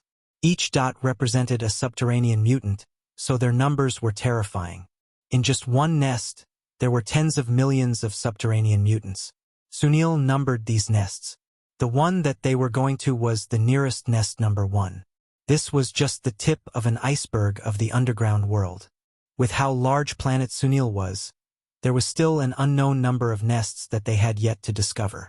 There were hundreds of millions of subterranean mutants. They were undoubtedly the owner of this planet. The nests spread out from the prophecy stone mines. The dots were most dense right around the nests like a city center. After following the radar for a while, the three of them got closer to the nest. The corrosive slime from the subterranean mutants started to appear on the ground and the walls. From years and years of the subterranean mutants living here, the slime had turned into a thick and rubber-like layer. Felt dense and tough to the touch. Beep beep. This time the radar suddenly rang. More than 10 mutants passed by in front of them. Han Xiao turned on the binoculars and locked onto the mutants. With one acceleration, Han Xiao instantly closed in on them. His movements left a series of afterimages, and in the blink of an eye all the mutants were beaten to the ground. In the face of Han Xiao's calamity-grade strength, the battle was completely one-sided. Haluz and Saren approached and secured the mutants. Their mission was just labor work. The subterranean mutants were more than 1 meter long, and they had certain characteristics of insect species. Their carapace protected their muscles, and hair extended from the gaps in between their carapace, secreting slime from the inside. Their head was very small, and they had yet to develop eyes, only 4 agile antennae on their head. Their mouth was filled with sharp teeth to aid them in consuming rocks. They had 4 very lean legs with backward joints, allowing them to sprint and jump. They had a spine and a tough tail covered in carapace with a shovel-shaped end. Their overall appearance was rather vicious. We've caught the samples. Shall we return now? Haluz asked softly. You guys go first. I'm going deeper into the nest to take a look. Han Xiao waved. The two of them did not object. They had no reason to worry about Han Xiao, given how strong he was. They took the 10 or so subterranean mutants and returned the way they came from. Han Xiao was the only one left. He looked at the battle information from earlier, and the attributes of the subterranean mutants popped up. Their total level was about 30 to 40, and they were beast-type beings. They all had the psychic resistance talents. Other than that, there was nothing special. Their psychic resistance is quite high indeed. They won't be affected by the prophecy stones. Han Xiao nodded. Now, he had to find out the reason these subterranean mutants lived near the prophecy stones. Activating the stealth function, Han Xiao moved deeper into the nest. He started to meet subterranean mutants more and more frequently. However, Berserk Ape's stealth function was definitely not something that the subterranean mutants could discover. It was a smooth journey. The closer he got to the center of the next, the bigger the subterranean mutants got. From over 1 meter long to more than 4 meters long, their carapace was also thicker. Han Xiao suddenly realized that there were some skew/marks on one of the stone walls that formed images with unknown meanings. He looked at it carefully and confirmed this was a drawing made by subterranean mutants using their tails. Is this a type of recording? The subterranean mutants' language? The creation of words usually meant that civilization was sprouting. Are the subterranean mutants in the transition from beasts to an intelligent species? This thought flashed past, and Han Xiao continued forward. Very soon, he came to a prophecy stone mine. He noticed that there were not any signs that it had been mined before, as if the subterranean mutants had never used the prophecy stones, only guarding the mine. Do the subterranean mutants just like the radiation from the prophecy stones? Han Xiao was curious. Suddenly, he thought of destroying a part of the mine so that he could test what the subterranean mutants' reaction would be. Han Xiao deactivated his stealth mode, took out the Watcher instrument, and ruthlessly bombarded this small mine. Boom! The explosions made this part of the tunnel tremble. The next moment, the radar showed that the subterranean mutants in the entire nest were gathering toward this place as if they had gone crazy. The subterranean mutants sprinted over from all directions. Han Xiao casually set the Watcher instrument into explosive attacks and free-fire mode. Beams of light exploded within the beasts as its power easily tore many subterranean mutants apart. The subterranean mutants came non-stop, but not even one could get close to Han Xiao without turning into shattered meat and becoming a part of the carcass pile that kept growing taller. Han Xiao strolled about casually. The huge difference in strength made the subterranean mutants' advantage in numbers meaningless. Although there was no danger, this phenomenon made Han Xiao realize one thing. Why is that when I caused damage to the prophecy stone mine, this entire nest went haywire and they all came toward me? This feels like the reaction a being will have when its weakness is attacked. Han Xiao started to speculate. This meant that this nest had a collective mind. Maybe their communication method was psychic waves and there was a psychic network around the nest. The prophecy stones then happened to possess psychic radiation, which had affected these subterranean mutants for many years, causing their psychic abilities to evolve. Maybe the subterranean mutants were using the prophecy stones to maintain their psychic network. Therefore, the subterranean mutants were using the prophecy stone mines as tools. It was a communication base station for them. That would explain why the subterranean mutants had set up their nests around the prophecy stone mines, or tribes might be a more suitable term. One mine could only be used by one subterranean mutant tribe. Each tribe had no connection to the others, and the prophecy stone mines could be considered a part of these subterranean mutants. This type of race specialty. Why is it somewhat similar to the World Tree civilization? Suddenly, Han Xiao felt slight dizziness. Notifications popped up on his interface continuously like he was being spammed. You have received a psychic attack. Due to the high difference in level, you are immune to its damage. Judging debuff. Passed. You are immune to the confused status. Psychic attack? Han Xiao was shocked. He quickly looked at the battle information and noticed that the usual subterranean mutants did not have this ability, but these 3 to 4 meter elite mutants all had the psychic confusion ability. The level difference was too large. Plus, Han Xiao had advanced psychological resistance. Most of the psychic attacks from the elite mutants had no effect on him, but there were also very few of them that did pass the judgment out of luck and disrupted his mind. Han Xiao became alert. Psychic attacks were a counter to his mana-to-health cycle. He did not remain in place anymore. The berserk ape activated in an instant and turned into a stream of black light, opening a bloody path in the wave of beasts. Going back the way he had come and arriving at the cave entrance, he killed thousands of subterranean mutants in a short period. As long as Han Xiao had enough time, slaughtering all the subterranean mutants would be a piece of cake to him. However, the level difference was too huge. Killing one subterranean mutant only gave 1 experience point. Even if he killed 10 million subterranean mutants by himself, it would only give him the same number in experience. It was far from harvesting his leaks. However, to the players, killing was a path to leveling up fast. There were players who did exactly that in Han Xiao's previous life. In the end, they were wanted by countless organizations and used up all their revives every single day. These were even more fearless than the great mechanic Han. Having collected quite an amount of intelligence, Han Xiao went out of the cave and returned to the surface. As soon as he came up, he saw Herluz and Saren waiting for him. The 10 or so mutants that had been captured alive were all in cages and secured. Black Star, what did you discover? Herluz smelled blood. Quite a lot of interesting information. We'll talk when we get back. The 3 of them boarded the spaceship and returned to Forest City.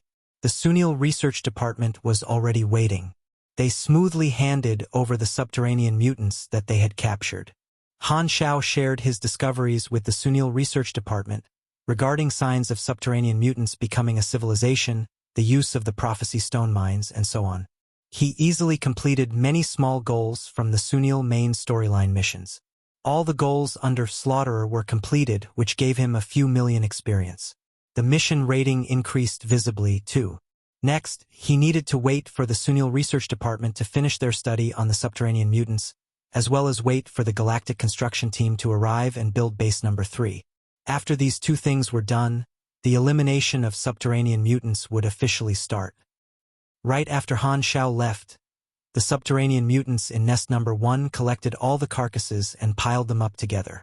It was very bloody. If a normal person saw this, they would most likely vomit. Countless subterranean mutants waved their antennae as if they were communicating silently.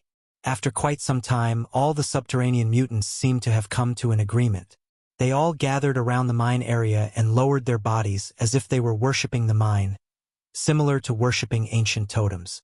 Right after that, all the subterranean mutants suddenly started to use their shovel-shaped tails to mine the prophecy stones, digging them up and piled them together under tight protection. A few hundred subterranean mutants wanted to eat the prophecy stones but were attacked by the others and quickly bitten to death. The subterranean mutants dug very quickly. With their large numbers, not long after, the huge mine was entirely harvested. All the prophecy stones were dug out. The tall, elite subterranean mutants moved the large prophecy stones and formed an enormous group, protected by countless other subterranean mutants that surrounded them. Then, this subterranean mutant tribe with tens of millions of members gave up their original nest and moved to further away. During that, there were some that took a bite at the prophecy stones. Like the others, they were killed. Their bodies were torn apart, and the prophecy stones were dug out from their stomachs to continue to be transported. This subterranean mutant tribe started to migrate, going further away from the nest that Han Xiao and the others had entered. Freeupnovel.com. Chapter 621, The Race with the Highest Potential. Chapter 621, The Race with the Highest Potential. Translator, Atlas Studios Editor, Atlas Studios. A few days later, the interstellar construction team finally arrived on planet Sunil, and the temporary camp of the players completed its gorgeous transformation into a construction site. The structure of the buildings in Base Number 3 was created based on Base Number 1. In order to demonstrate their capabilities, the engineering team used their advanced equipment to quickly lay the foundations, allowing houses to be built. The players also came in handy, being highly enthusiastic about their work. They were able to endure hardship for the sake of success, working hard to contribute to the expansion of the Black Star Army. Coupled with the efficient engineering team, the construction efficiency of Base Number 3 was surprisingly high. More members of the Black Star Army responded to the call, gathering on planet Sunil. All the officers such as Aroshia, Reynold, Sylvia, Harmon, and Jeanette brought thousands of mercenaries with them. As for the other mercenaries, they arrived in streams one after another. So far, the number of players on planet Sunil had increased to 280,000. The Sunils shared a Grade A ranked mission, generating a high degree of enthusiasm from the players. So far, all Grade A missions that players had seen were main storyline missions, and the upcoming war between the Sunils and the subterranean mutants was also seen as a new main storyline by the players. Ever since the players entered the interstellar region, they had not experienced an incident that could be considered a main storyline. Because they all belonged to Black Star's faction, they saw it as their core. Everyone believed that the Black Star Army was the main point to start the next main storyline, and the current situation only confirmed their line of thought. Because of the Black Star Army, the players could obtain the main storyline of Planet Sunil. This was the storyline brought by the faction. The players could clearly distinguish between their primary and secondary relationships, and they could see the potential of being in the Black Star Army. This meant that they would be able to grow with the faction and trigger more main storylines due to the nature of their work. The future would be bright for them. Recognizing this, the players got extremely excited. Just fantasizing about the future of their faction would result in their hearts feeling as though there was an itch to be scratched. Maybe the true advantage of being born on planet Aquamarine was being able to join the Black Star faction. Han Xiao had always paid attention to the players' dynamics, and such collective activities helped to improve cohesion. Main storyline missions like the Sunils would make the players feel more at home. In his memory, Han Xiao could remember many Grade A missions, and this was part of his plan. Using the Sunil's main storyline as a gauge, he would occasionally release a main storyline mission to the players. In the conference room, the officers gathered. This was the first time in many months that many of them had been present. All officers had been recruited to participate in this employment task. They had also brought out most of the Army's spaceships as well as a large amount of supplies. Han Xiao sat at the head, projecting the data on the table as he explained the situation. The Sunils have studied the physiological structure of the subterranean mutants and have produced results. The subterranean mutants have some level of wisdom, and the antennae on their heads are important organs for perceiving the outside world. They release weak signals to detect their surroundings, which will feed back to the brain. In other words, the antennae can be said to serve as their eyes. Reynold nodded as he added, "It is a biological creature with awareness. This race has great potential." Everyone glanced at him but said nothing. Han Xiao then continued, "The subterranean mutants have two ways of communicating with each other. The first method is to have their antennae in contact, and they can communicate spiritually.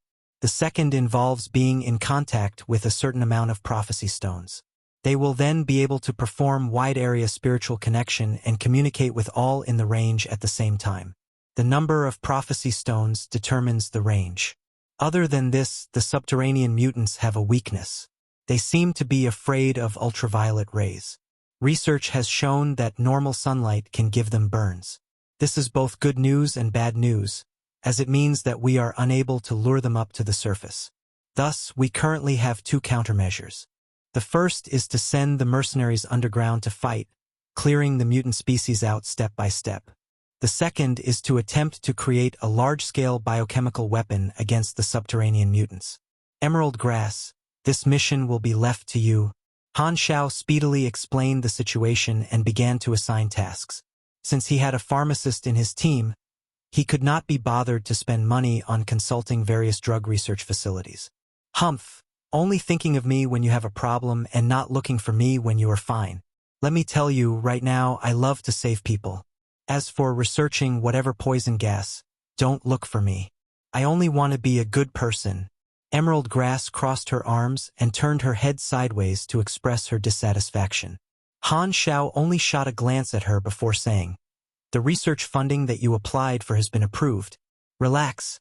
I'll definitely research the poison out for you." Emerald Grass immediately changed her tone without any shame. Rolling his eyes, Han Xiao turned to look at Phaidon, changing into a smile. "Phaidon, I also need your help this time. I need you to help me detect the mental networks of the subterranean mutants and help us understand their communication status.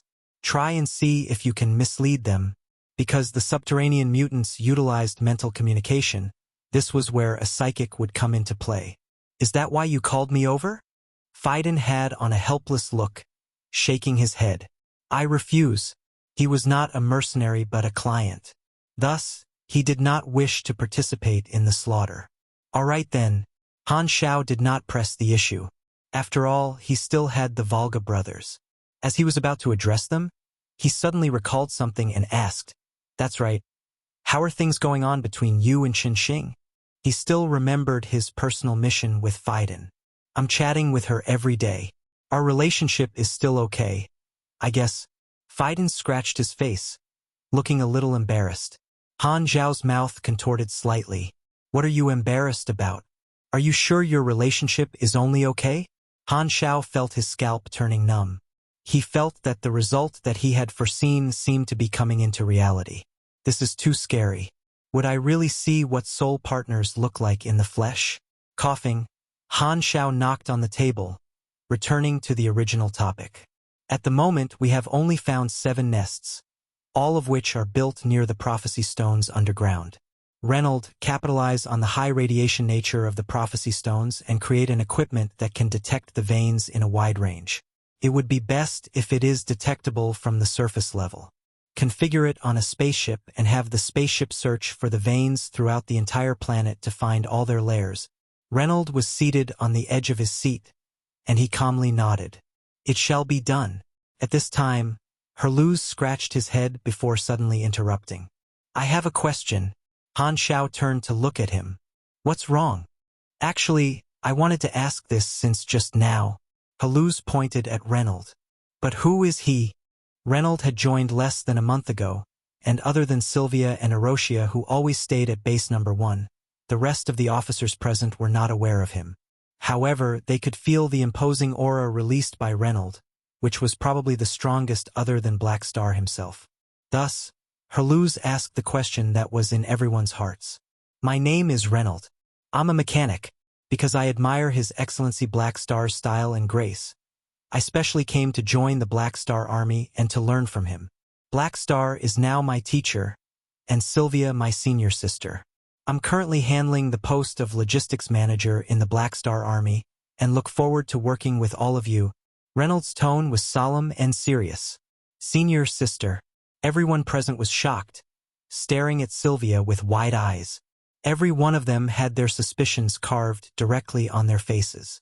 Sylvia shivered in response, shrinking back as she exclaimed, I've said it hundreds of times already. Don't call me that. With this episode, everyone now knew who Reynolds was and accepted this new colleague. After finishing this matter, Han Xiao stood up and simply said, Get to work. 2 days passed. The sun shone brightly overhead. The players gathered at the military camp that was situated beside the burrow. There was also a fully armored squadron of Sunils, ready to set off. It was the day on which they would act officially. Due to the fear of ultraviolet rays, the plan to lure the subterranean mutants out of their holes had been abandoned. It also took time for the development of poisons and the detection of more burrows, so all that could be done now was to forcefully attack. Unlike the serious and silent atmosphere on the Sunil side, the players were excited and raring to go. With so many people moving, this will be a big scene. The more the merrier. The main storyline mission officially started, and a large portion of players had arrived. The majority were basically battle-hungry people. With this mission being a war between races, to participate personally in such a battlefront with over 100,000 people would rouse the blood in most people. However, most of the players did not care about the ethnic status of the subterranean mutants. They only cared about the task requirements. He just had to tell them where to go, who to kill, and how much they would get in return. Hundreds of thousands of players, as well as the squad from Sunil, faced the commander of this operation, Herluz. Behind him stood Sarand and a batch of Sunil warriors, and beside him was a portion of the Black Star officers, mainly Erosia, Jeanette, Harmon, and the Volga brothers. Han Xiao did not move out with them. He was busy supervising the progress of base number 3, preventing any deaths as well as preventing the engineers from cutting corners. In order to allow the huge number of troops to enter the ground, the Sunils had widened the diameter of the cave's entrance over the last few days. The yawning black hole of the cave's mouth resembled the mouth of an abyss. Herluz faced the crowd and started to speak. Using his pugilist energy, his voice was amplified into surging waves, spreading to the whole army. Warriors of Sunil, our race has suffered too many hardships. The last enemy is now hidden underground. Only by getting rid of them can we end it all and lead Sunil to a brighter future. My comrades, let us battle. Every Sunil soldier's breathing turned heavy. Every person who was willing to become a soldier had long decided to sacrifice their life for their race. Now there was hope. Everyone was full of zeal, and the subterranean mutants in the ground seemed to have suddenly become the enemies in their eyes. Let's go! Herluz led the charge into the cave, and the huge expeditionary force followed close behind him, entering the hole with a mighty roar. The long, arduous march failed to obliterate the high morale of the Sunils, and many players were also affected by the atmosphere, feeling that they were saving Sunil and developing a sense of pride. Finally, the vanguard reached the bottom and quickly took out various lighting equipment, brightening the dark underground world. Unexpectedly, the troops did not continue to move forward but rather stayed around the entrance to construct a camp. Because the subterranean world was too large, there were several nests around them that would not be able to be eliminated overnight. Therefore, their tactic was to build a camp step by step in the subterranean world to serve as a bridgehead and supply point for both the soldiers and the mercenaries. After arranging the teams, Herluz turned on the life detection radar. A glance at it gave him a huge surprise. In the area of the first nest that they had explored prior, all life signals had already disappeared. This time, their target was nest number 1, but their target had vanished. Herluz's surprise showed on his face, and he even wondered if the radar had malfunctioned. Herluz started to become alert. Because they did not know much about the subterranean mutants, this lack of knowledge meant danger. At this time, the rear troops entered one after another. Herluz quickly passed down the order to have the construction of the camp passed over to the main force before taking the vanguard to nest number 1. As they penetrated deeper underground, Herluz grew more vigilant, preparing to be attacked at any time. However, he went unimpeded all the way to the depths of the lair. The subterranean mutants in nest number 1 seemed to have vanished into thin air. Where have they gone? Herluz could not wrap his head around it, and without being stopped, he quickly reached the location of the Prophecy Stone mine. Upon seeing the condition of the stones, everyone present was stunned. The veins were all empty, and there were obvious traces of mining left by the subterranean mutants, as if they had dug out all the Prophecy Stones. Herluz hurriedly asked the team to investigate the entire lair. Before long, he came to the conclusion that the subterranean mutant tribe had left the lair with the Prophecy Stones. Why would they do this? The other nests have obviously not changed, but the nest we last explored disappeared. Herluz suddenly opened his eyes wide in realization. Could it be that their appearance had caused the subterranean mutants to relocate? The level of wisdom displayed by them had gone beyond his imagination, and there were tens of millions of such subterranean mutants. It had only taken them a few days to withdraw completely. This efficiency was too frightening. What do we do now? Everyone gazed at each other. They had come over with high morale, only to find out that the enemy had disappeared. It felt as though they had taken a full swing on a cotton bed. Their hearts were empty, full of disappointment. Herluz hesitated a moment before replying, "We'll set up camp first. The situation is now beyond our control. I'll first report back to the upper echelons." "What, you said that the subterranean mutants are showing incredible wisdom?" The Sunil superior Otis sucked in a breath of cold air when he received the report. The Prophecy Stones were something that the Sunils had to destroy. They had thought that the subterranean mutants were confined to the Prophecy Stone veins, but they did not expect that they would be able to actively dig out the stones and move around. Even though the veins would go, the Prophecy Stones produced by the veins would still exist. To have the Prophecy Stones follow the subterranean mutants as they moved around would undoubtedly make it harder to destroy. Furthermore, The potential shown by the subterranean mutants raised warning bells in Otis' heart. With time, the subterranean mutants will surely grow into an intelligent race, and sooner or later, they will form a new civilization, competing with us for the resources of the planet. They must be smothered while they're still in the cradle. Otis clenched his fists tightly. Ah, they took the prophecy stones and ran? What nonsense is this? Han Xiao had also received the report, and his expression was thoughtful. He suddenly thought of a bold idea. Chapter 622 Plan B Migration. Chapter 622 Plan B Migration. Translator. Atlas Studios Editor. Atlas Studios. Han Xiao had originally thought that the subterranean mutants needed to set up their nests near the mines and would not move. However, Herlu's report had completely refreshed his understanding of these subterranean mutants. They could actually move house as well.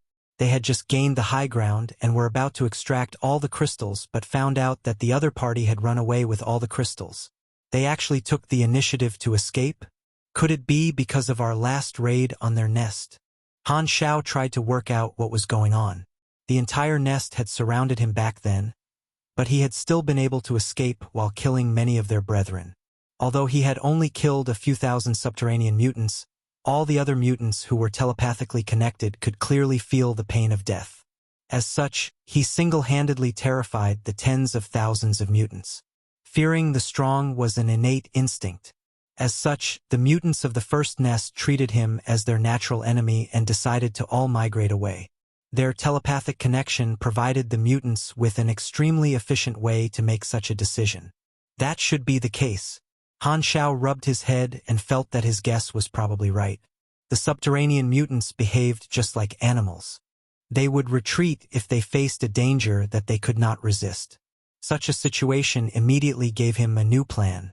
The Sunils wanted to get rid of the subterranean mutants mainly to wipe out the prophecy stone mines that the subterranean mutants were protecting. However, recent events had proven that the subterranean mutants were capable of digging up the mines and shifting them away. Since those mines were able to be shifted, the contradiction had been resolved. As long as these subterranean mutants left the planet with the prophecy stones, the problem would immediately be solved. This way, the Sunils would not need to wipe out the subterranean mutant race, and it was a win-win situation for both parties. Han Xiao immediately frowned and understood the difficulty of such a task. While this is a great idea, it was not a very feasible one. He would have to catch the subterranean mutants that numbered in the billions one by one and choose an uninhabited planet. He would then have to prepare a large number of spaceships to transport them all. This would require much more manpower and resources. If they could migrate, the Sunils would have left by now. Obviously, the Sunils did not have such strength and were not willing to abandon their homeland. Thus, the likelihood of exterminating the subterranean mutants seemed higher, and it would get rid of their problem once and for all. To the Sunils, protecting the subterranean mutants was just a waste of resources, and destruction was the simplest. If I want to use migration as an alternative to elimination, I will need an external force like a large financial group to step in. Han Xiao's brows were furrowed. Just what was the meaning of migrating all the subterranean mutants? Could the benefits of an undeveloped race exceed the cost to migrating them? If the benefits did not outweigh the costs, the value of saving them would reduce greatly. According to their employment terms, protecting the mutants was completely unnecessary. Furthermore, Han Xiao knew that the Sunils would definitely favor extermination. Thus, this meant that the survival and death of an entire race would be determined by a thought of his. Should he save them or not? Han Xiao began hesitating. Even if the Sunils detected this other possibility, they definitely would not take the initiative to mention it. Thus, as long as Han Xiao did not suggest this alternative, the subterranean mutants would definitely be exterminated. Originally, he had been no more than an executioner to complete the employment contract, but after realizing this alternative, his role had changed. He was no longer a simple mercenary but the individual who could decide the fate of an entire race. The pressure of the decision lay squarely on his shoulders. When he had no other choice, Han Xiao would not feel the slightest bit of guilt. However, things were different now. A weak race did not have the ability to control their own life or death, but he had the authority to determine the fate of an entire race. After pondering for a long while, Han Xiao let out a long sigh and ordered, "Herluz, continue the operation and attack another nest." "Understood." Herluz hung up the call. Han Xiao then called Sylvia over. He got her to overlook the construction team and left the construction site to find Phaidon, who was enjoying nature in the forest. In the lush forest, Phaidon was seated underneath a tree with his formless psychic energy creating ripples in the air. This was the phenomenon of a psychic cultivating. Psychic energy was the combination of both energy and mental energy, and there were some espers who had such abilities. However, the psychics were ranked as one of the top 5 super systems because they had a complete training system. As long as one had the talent, one would be able to grasp psychic energy through training alone and didn't require the mutation of genes. "Why are you here?" Upon hearing Han Xiao's footsteps, Phaidon opened his eyes and revealed a courteous smile. However, a distant look could be seen in his eyes. Phaidon truly felt disgusted with the current employment mission of the Black Star Army. Wiping out an entire race had touched his bottom line, and his attitude toward Han Xiao had changed because of this. "I wish to seek your help. It is the same request as before. I hope that you can attempt to communicate with the subterranean mutants," Han Xiao said slowly. "Didn't I reject you already?" "My answer is the same," Phaidon replied without even thinking. He knew that this war was not wrong, but he did not wish to be the accomplice of a massacre. Han Xiao was not too surprised. Based on his understanding of Phaidon, he knew that Phaidon was a kind-hearted individual. "You misunderstood me. The same reason isn't the same as before." Han Xiao then briefly described his idea of a migration before saying with a smile, "If we can establish a bridge of communication, this hypothetical situation may become reality." Phaidon's eyes brightened up, and he stood up abruptly. "Are you serious? You know my reputation." Han Xiao smiled. Phaidon looked at Han Xiao and revealed a warm smile that would cause youthful girls to shriek in excitement. "I didn't misjudge you after all. Let's go. I will do my best to help you." They smiled at each other. Seeking help from Phaidon was Han Xiao's decision. He had decided to protect the subterranean mutants. It was not out of the kindness of his heart but his desire for growth. The benefits of the Sunil employment would be gone after the completion of the mission, but migrating the subterranean mutants would leave him with future benefits. This was akin to planting 2 different kinds of crops in the same piece of land. The subterranean mutant race was a race with great potential, and there was a chance for them to develop into a new NPC resource. There was value for Han Xiao to make such an investment. While the initial investment would not be a small amount, Han Xiao had the capital at the moment to have a few additional investments. Telepathic communication would resolve the problem of communication. If the subterranean mutants could come to an agreement with him and willingly leave planet Sunil, he would not need to capture them one by one, and it would save him a lot of trouble. However, the subterranean mutants might not be able to understand the concept of the galaxy and planets. They had not even explored the entire planet before. Thus, the only solution would be to let those subterranean mutants feel the threat of death and control them with fear. Thus, massacres still could not be avoided. Apart from this, there was another reason. The accomplishment of saving an entire race was much greater, and the players would enjoy playing the role of being saviors much more. Thus, this would help create a better sense of belonging to the Black Star Army. Of course, his favorability with Phaidon was also another reason.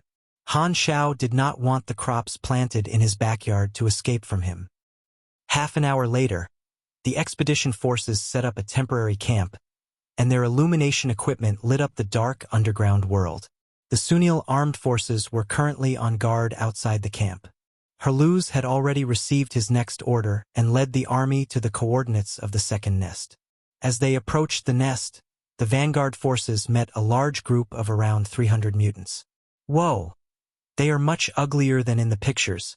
Many players revealed looks of disgust, with some players turning pale. The subterranean mutants that had the appearance of bugs looked like monsters with unpardonable sins in this superficial generation. These subterranean mutants also spotted the expedition forces and gathered together as though they were curious about these creatures that they had never seen before. Tuck, tuck, tuck. The next moment, the cannons were fired. The Sunil soldiers remained expressionless as they fired their cannons without any hesitation. The cannon fire broke the silence of the underground world and illuminated the darkness. The dense wave of cannon fire landed on the bodies of the subterranean mutants and reduced them to meat paste. Advance!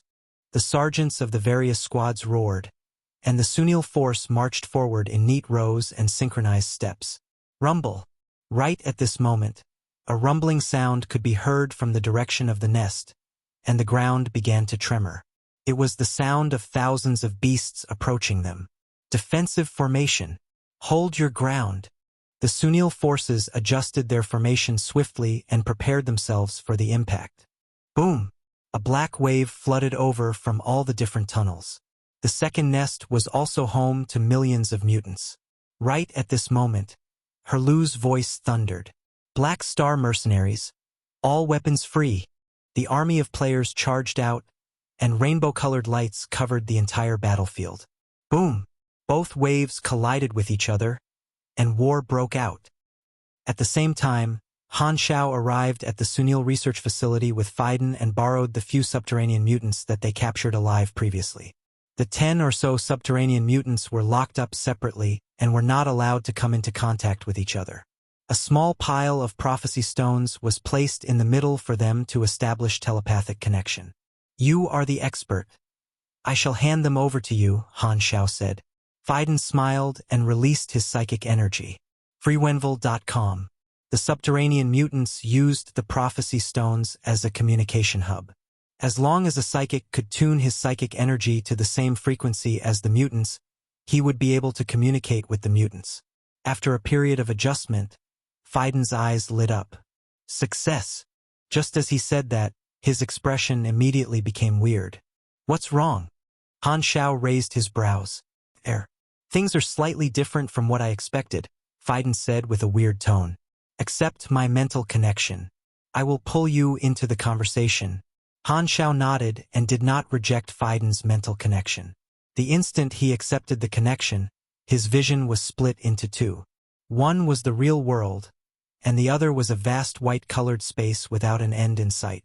This was the telepathic space, and he could cut off the connection at any time. The subterranean mutants and Phaidon were also in this space, and their locations were the same as in reality.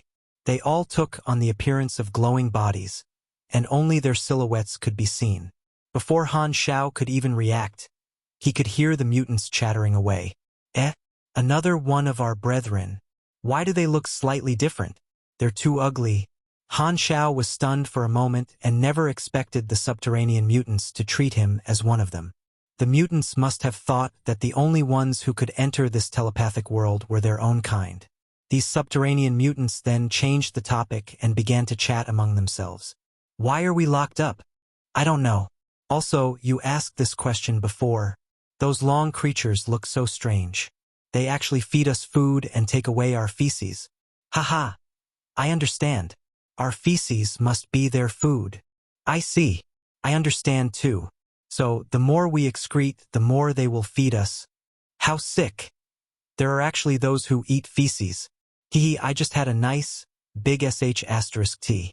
They will definitely have a full meal. Whoa! How amazing! Just what is this nonsense? Han Xiao listened until his mouth cramped up. However, this conclusion was truly sensible from the perspective of the mutants.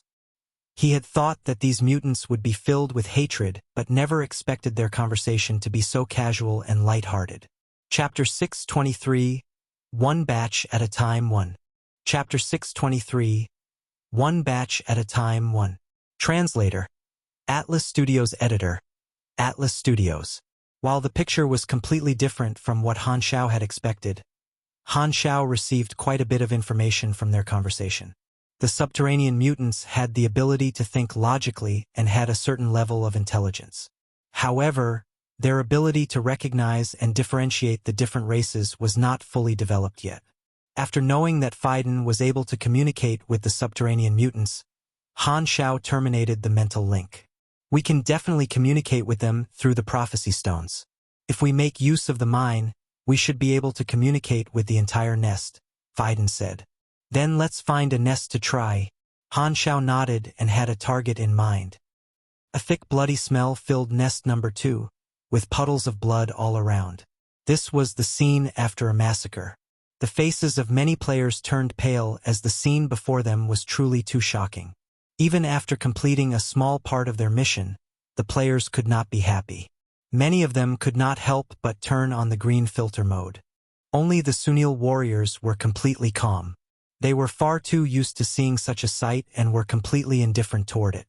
Furthermore, they had lost some of their soldiers in the previous battle, and their armor was full of cracks. Haluz led the vanguard troops ahead and destroyed the entire nest. He killed millions of mutants, and the remaining few escaped in fear, taking with them a portion of the prophecy stones. The logistics troops began to mine the prophecy stones, and the main troops reorganized their formation on the spot. They used flamethrowers to burn up the corpses of the subterranean mutants. Haluz held onto his battleship's slicing blade and was resting by the side. Previously, he had been the tip of the spear and was like moving meat grinder, single-handedly killing tens of thousands of subterranean mutants. His strength was far from Han Xiao's, and he consumed a great deal of stamina in the battle. After a while, a soldier ran over and gave a military salute. "The mining is complete. Commander, please give us your next order. freewebnovel.cm. Return to the temporary camp and replenish our ammunition." While the subterranean mutants were not strong, their numbers were frightening. Cleaning up a single nest had exhausted over 60% of their ammunition, and almost all the players had some injuries. If they continued to attack the nests, the number of casualties would definitely increase. Thus, Haluz decided to return to camp and rest for a few hours first. The troops marched back to their temporary camp, and Haluz saw 2 figures appearing in the camp, Han Xiao and Fiden. "Why are the 2 of you here?" Haluz welcomed them with a questioning look on his face. Han Xiao did not reply to the question and looked toward the troops. "How are the casualties?" "There are very few casualties, but..." Haluz's brows were furrowed. "This is only the first battle, and there are many nests all around the planet. The number of casualties isn't ideal. The deaths of the Sunils will be too severe, and we can only rely on our mercenaries." The mine detector that Reynolds had developed was already in use, and Han Xiao had deployed a few dozen spaceships to scan the entire planet. In just a short few days, they had already found a few dozen underground mines all over the planet. Some of the nests were large and some small. The largest had a population of a few hundred million, while the smallest had millions at the very least. The total number of subterranean mutants underground had reached a staggering few billion. The moment he thought about the staggering number of enemies, Haluz's heart sank. Furthermore, the positions of the other nests were different, and new underground tunnels had to be made in many locations. Without the undying Black Star army, it was no more than a dream for the Sunils to wipe out the mutants. Only the Black Star army would be capable of such a feat. Han Xiao knew what Haluz was thinking about and briefly explained his plan of migrating the mutants. "I am here to communicate with the subterranean mutants. If I can convince a portion of the mutants to submit to us and get the mutants to convince other mutants, we will be able to greatly reduce the number of enemies." Haluz's eyes lit up. He would naturally be willing to do so if it would reduce the number of casualties when cleaning up the mutants. "Do we have to change our strategy?" "No, continue to attack the nests of the mutants, but there isn't a need to chase those who escape. I want to plant a seed of fear in their hearts as it will make it easier to persuade them," Han Xiao said slowly. Compared to killing, this was a much more efficient method. After leaving the camp, Han Xiao and Fiden paid a visit to the second nest and caught up to the mutants that had escaped. The number of casualties in this tribe was disastrous, and upon discovering Han Xiao and Fiden, a fight could not be avoided. However, they could not threaten Han Xiao in the slightest. Han Xiao summoned his mechanical army and killed a path toward the prophecy stones that these mutants were moving. They then infiltrated the mental network of the mutants. The next moment, all the attacking mutants suddenly paused. If they had expressions on their faces, they would surely have looked dumbfounded. In their knowledge, only those of their kind were capable of connecting to them mentally. However, Han Xiao had just killed them and was obviously not their kind. This situation confused the subterranean mutants, whose intelligence was not fully developed. Who are you?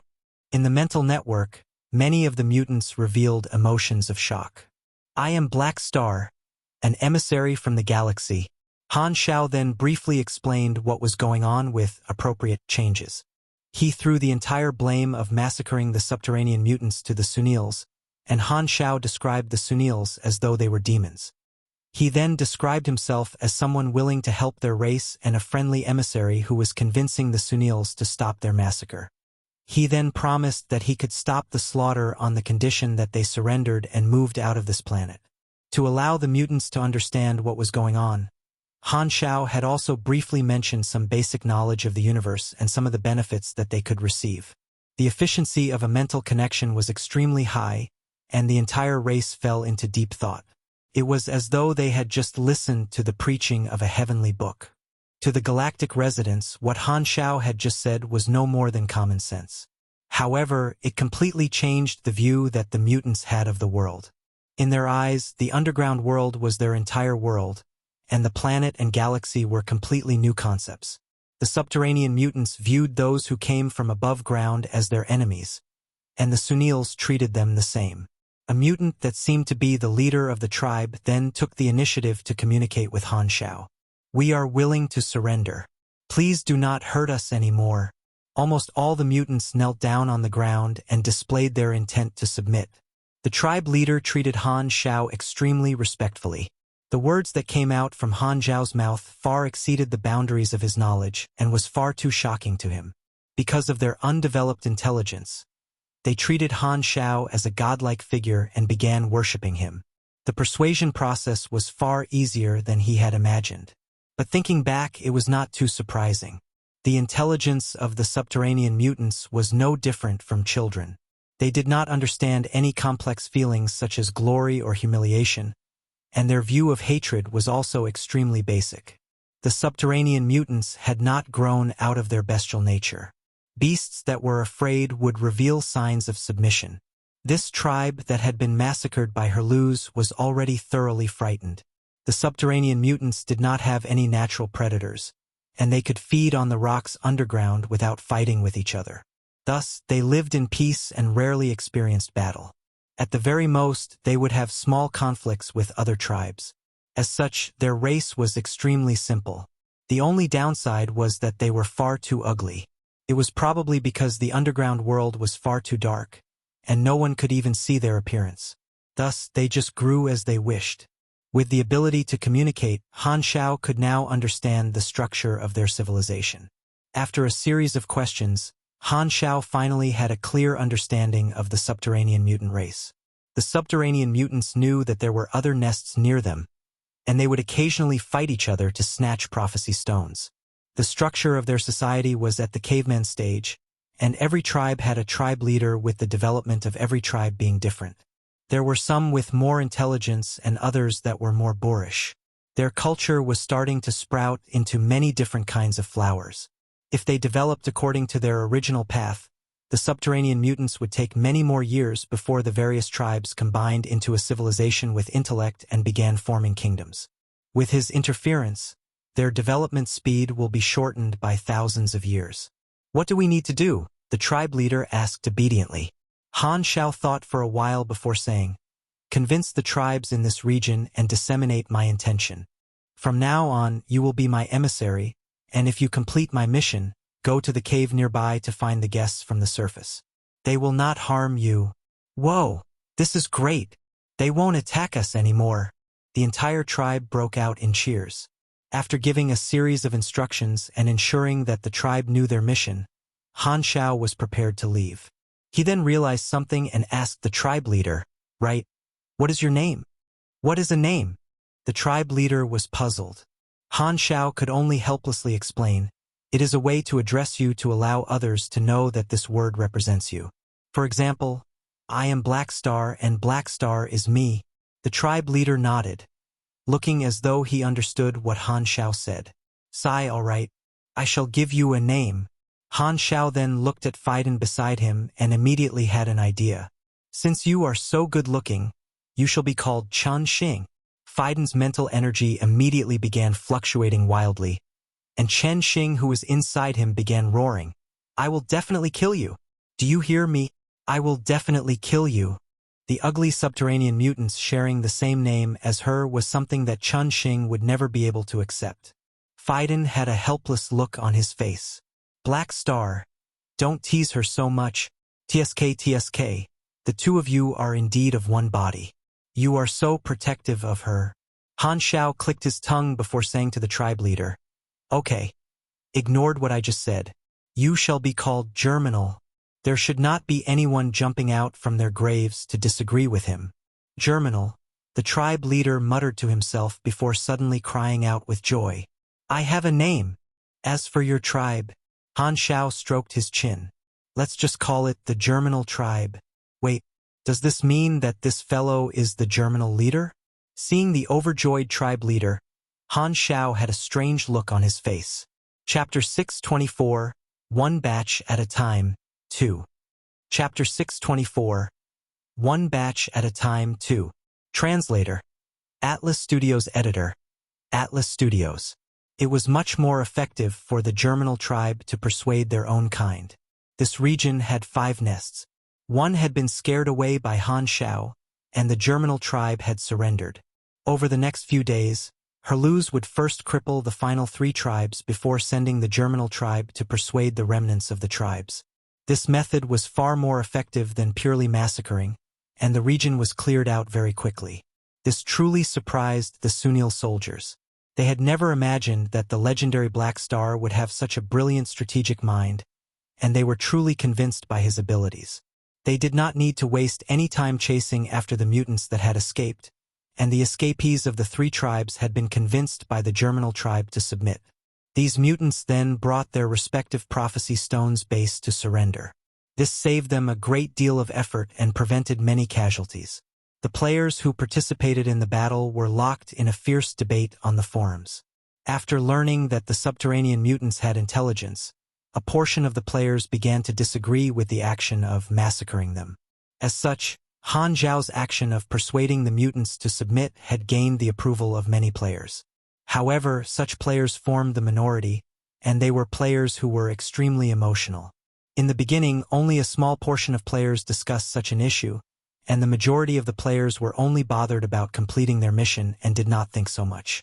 But as more and more threads related to this matter were created, many players could not help but input their opinion and choose a side. Most people were used to feeling empathy for the weak, and after seeing the cruel massacre, many players started to feel apprehensive about massacring the mutants. While the subterranean mutants looked pretty disgusting, after looking at them for a long time, they were still pretty pleasant to the what bullsh *t. They aren't pleasant looking in any way at all. In any case, despite feeling compassion toward the mutants, the players wouldn't hold anything back when carrying out their mission.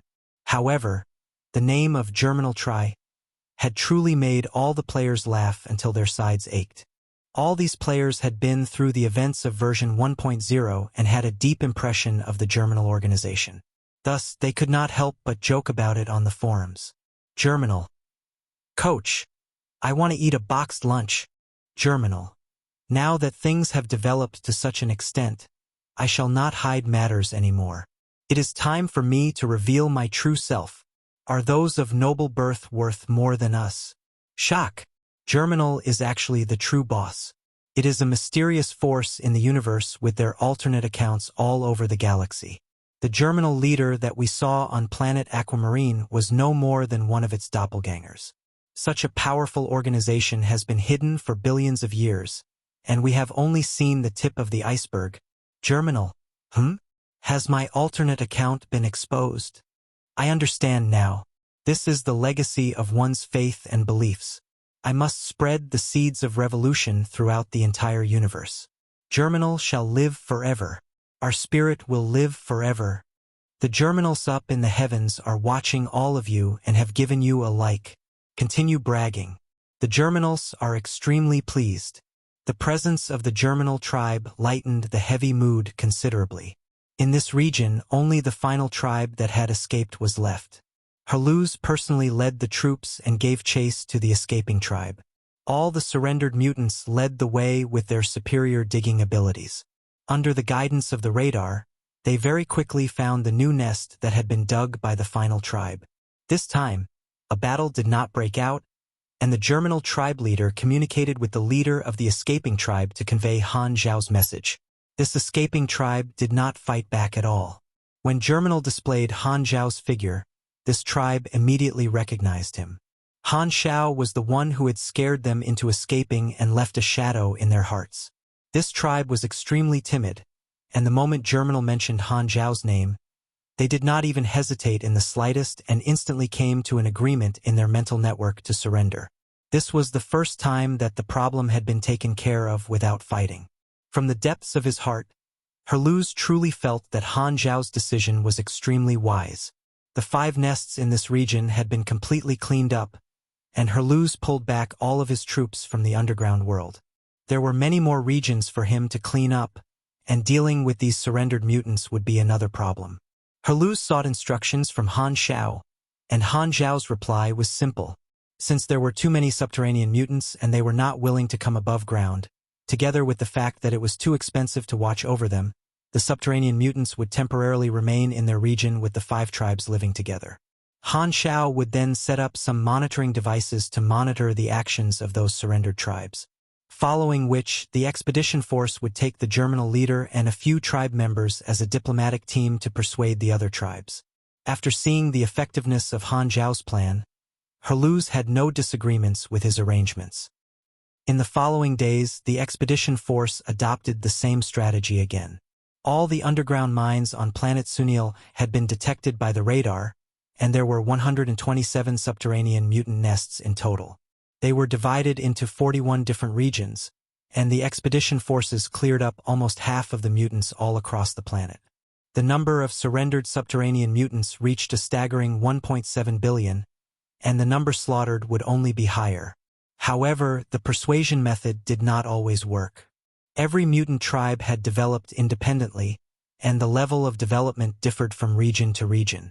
There were certain regions that had not even developed intelligence and were not able to understand words at all, only capable of unintelligible grunts. Without any way to communicate at all, the only way to take care of them would be to slaughter them all. All the players received great rewards from the Eliminate Subterranean Mutants quest, and Han Xiao was extremely pleased as well. With the players joyfully earning their reward, Han Xiao did not remain idle and continued to harvest the wallets and experience of the players as well. His experience stash slowly approached the 1 billion mark. The amount of experience points he would require in the future to level up was a sky-high figure. He had no choice but to work hard and harvest them now. The expedition force was on track, and base number 3 had been fully constructed. A new and majestic black star base had taken root on planet Sunil. All the players gave a good review and shared its glory. Everything went smoothly for Herluz, and Han Xiao did not have to personally take action. He had more than enough time to perfect base number 3, and this time he was no longer alone. With Reynold as his assistant, everything went as planned, and both of them very quickly completed the factory for base number 3. Reynold's personality was far too serious, and he was extremely unbearable normally. But when it came to work, his serious personality was perfect. Han Xiao was extremely pleased with Reynold's efficiency, and his perfect mechanical sense came in extremely handy. Han Xiao had been eyeing this talent for a very long time already. With both of them working together for a long period of time, Han Xiao tried every possible method up his sleeves to try and activate Reynold's mission but failed miserably. When facing the blockhead Reynold, Han Xiao truly did not know how to obtain the perfect mechanical sense molding ability. However, Han Xiao did know about other mechanic talents that were not molding abilities, such as elementary grade mechanical sense, accurate mechanical sense, and so on. Their effects were naturally far from being compared to perfect mechanical sense. But something was better than nothing. He was a mechanic after all, and it was truly depressing that he did not even have a mechanic talent. Looking at all his talents on the interface, those who did not know him would think that he was a main tank. It was a pity that the mechanical sense talents were pretty far away. They were not in the star cluster, and Han Xiao did not have time to go right now. Emerald Grass finally had some progress with her research. She managed to develop an infectious biological weapon that targeted the subterranean mutant's body structure and genes. After being infected, the subterranean mutants would slowly become weak with their outer shell slowly shedding. Their appetite would gradually be reduced to the point they were not able to consume anything. They would then die from either sickness or hunger in about 10 days. According to current circumstances, there was no need to make use of this biological weapon. After all, the mission was no longer to exterminate but migrate. However, since the research had already been completed, Han Xiao still gave some of it to Herluz and instructed him to use it carefully. At the very least, this would greatly increase his efficiency. On the second day after the development of the biological weapon, the upper echelons of Sunil came to visit. In the guest room of base number 3, the two were seated opposite each other. This is truly a magnificent base. Otis took the initiative to speak. His words were said with a fawning tone, and the envy in his eyes could not be concealed. In just a short period of time, Black Star had created an astounding base. The wealth that Black Star had displayed truly made the Sunils feel their inferiority. "It's fine." Han Xiao sat with his legs crossed and slowly said, "The expedition is going smoothly. Is there another reason behind your visit today?" "Your Excellency Black Star, we wish to make a suggestion," Otis replied in a deep voice. "You guys are the employers and have this right. Your plan is remarkably effective, and many of the subterranean mutants are gathered together. I think that this is a good opportunity to make use of the biological weapon and kill them all." Han Xiao suddenly paused and studied Otis' expression carefully. Otis instinctively avoided Han Xiao's gaze. But then, he felt that there was nothing to be afraid of. After all, Black Star was a mercenary who they had hired, and they naturally had the right to make such a request as the employer. He then mustered his courage to meet Han Xiao's gaze. "Those subterranean mutants have already surrendered, and I will shift them to another planet. Are you requesting that I give up on this plan and wipe out their race instead?" Han Xiao raised his brows. "Yes." Otis nodded heavily. "Interesting. I am the one paying the cost for the migration, and you guys do not need to come up with a single cent. So, please give me a reason." Otis fell silent for a moment and skirted the question. "I think that this is a very reasonable request. We are the employers, and we hope that you will carry out the mission according to our request. You will also be able to save the migration fee this way." Han Xiao's eyes narrowed, and he said with a smile that did not seem like a smile, "Indeed, the mercenaries are supposed to complete the employer's request. However, we have the right to decide how to carry out the request. You guys only want to control planet Sunil, and in my eyes, extermination isn't the best option. While we are mercenaries, we do not have to obey the orders of our employers. I have the right to reject any request that I deem to be inappropriate. If you do not have a reason for this request, this matter shall be put to rest." Upon seeing Han Xiao's stubborn attitude, Otis grit his teeth and revealed his true intentions. freewebnovel.com. If we do not remove all future troubles, what should we do if the subterranean mutants attempt to snatch planet Sunil back after they develop on another planet? If you do not exterminate them all, can you ensure that such a thing won't happen? They indeed want us to uproot the subterranean mutants entirely. Han Xiao then folded his arms and said, "Indeed, I cannot ensure that the subterranean mutants will not be a future trouble." Otis heaved a sigh of relief. "Then please," Han Xiao then interrupted him and chuckled. "Even if they will be trouble in the future, this is completely irrelevant to the current mission. So what if they come back to attack Sunil? What has that got to do with me?" Otis was taken aback and almost flew into a rage. However, upon remembering that Han Xiao was not someone whom he could afford to provoke, he could only suppress his rage and reply with a stern voice, "Since all of you are mercenaries, you should have some professional ethics, right? How can you say something like that? We are hiring you to resolve our present circumstances." "That's right. Isn't the Black Star Army resolving your problems? What else do you think we are doing?" Han Xiao said with a provocative smile. "We mercenaries are not nannies. You guys pay us for our services, and this is a one-off transaction. It does not mean that we will have to take responsibility for your future. Even if the subterranean mutants do fight back, that is another issue entirely. How many years will it take for the subterranean mutants to gain sufficient strength to retaliate? Without any obstructions, can't you develop? If both of you really end up fighting, you can just hire us again. Han Xiao then folded his arms and gave a, "What can you do if I want to be unreasonable?" expression. Otis' eyes widened, and he was angered to the point he did not know what to say. To think that there would be such a shameless person. "Of course, it isn't impossible for me to wipe out the subterranean mutants," Han Xiao suddenly said. Otis could see some hope again. However, Han Xiao smiled like a crafty merchant and rubbed his fingers. "You have to add money." Otis clenched his fists in anger. He would definitely have flipped the table in front of him if not for the fact that he could not afford to provoke Black Star. He was too damn shameless. Chapter 625, The Strongest Tribe, Launching of Biochemical Weapons. Chapter 625, The Strongest Tribe, Launching of Biochemical Weapons. Translator. Atlas Studios Editor. Atlas Studios. Since you Sunils believe that the subterranean mutants are a blight, you have to pay the respective price to resolve it. Han Xiao waggled his finger. Let me remind you, strictly speaking, these subterranean mutants are now technically our captives and war loot. If you want me to abandon the war loot, you must at least pay me the equivalent price. He had long suspected that the Sunils would not be able to pay more, which allowed him to use this as a form of rejection. Now that they had already decided on migrating the mutants, it would be impossible to change the plan to slaughtering them, otherwise it would be equivalent to deceiving Phaidon. The pretty boy raised by the goddess of fortune would be frustrated and angered, and his favorability would decrease. Furthermore, going back on his word would also affect the image of the Black Star Army in the hearts of the players. Otis' expression alternated between white and green for a while. He very much wished to eradicate the subterranean mutants, but he was reluctant to pay a high price for this. Our financial situation is not optimistic.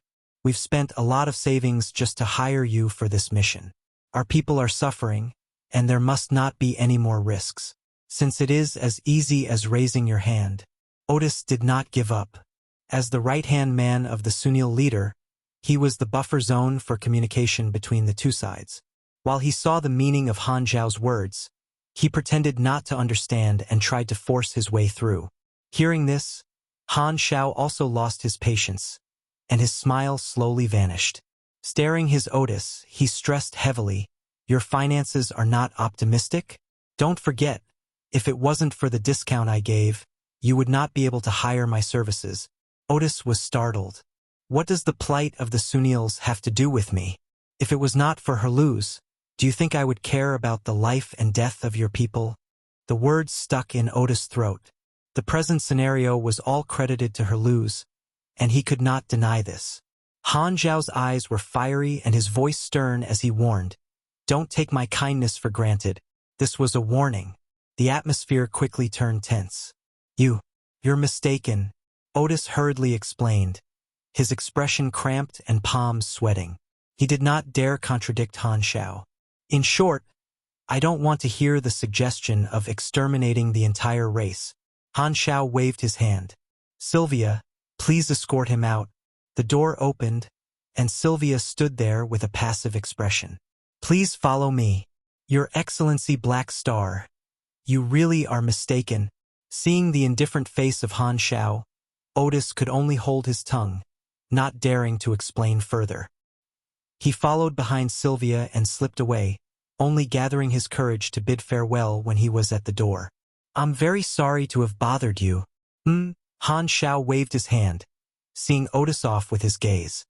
He could not help but curl his lips in ridicule after he left. What a dreamer, not willing to pay the price but wanting to see someone else play the bad guy. No one would accept such a deal. Because this was a private meeting, Han Xiao was not worried that it would affect the relationship between both parties.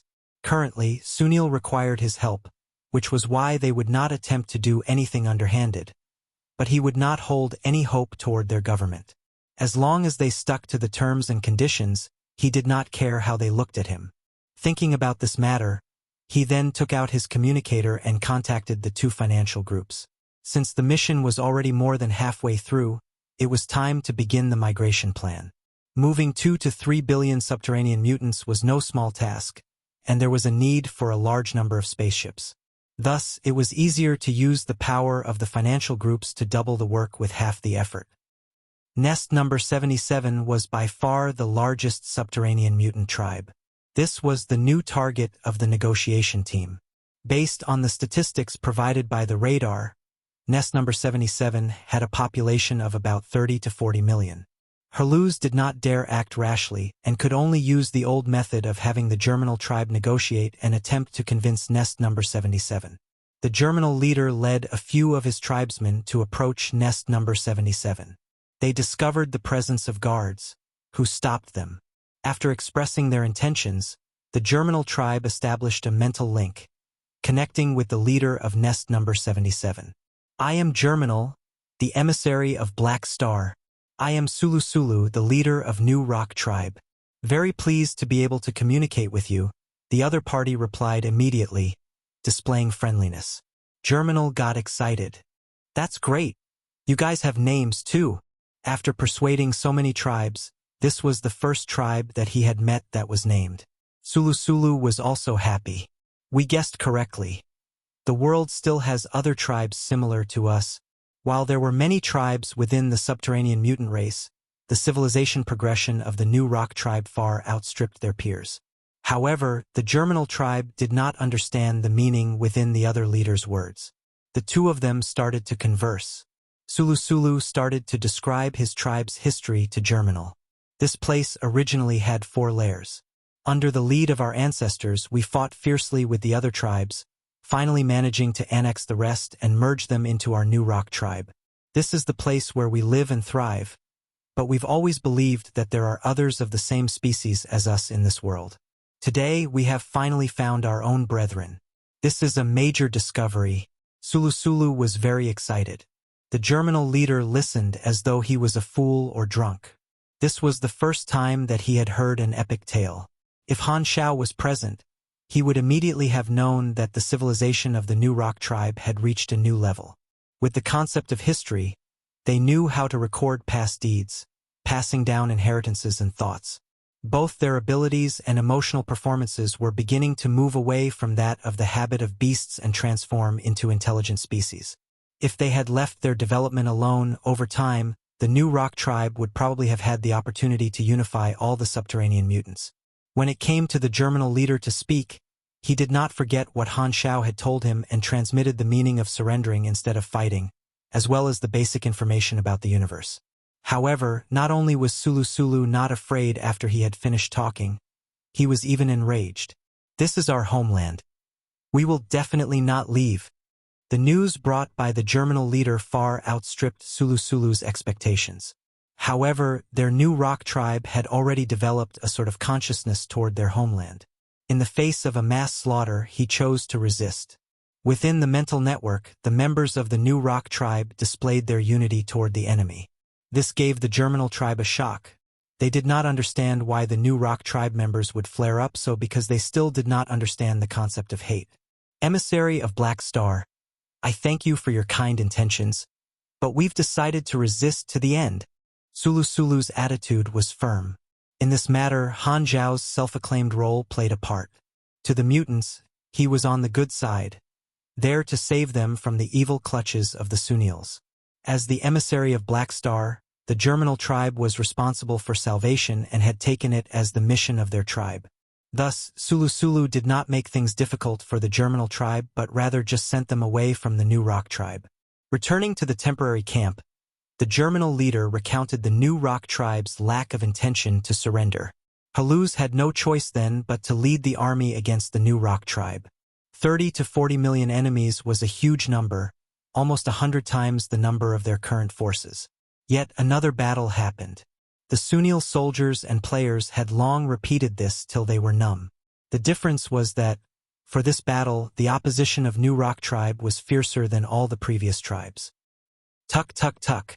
Hot steel punched through the exoskeletons of the subterranean mutants. Blood splashed like blooming red flowers as countless subterranean mutants fell on the onslaught. However, the members of the New Rock tribe seemed as though they were endless, like the tide rushing in.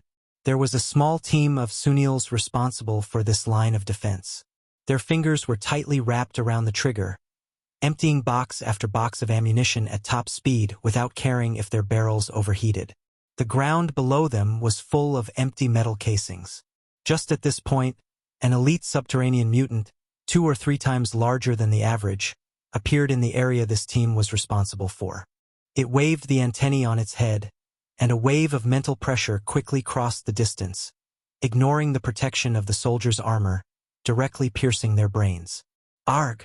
A number of the Sunil soldiers felt as though their brains had been cut with thousands of knives. Blood sprayed from their every orifice, and they felt their vision spin and their bodies lose control. The defensive firepower stopped immediately. The result was fatal. The subterranean mutants that acted as the vanguard immediately rushed into this line of defense, swamping the team. Their tails and mouth caused dazzling sparks to appear as they clashed with the armor, and the durable armor was quickly ripped apart. Swoosh! A dazzling half-moon-shaped razor swept across suddenly, dismembering hundreds of the mutants in half. Dragging his 10-meter-long battleship-slicing blade, Herluz approached the scene quickly and began to force the attackers back, resolving the dangerous situation. The original team had been almost decimated by the mutants, but reinforcements quickly came up to replace those fallen. Herluz wiped the blood and sweat from his face, but he had no time to rest. Just as he was about to return to his original position, he subconsciously looked down at the fallen soldiers. Their armor was riddled with wounds, and the soldiers were mostly ripped open, a mockery of their previous forms. A glance, and Herluz found someone very familiar. His footsteps slowed down, and he looked carefully. The soldier was covered with blood, his eyes wide and dagger clenched within his hands. He had pierced into one of the mutant bodies, as if he had died together with them. However, his face looked a bit immature. Herluz suddenly recalled that this deceased soldier had been one of the neighbors back when he was running his bar in the city. His name seemed to be Lana. To think that this child would also choose to enlist. The memories bubbled up like boiling water. Herluz twitched and ruthlessly removed all excess emotions, bellowing as he rushed back into the fray. The first attack from the subterranean mutants was finally repelled. The scale of the new rock tribe was too large, and the enemies were endless. Even if a large number of them were slaughtered, the new rock tribe did not choose to escape like the other nests but got even more violent, unafraid of death. The tactics used by the new rock tribe varied and took full advantage of them being underground. This was their home field, and they could dig tunnels from above or at the bottom of the underground, directly entering the enemy camp. Through their mental network, the cooperation of the new rock tribe was seamless and difficult to predict. The casualties on the Sunil side continued to rise, and even the players died 2 or 3 times each. Everyone was exhausted, and Herluz finally decided to make a tactical retreat, returning to their temporary camps. However, the new rock tribe members pursued them all the way, attacking the campsite directly. Herluz led the army to resist for a period of time, but was finally unable to withstand the pressure and had to retreat to the surface. They had been forced out of the underground by the new rock tribe. The sun was scorching overhead, and only after they had left the underground did the new rock tribe finally stop pursuing. The subterranean mutants hated the sun, and many of them were sunburned, so they did not rush to the surface, returning to their nest instead. The new rock tribe had forced the attackers to retreat, and the casualties on both sides were exaggerated. Because they retreated in a hurry, they did not even manage to retrieve most of their comrades' corpses. Herluz was in a sullen mood, allowing the troops to rest while they counted the casualties. He then contacted Han Xiao, reporting the situation on his side. "You've been repelled by them?" Han Xiao had a strange look on his face. The number of enemies was overwhelming, and we can only slowly clear out their nest by fighting them. However, our casualties will be incalculable. Herluz gritted his teeth. "Black Star, I wish to utilize the biochemical weapons, preventing more casualties. See to it yourself." Han Xiao shook his head before cutting off the communication. Herluz took a deep breath.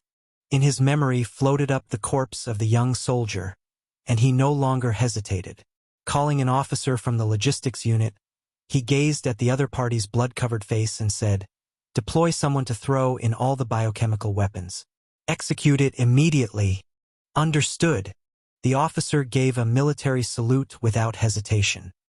The people of the New Rock tribe also dragged their exhausted bodies back to the nest and cleared up the battlefield. They stacked up the corpses of their comrades, forming a small hill. Within the mental network, the tribe members discussed nonstop. The previous battle had a great impact on them, and with the deaths of multiple members, it allowed them to feel even more fear, anger, and desire for revenge. However, they cheered at the same time for their victory, as they had managed to repel the enemies and successfully defend their homeland. Although they had suffered heavy casualties, Sulu Sulu was full of fighting spirit. His ancestors had passed down the notion that even while the enemy had retreated, they could still attack any time. If they wished to win, they had to take down the enemy's nest. The subterranean mutants then collected the corpses of the Sunil soldiers. An old subterranean mutant slowly hobbled out, and the others bowed in greeting. This subterranean mutant was an outlier in the New Rock tribe, and it could retrieve the memories of the dead. In the entire New Rock tribe, only this mutant possessed that ability. If Han Xiao was present, he would have realized that this mutant was a naturally awakened Esper. The tentacles on its head touched the heads of the Sunil soldiers one by one, and various memory fragments flashed. It quickly organized the information that it wanted and then shared the memory image in the mental network. It was a picture of Forest City as well as a map of the planet Sunil. The nest of the surface dwellers is on the surface. What a weird nest. The enemies live on the surface. How do we get to them? The members of the New Rock tribe started to debate. At this moment, a thick fog appeared on the edge of the lair and spread. Chapter 626, Victory. Chapter 626, Victory. Translator. Atlas Studios Editor. Atlas Studios. 10 or so days later, the expedition force returned to nest number 77 again, and the entire tribe had become a region of death with the corpses of subterranean mutants littering the underground world. Even the hardened Sunil soldiers could not help but take deep breaths upon witnessing the hellish scene before them. Many players felt their hearts tremble and could not help but feel pity. With a solemn mood, Herluz instructed the mining of the prophecy stones to begin and all the corpses to be burnt. They also began searching for the corpses of their deceased brothers. After cleaning up the New Rock tribe, the expedition mission did not meet with any further trouble. They continued to battle and persuade the other tribes with little to no trouble. After a long period of battling, the final subterranean mutant tribe surrendered and Herluz returned to Forest City.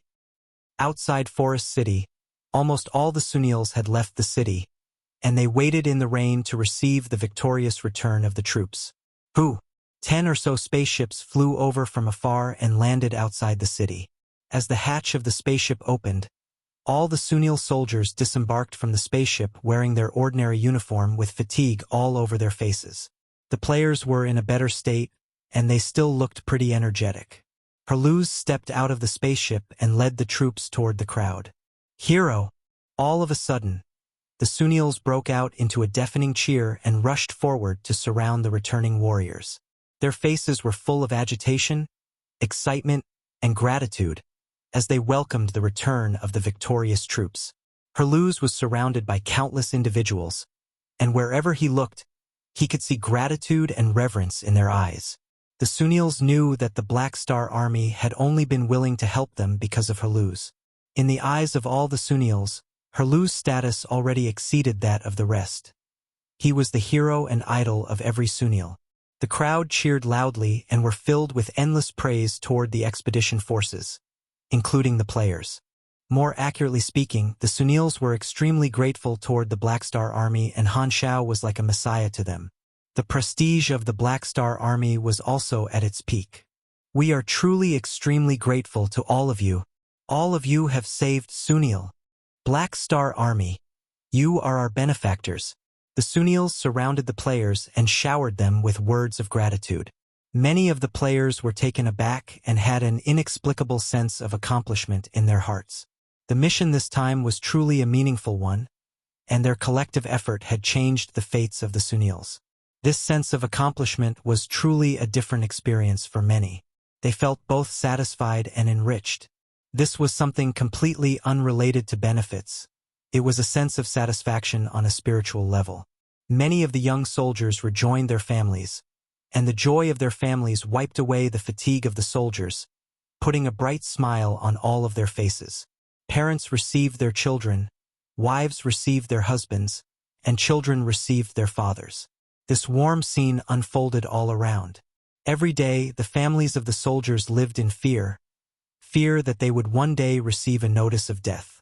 Now, everything had ended, and there would not be any more war sacrifices. There was no need to despair or fear. A beautiful tomorrow awaited them. The darkness had gone, and the Sunils could see the light. The day for peace and tranquility had finally arrived. Upon looking at the smiling faces of their people, all the Sunil soldiers felt comfort. Everything that they had done for their people and family was worth it. However, not everyone was happy. With a heavy mood and expression, the officers handed the ashes of the deceased soldiers back to their families. There were some who were filled with disbelief, others argued loudly, and some cried as they hugged the box of ash. The cries of these families were a stark contrast to the cheering crowd. The light shower also seemed slightly depressing, and the temperature of the morning seemed to have fallen a bit. Lana's parents hugged onto his box of ashes and knelt on the ground as though they had lost their souls. As Herluz saw such a scene, he went forward to help Lana's parents up and softly said, "He was a truly exemplary man." Lana's parents looked at him and did not say a word. Upon seeing this, Herluz knew that any words of consolation would be useless. He turned around and walked away silently with his fists clenched tight. The Sunils had been through far too many life and death separations. Thankfully, this would be the last time. Looking up, Herluz saw Han Xiao standing outside of the crowd with the officers of the army and walked over toward him. Upon seeing Herluz approaching, Han Xiao said, "It's finally ended. Only the final step is required for this mission to be completed." Herluz looked at Han Xiao and suddenly bowed deeply. "I thank you on behalf of the entire Sunil race. You don't need to have such a big reaction. I have only fulfilled my promise to you," Han Xiao said helplessly and raised his arm out to help Herluz up. However, Herluz refused to budge. "No, let me finish." Upon hearing that, Han Xiao allowed Herluz to continue bowing. Herluz then said slowly, "Your name shall be recorded in the history books of our Sunil race. You are not only the benefactor of our Sunil race but also my benefactor. In my eyes, this isn't just a promise, transaction, or employment. This is a kindness that I will never be able to repay. Your Excellency Black Star, from today onward, I am willing to be your blade and follow you to the ends of the universe." As those words sounded, all the officers looked at Herluz with many different expressions. Is he pledging loyalty to me? Han Xiao fell silent for a while before nodding. All right. Only then did Herluz get up and reveal a smile. "The price of peace is always filled with blood." Jeanette shook her head. "I hope that the Sunil race will always remember this war. I hope that all of them will remember what kind of violence we so-called heroes have committed," Herluz lamented. "This is natural selection. Every civilization will eventually become demons as they carry history on their backs and carry on their journey," Han Xiao said casually before looking to the side. The upper echelons of the Sunils walked over, and this time it was not Otis who spoke to him but the leader of the Sunils. The Sunil leader personally expressed his gratitude, and Han Xiao replied appropriately. After conversing for a while, the Sunil leader then expressed that the employment would only be considered complete when all the subterranean mutants were migrated off the planet. After seeing the departure of the Sunil upper echelons, Sylvia smacked Herluz on the back and angrily said, "These fellows are so annoying." Herluz did not disagree. "I also hate politicians." At this moment, Phaidon said, "Black Star, about the migration." Just when Han Xiao was about to reply, his communicator rang. Upon glancing at his communicator, he said with a chuckle, "Right on time." The next moment, their vision turned dark, and a gigantic shadow covered all of them. Theobnovel.com. The Sunils and players all raised their heads in astonishment. More than 100 large cargo spaceships landed from the sky and covered the sun. "I called the movers." Han Xiao let out a long breath and smiled. He had borrowed a large batch of transportation spaceships from the two financial groups to transport all the subterranean mutants. As long as these spaceships made a few trips, they would be able to transport all the mutants and prophecy stones to a designated uninhabited planet. Since the subterranean mutants consumed rocks for their survival, it was pretty easy to find a suitable planet for them. The players had already been informed about the migration plan, and upon seeing the arrival of the spaceships, many of the players could not help but become excited. That should be the migration fleet, right? Helping a population of billions migrate. What a spectacular sight. The subterranean mutants won't be exterminated. Black Star didn't disappoint me. Upon witnessing their own faction putting on such a spectacular display, all the players welled up with a sense of pride and collective honor. At the same time, many players agreed with the decision of Black Star to relocate the subterranean mutants. After a long period of battle and witnessing so many tragedies, the players felt that the subterranean mutants were the weak party. Pitying the weak was a habit, and from the moment the players took pity on the subterranean mutants, they also began to agree with the plan to migrate. The outcome of this choice was to create a greater sense of belonging toward the Black Star army. Han Xiao was extremely clear of this point, and he also intended to make use of their compassion to leave a deep impression in the hearts of the players and increase their sense of belonging to the faction. The outcome seemed pretty good. By the side, Phaidon also revealed a smile. He felt that this was the best way to resolve the problem for both parties. Looking at Han Xiao's back, Phaidon was deep in thought. His strength had grown rapidly, and he could already single-handedly suppress Chen Xing, who was inside of him. Furthermore, his conflict with Chen Xing had already been resolved, which meant that he no longer needed the help of the Black Star army. He had originally intended to find a time to say goodbye, but at this moment, he felt that perhaps staying in the Black Star army would not be a bad choice. Chapter 627 Black Spirit Race. Chapter 627 Black Spirit Race. Translator. Atlas Studios Editor. Atlas Studios. Galactic migration was a huge project. All the surrendered subterranean mutants brought their prophecy stones onto the spaceships. Without these prophecy stones, even if Planet Sunil had a few small minds left, it was impossible for a large-scale psychic current to form again. In other words, the calamity was over, and this planet was now suitable for the Sunils to live on. The amount of resources that the Black Star army could mobilize had awed the upper echelons of Sunil and made them even more respectful. Upon witnessing the arrival of the transport fleet, they did not dare delay any further and took the initiative to process the payment to the Mercenary Alliance.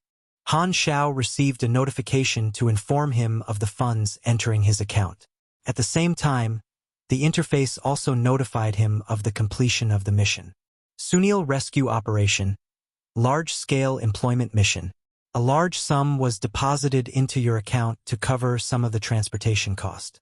Completing a large-scale employment mission alone has given the Black Star Army a shiny battle record and increased your credibility rating greatly. The Mercenary Alliance has once again revised their rating of the Black Star Army. Summary. A renowned super-large army, Floating Dragons Field Team, mainly operates within the Garten Star System and is an iconic mercenary group in the Garten Star System. Has a few 100,000 undying mercenaries with an average strength of grade C. The Black Star Army has plenty of connections in the mercenary world, a solid financial foundation, and has bases on Planet Sunil, Planet Aquamarine, and Planet Golden Gate. To date, the mercenary group has maintained an extremely high completion rate and has a good reputation. This mercenary group is one worthy of trust. Army Commander Black Star has the nickname of Undying Body and DarkStar Destroyer. Black Star also has a good relationship with a few civilizations and is the holder of Ghidorah's Golden Gal Badge. The upgrade of his summary also indicated an upgrade in his status. The happiest bunch about this upgraded reputation had got to be the players, and they all felt a great sense of accomplishment. Apart from the official employment mission, the Grade A Sunil mission Eliminate Subterranean Mutants had also been completed. The players' pockets were full of rewards, and their faces were full of smiles. This time, Han Xiao did not pursue the highest mission rating and got a good rating. According to the details of the mission, exterminating the mutant race would give him the highest rating. However, the reward of the mission could not be compared to the future benefits that migrating the mutants could bring him. Thus, Han Xiao chose the option that brought him greater benefits. Han Xiao did not need this little mission reward anyway.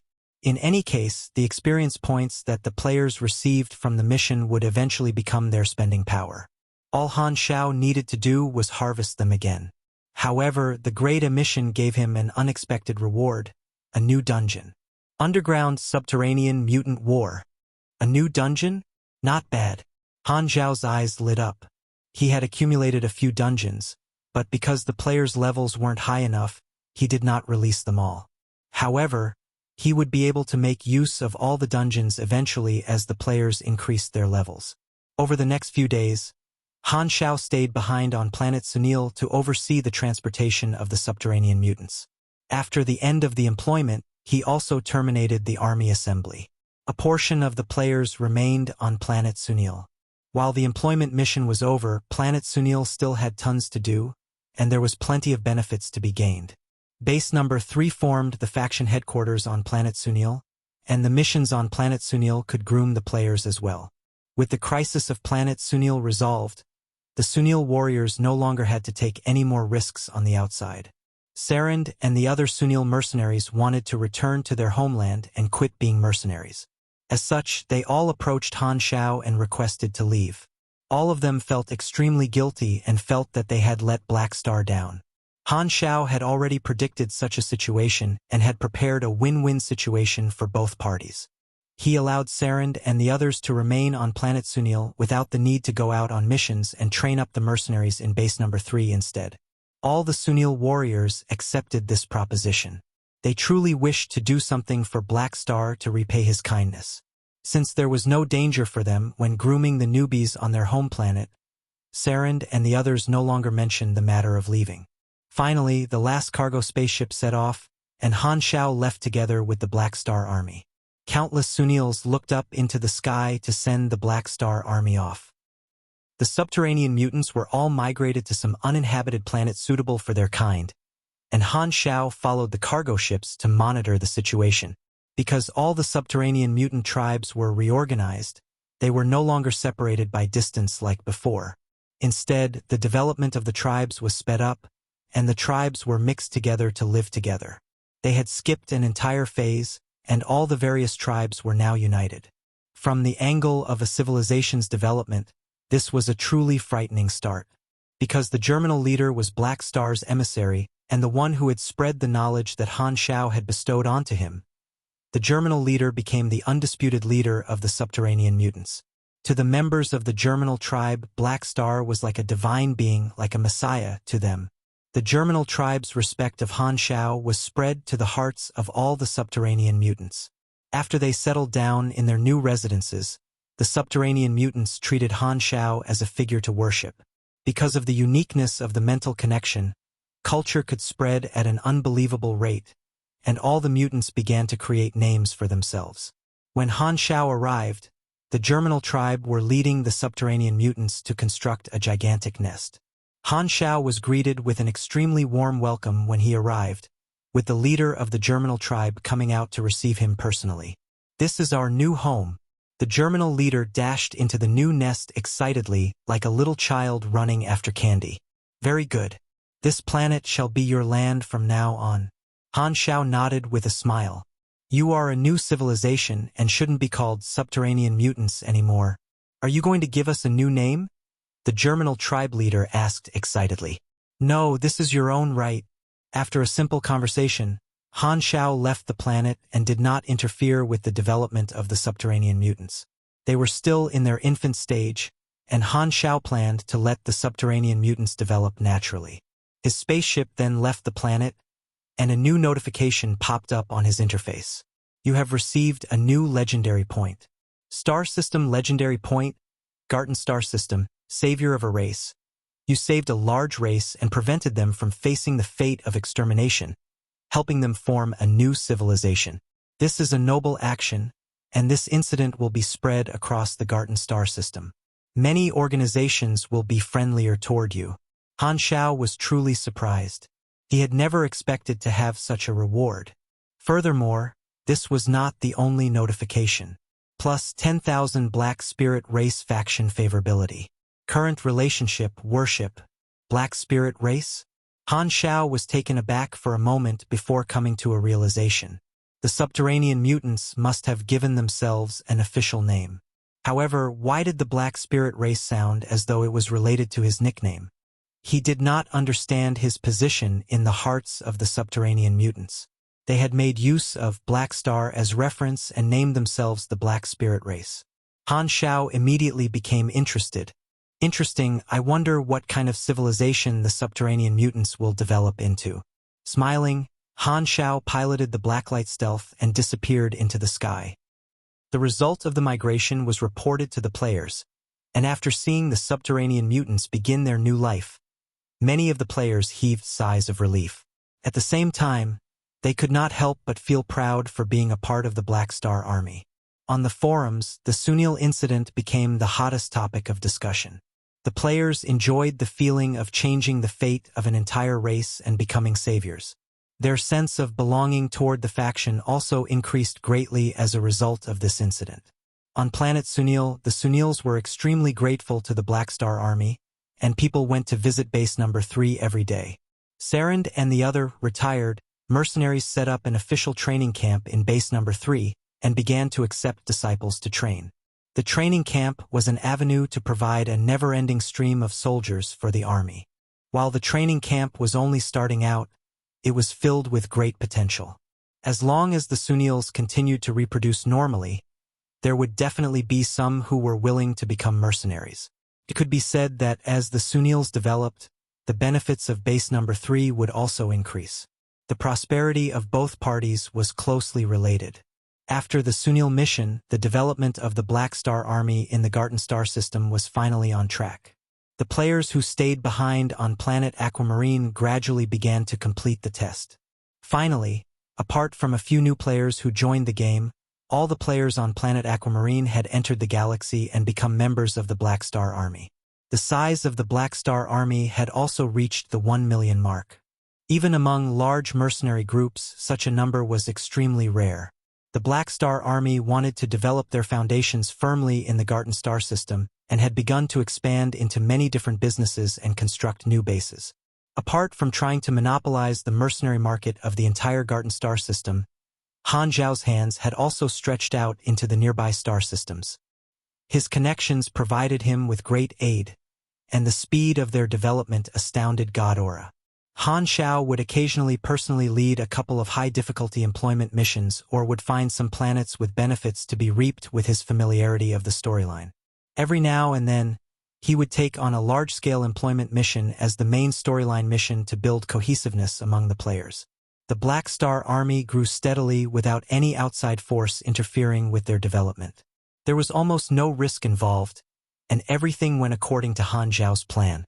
In the blink of an eye, 2 years passed. Chapter 628, 2 years later. Chapter 628, 2 years later. Translator. Atlas Studios Editor. Atlas Studios. Including Godora, there were 6 star system level civilizations that wanted to gain control over the Hyde star system, which was located in the Colton star cluster. Their forces were deployed to the respective region that they had control over, and skirmishes were extremely common.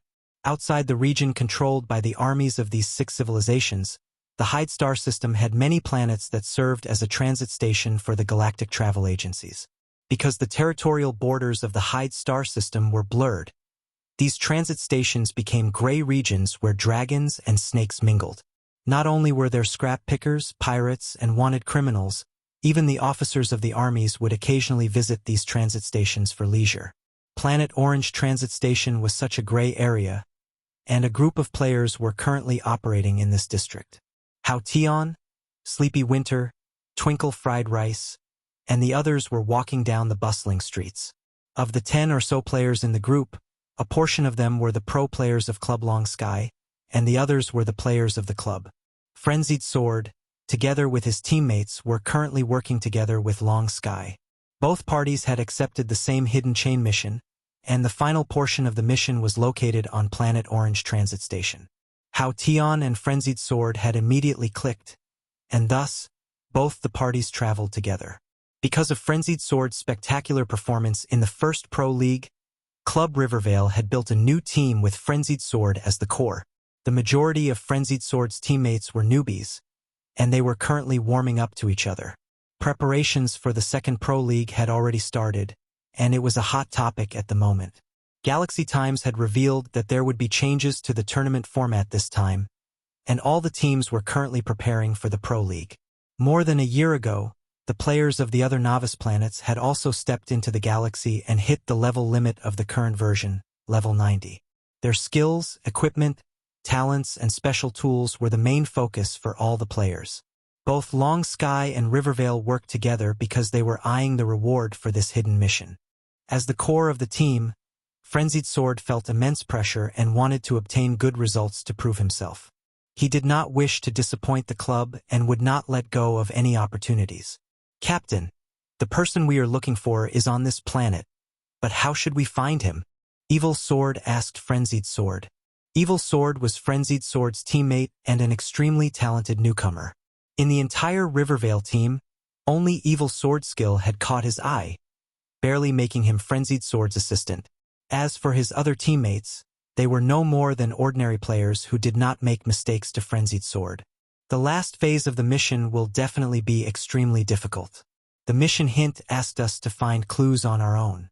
According to my experience, the entertainment centers of these gray districts are the go-to places for information.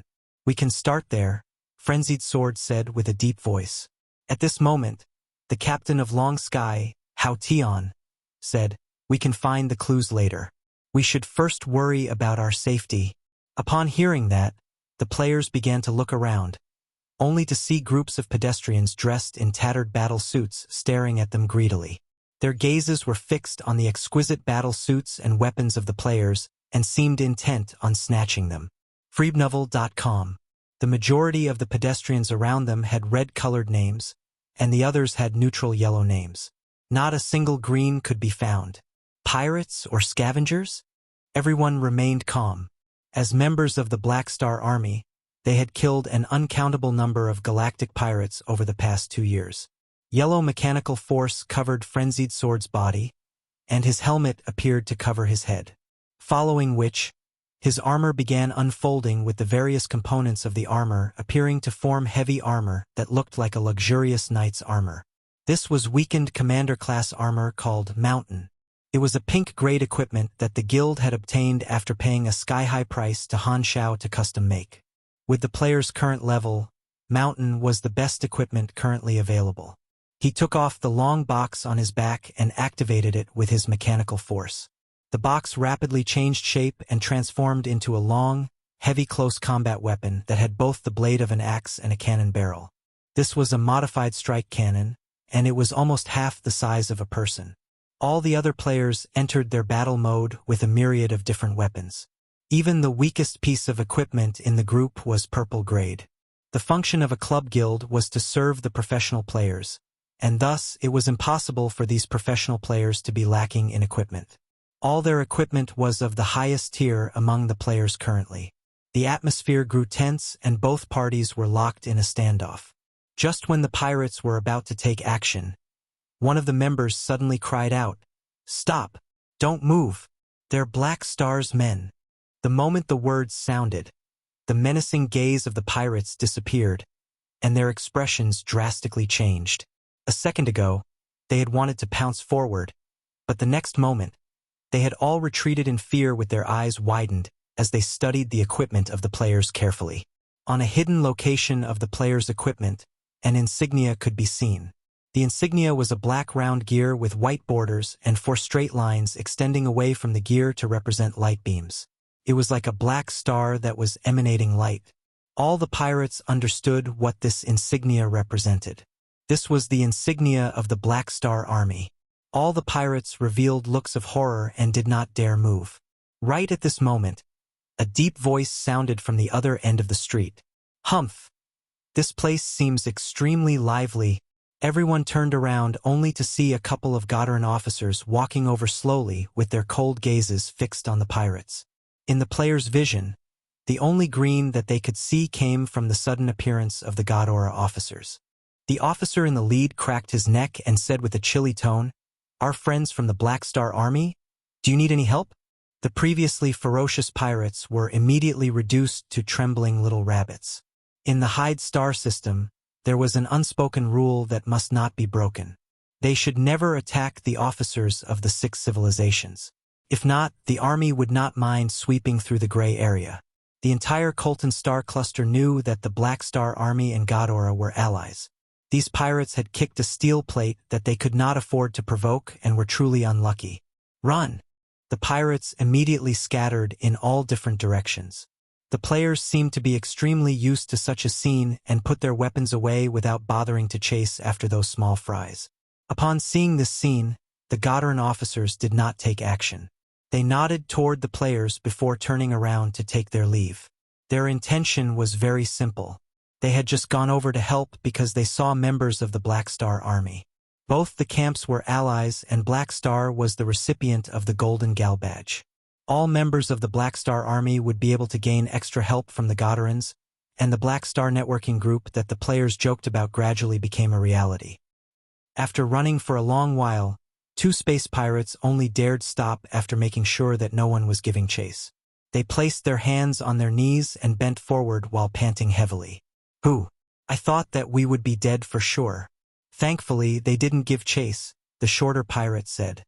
The taller pirate nodded in agreement with a face full of relief as though he had just escaped death.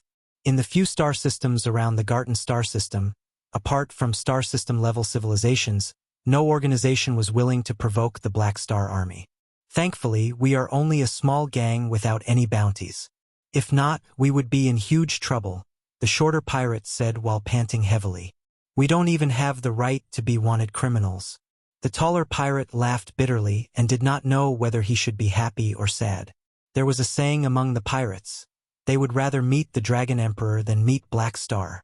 One of the reasons for the swift uprising of the Black Star Army was because they took on the role of bounty hunters. All the galactic pirate groups around the Garten star system had become the prey for the Black Star Army. These pirate groups had been wiped out, and all their battleships had been captured. The Black Star Army had at least 400 battleships that had been snatched in this manner. The pirates in the neighboring star systems had felt threatened, and a portion of them had joined hands to assassinate Black Star for their own survival. However, they had ended up falling into an ambush with over 1 million mercenaries being sent into battle. In the end, those allied pirates had ended up being completely wiped out. While many infamous pirates had been captured, the majority of these pirates had been hidden by Black Star, with only a small portion being exchanged for their bounties. These pirates that were taken out by Black Star had been tortured by Black Star to the point they did not even seem like humans. After this piece of news was spread, many pirates trembled in fear and all felt that Black Star had some sick fetish toward pirates. Thus, Black Star immediately seemed 100 times more ferocious in their eyes, causing the saying that they would rather meet the Dragon Emperor than Black Star to spread. Dragon Emperor Ames was on neutral ground, but her field team had something against galactic pirates. Thus, they would rather land in Ames' hands than end up being in Black Star's hands. As such, the pirates in the star systems surrounding the Garten star system all escaped, and the security of these few star systems became extremely good. Currently, there were only a few small, puny galactic pirate groups left behind. Who would have thought that the members of the Black Star Army would appear here? Could it be that the Black Star Army think that it isn't enough to monopolize the jobs in the Garten star system and want to expand into Hyde? Who knows? However, that isn't impossible. In the few neighboring star systems, apart from the few star system level civilizations, which other organization dares provoke the Black Star Army? They've already monopolized this region. After catching their breath for a while, both of them continued running. Frenzied Sword and Han Xiao were currently searching for clues in the transit station. After a few hours, they finally managed to piece together the clue for the last phase of the mission. All of them came to a deserted maintenance workshop, and their target was a crippled maintenance worker. He had lost both his arms and replaced them with prosthetic limbs. He was currently repairing a badly damaged communicator and had an ordinary aura. However, according to the information that the players received from the detect skill, this maintenance worker called Ronaldo was fatally dangerous. Han Xiao and Frenzied Sword looked at each other and pushed Sleepy Winter into the workshop in unison. Sleepy Winter had the highest charm stat among them and was the most suitable to talk to NPCs.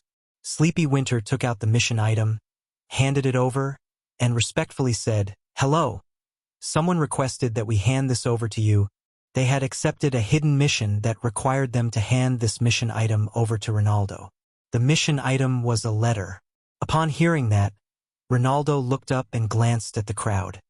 He then placed the machine in his hands down before calmly asking, "Who are all of you?"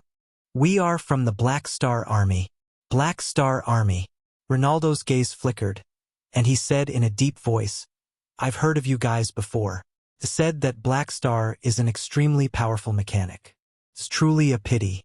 If it was a year ago and both my arms were still around, I would have wanted to exchange pointers with him."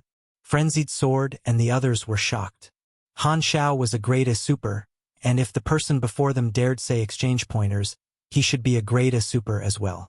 This hidden mission was truly unfathomable. "Don't be in a rush to leave. Let me see what's written." Ronaldo lowered his head and opened the letter that was filled with secret codes. He lived in seclusion due to some reason and could only use such a method to transmit information. All the players waited for a moment, and Ronaldo sighed after reading the letter. These are truly turbulent times. A new storm is about to arrive. Sai, please tell your employer that I am in seclusion and will not accept any hires. I only wish to stay here silently. The tremors of the shattered star ring shall not affect me anymore. The final mission objective on their interface changed to report back to their employer, and they would be able to accept the mission reward at any time. However, these players did not leave immediately as they were extremely sensitive to hidden storylines. Upon hearing Ronaldo's words, they knew that there was information to be dug up. "I wonder, what do you mean by a storm?" Sleepy Winter asked. Ronaldo looked at him and perhaps found Sleepy Winter to be more pleasant to the eyes. "Have you guys not noticed the hidden currents in the Shattered Star Ring over the past year or two? The 7-star cluster level civilization's actions have been weird. This is the signal of a storm. A whirlpool is gradually forming and is only in its infancy. When this whirlpool surfaces, the entire Shattered Star Ring will be dragged in, and not a single organization will be able to avoid the storm." Everyone was completely puzzled. They had only visited the few star systems around the Garten star system and did not understand much about the storm in the Shattered Star Ring. After all, their area of operation was not large enough. There were some players who wanted to explore new maps and visit other star clusters. However, the effort that they put in and rewards they received usually did not match. They could only view the scenery most of the time and make a wasted trip. The galaxy was extremely large, and just the Shattered Star Ring alone was already enormous. Trying to find a mission alone was akin to finding a needle in a haystack. On the contrary, the Black Star Army had numerous missions for them to choose from, and they would definitely have returns. Thus, their target was extremely obvious. Sleepy Winter continued asking, and Ronaldo replied, "No one knows the target of these star cluster-level civilizations, but the storm definitely isn't a coincidence. I think that there must be a powerful organization directing the changes in the Shattered Star Ring." Powerful organization? Is it the 3 universal civilizations that have only appeared in the background? Or is it someone else? Everyone guessed to themselves. The players did not know about the Tyrants gathering, and naturally did not know what was going on behind the scenes. However, this did not stop Frenzied Sword, Han Xiao, and the others from guessing that this was related to the storyline of the future version. After all, this was not the first time. Black Star had also revealed version 2.0's mutation disaster during version 1.0. Having clues of the future version ahead of time could provide them with a huge advantage. Right at this moment, Ronaldo seemed to have thought of something and said, "Right, all of you are Black Star's subordinates. Give something to him for me." Everyone was stunned for a moment before nodding. This was obviously a new mission, following which, Ronaldo took a pen and paper to write a long list of names before handing it over to the players. Sleepy Winter received the piece of paper, and the interface notified him that he received a copy of List of Names. This time, Frenzied Sword could not help but ask, "What is this?" "This is a list. Ronaldo said with a deep voice, as though he thought about a terrible memory. He grabbed the position of his arm, and a trace of anger and fear flashed past his eyes. A list of targets. Why do you want us to pass this to Black Star? Because he is on the list. Chapter 629 Mysterious Killer. Chapter 629 Mysterious Killer. Translator. Atlas Studios Editor. Atlas Studios. Who had put Black Star as their hunting target. A look of surprise appeared on Frenzied Sword's face. The expression of everyone present turned weird. Black Star was the leader of their faction, and upon hearing that someone was going to deal with him, the group inexplicably felt some hatred toward the other party. Hao Tian's eyes gleamed, and he communicated to them through the channel. We might have picked up on a hidden storyline. Sleepy, continue asking. Try to trigger more of the storyline. Sleepy Winter nodded. Black Star is our leader. We will definitely pass this list on to him. However, we would like to know more about this. Could you tell us more about the list itself? The people on this list are all well-known supers around the Shattered Star Ring, Ronaldo said in a deep tone. None of them are ordinary grade as supers, either having powerful influences or solo powers with a strong personal force. The goal of those who released this list is to kill or capture these strong supers. As far as I know, there are already some people on the list who have gone missing. Who are the people in charge of pursuing those on the list? Sleepy Winter took the chance to continue down this lead. It seems to be a mysterious organization. I don't know their origin and just refer to them as hunters. They have captured a few of the stronger supers on the list. I've only met with them once. At that time, I chanced upon two of the hunters, and their strengths were perversely strong, probably having the level of grade A+. A sense of heaviness passed through Ronaldo's eyes as he added, My hands were broken by one of them, so, you were their target as well? Nope. Ronaldo shook his head. Sleepy Winter paused, suspicion filling his face as he asked, Then why? Ronaldo cut in as he leisurely explained, I was an outsider that was implicated. Hence, I got off with only my arms being broken. After pausing for a while, he said, I have a friend who's also a calamity grade super. He was the actual target they were looking for on the list. He runs an armed organization in the Skywalker star system, which has a close relationship with the Hutt civilization. A year ago, while I was paying a visit to his headquarters, two of the hunters suddenly appeared. They killed their way into the headquarters, without anyone being able to stop them.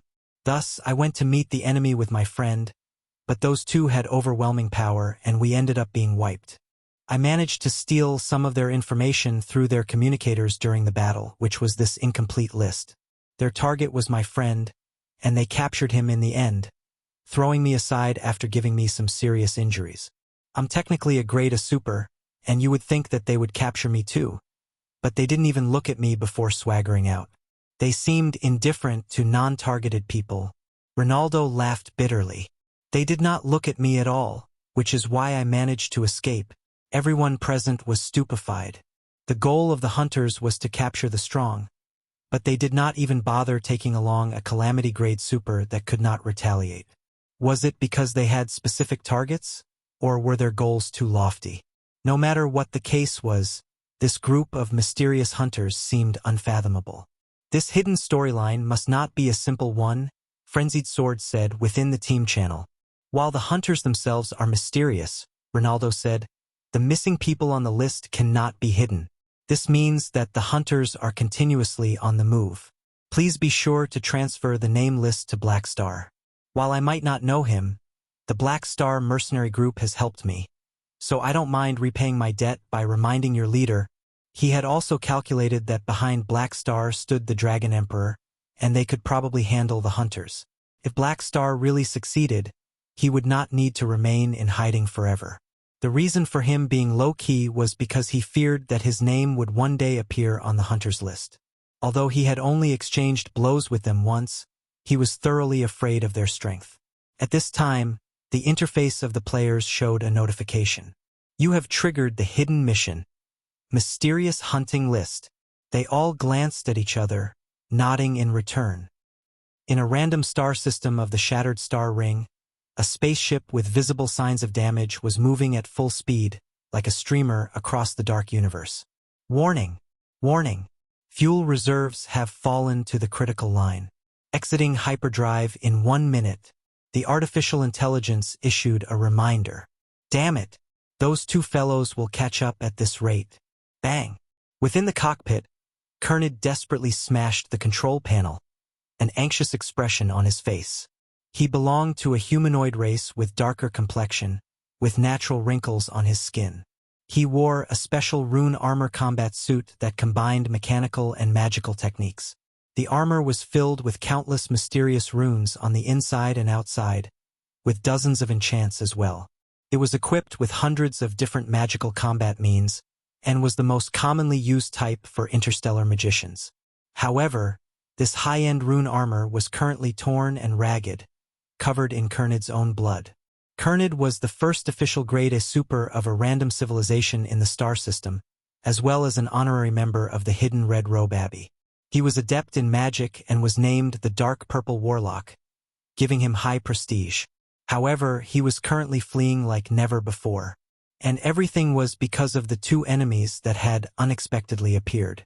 While he was enjoying a paid vacation, exploring the interstellar regions, he chanced upon these two mysterious men, who attacked him without a single word. Afterward, Kernid actually found out that he was not a match for the two of them and received heavy injuries. Fortunately, he had kept a trump card and managed to shake them away before boarding his spaceship and escaping. However, the two mysterious assailants continued chasing after him non-stop, causing him to be unable to stop.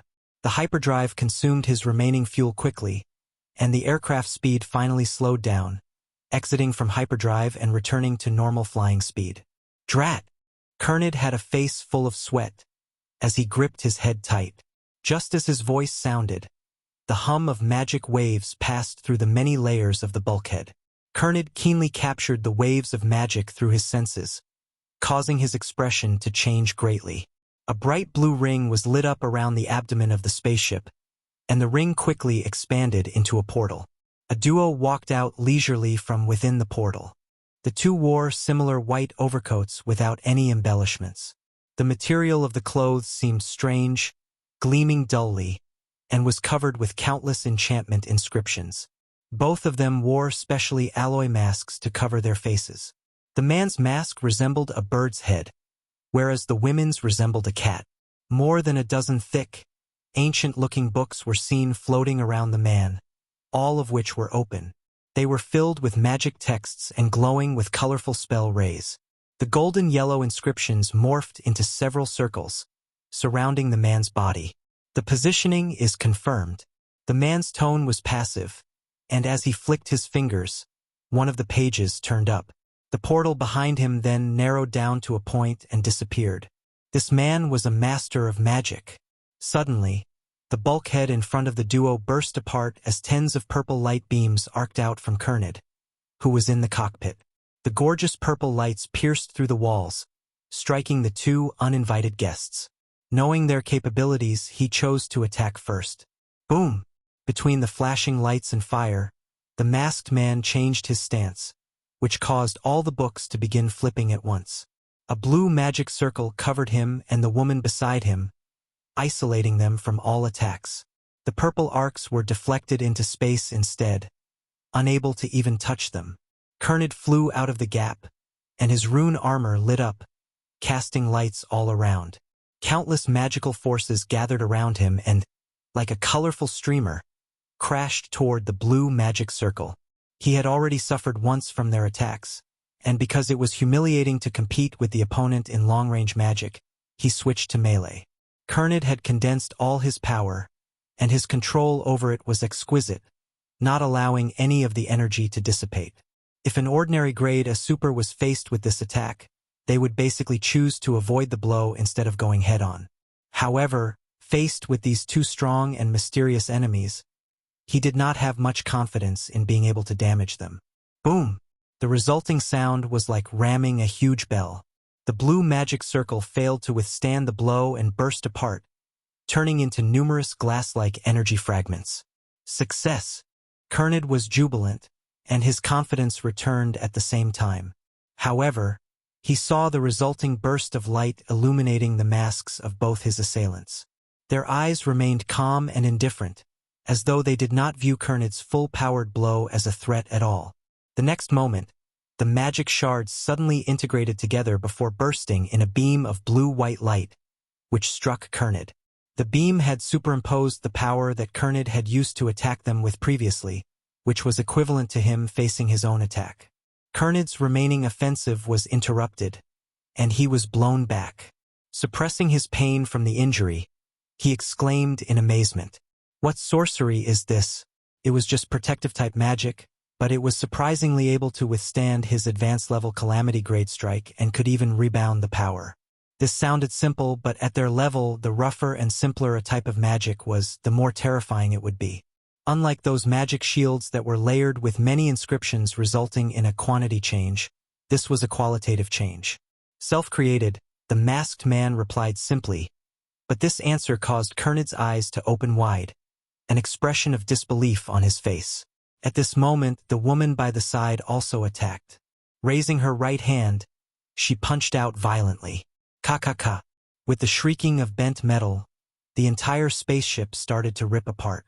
The spaceship suddenly crunched up, as though it was violently pinched and crushed by a large hand. Boom! A large amount of oxygen leaked out, and the fuel tank as well as the engines of the spaceship exploded. Fire burst outward, and the sphere spaceship exploded directly, disintegrating instantly. Various debris flew outward into empty space. In just a few seconds, a spaceship had been turned into space junk floating around the universe.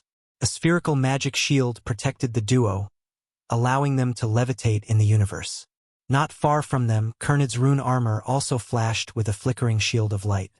The spaceship exploding had worsened the already serious injuries of Kernid, and his rune armor was also on the verge of being destroyed. Without the spaceship, there was no way to escape, and a hint of despair leaked out from Kernid's eyes. Within the magic shield filled with oxygen, the woman waved her arm. All the wreckage came together once again, this time directly clamping Kernid in the center. It slowly turned into a huge sphere, as though there was some invisible force crushing it inward. The metal sphere slowly shrank further, as the original irregular shape turned round. While there was still resistance within the sphere initially, it slowly turned lighter and weaker. Finally, there was no longer any more movement. "Capture is complete for the dark purple warlock Kernid," the woman coldly said. The man then took out a communicator and opened up a list, crossing off Kernid's name. He sighed. "Shauna. Who's our next target?" Shauna was the name of the woman. She glanced over and tapped on the list, saying, "I pick him, the commander of the Black Star Army." "Oh, this guy entered the list a year ago. His forces are developing very quickly, and if not for that, we might not even have paid attention to him. Yes, this guy is a bit special. He has the nickname of Immortal. Seems difficult to handle. We should lead him to a suitable place to isolate him before capturing. That requires enough preparation time, and we also have to take Kernid back. Let's change targets. There's no need. We'll move separately. You take the captive back. I'll go handle Black Star," Shauna blandly said. Based on the intel, he only entered the Calamity Grade 2 to 3 years ago. Furthermore, he's a mechanic. I alone can resolve this. The man paused before smiling. "I almost forgot, your ability can restrain the mechanic profession." "Very well. I'll go and complete our mission while you proceed on to capture him. It seems like our harvest this trip will be quite fulfilling." As for the relationship between Black Star and the Dragon Emperor, they did not even mention it once as though it was irrelevant. Chapter 630, Development Status and Bottleneck. Chapter 630. Development Status and Bottleneck. Translator. Atlas Studios Editor. Atlas Studios.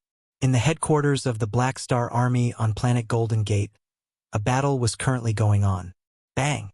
A black, streamlined, mechanical soldier knocked 5 purplish-blue mechanical warriors aside and charged in front of Reynold while withstanding the laser beams being shot out from 10 artillery towers.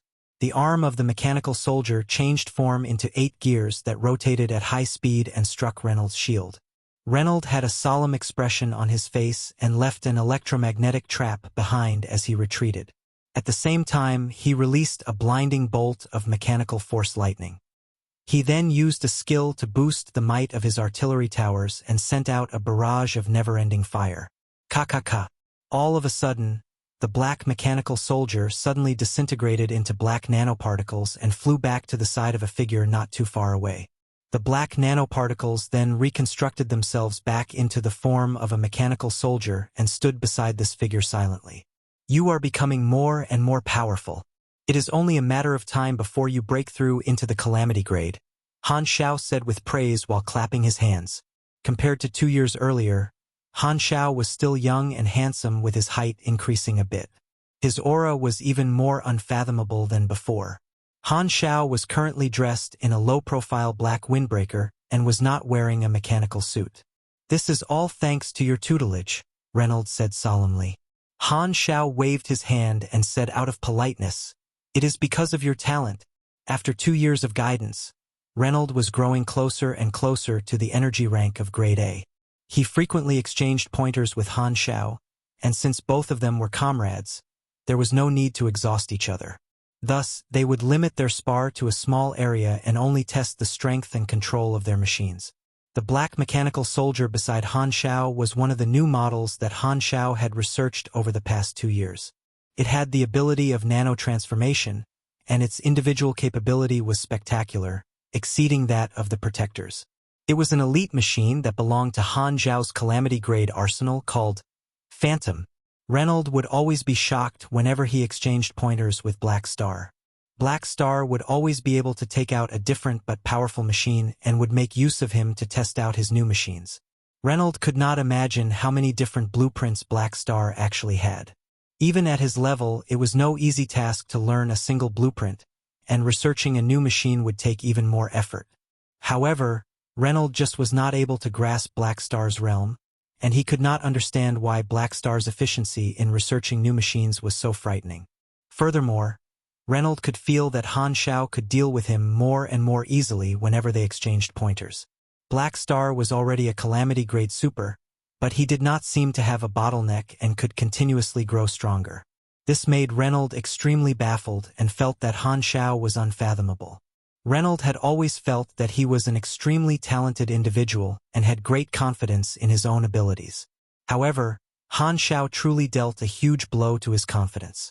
Reynolds felt a sense of inferiority before Han Xiao, with his attitude becoming more and more humble.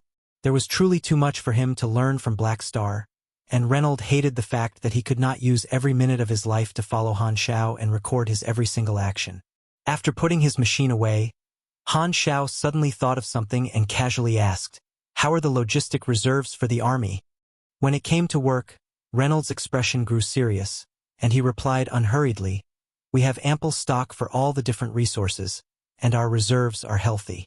Only bases 17, 21, and 24 have a shortage of resources, and they mainly lack ammunition, fuel, and materials for commonly used machines. 4 days ago, I channeled resources from the 5 nearest bases, and the first wave of resources should reach in 2 days." Upon hearing the report, Han Xiao nodded and got Reynolds to leave while he thought to himself in his room. Over the past 2 years, the Black Star Army had experienced rapid growth, and just as industry insiders predicted, they gradually monopolized all the employment missions within the Garten Star system and set up dozens of bases across the Garten Star system. They had even built an office on the mother planet of Godora. The 1 million or so players brought the Black Star Army endless benefits. Han Xiao borrowed the hen to lay eggs, and the reputation of the Black Star Army grew continuously. As the scale of the Black Star Army expanded, more and more freelance mercenaries were attracted to join the Black Star Army. Currently, apart from the 1 million or so canon players, the army had 100,000 official mercenaries. Furthermore, the number of students that they were training in the various training camps had 3 to 4 times this number. Even by relying on only NPC mercenaries, the Black Star Army was an undeniable supersized mercenary group. The target of the training camps was no longer limited to the freelance mercenaries that did not make the cut, but also ordinary individuals without any foundation. In the various bases on all the different planets, there would definitely be young individuals who wanted to enter the universe or become supers. The entire army was restructured with a clear system being developed to ensure that it could be managed more efficiently. The officers all had their own roles, with some of them becoming managers of a region to manage hundreds of mercenary teams, trump card mercenaries to tackle high-difficulty missions, commanders of fleets, instructors of the training camps, prosperity figures, and the female secretaries of the army commander. The position of vice army commander is still empty.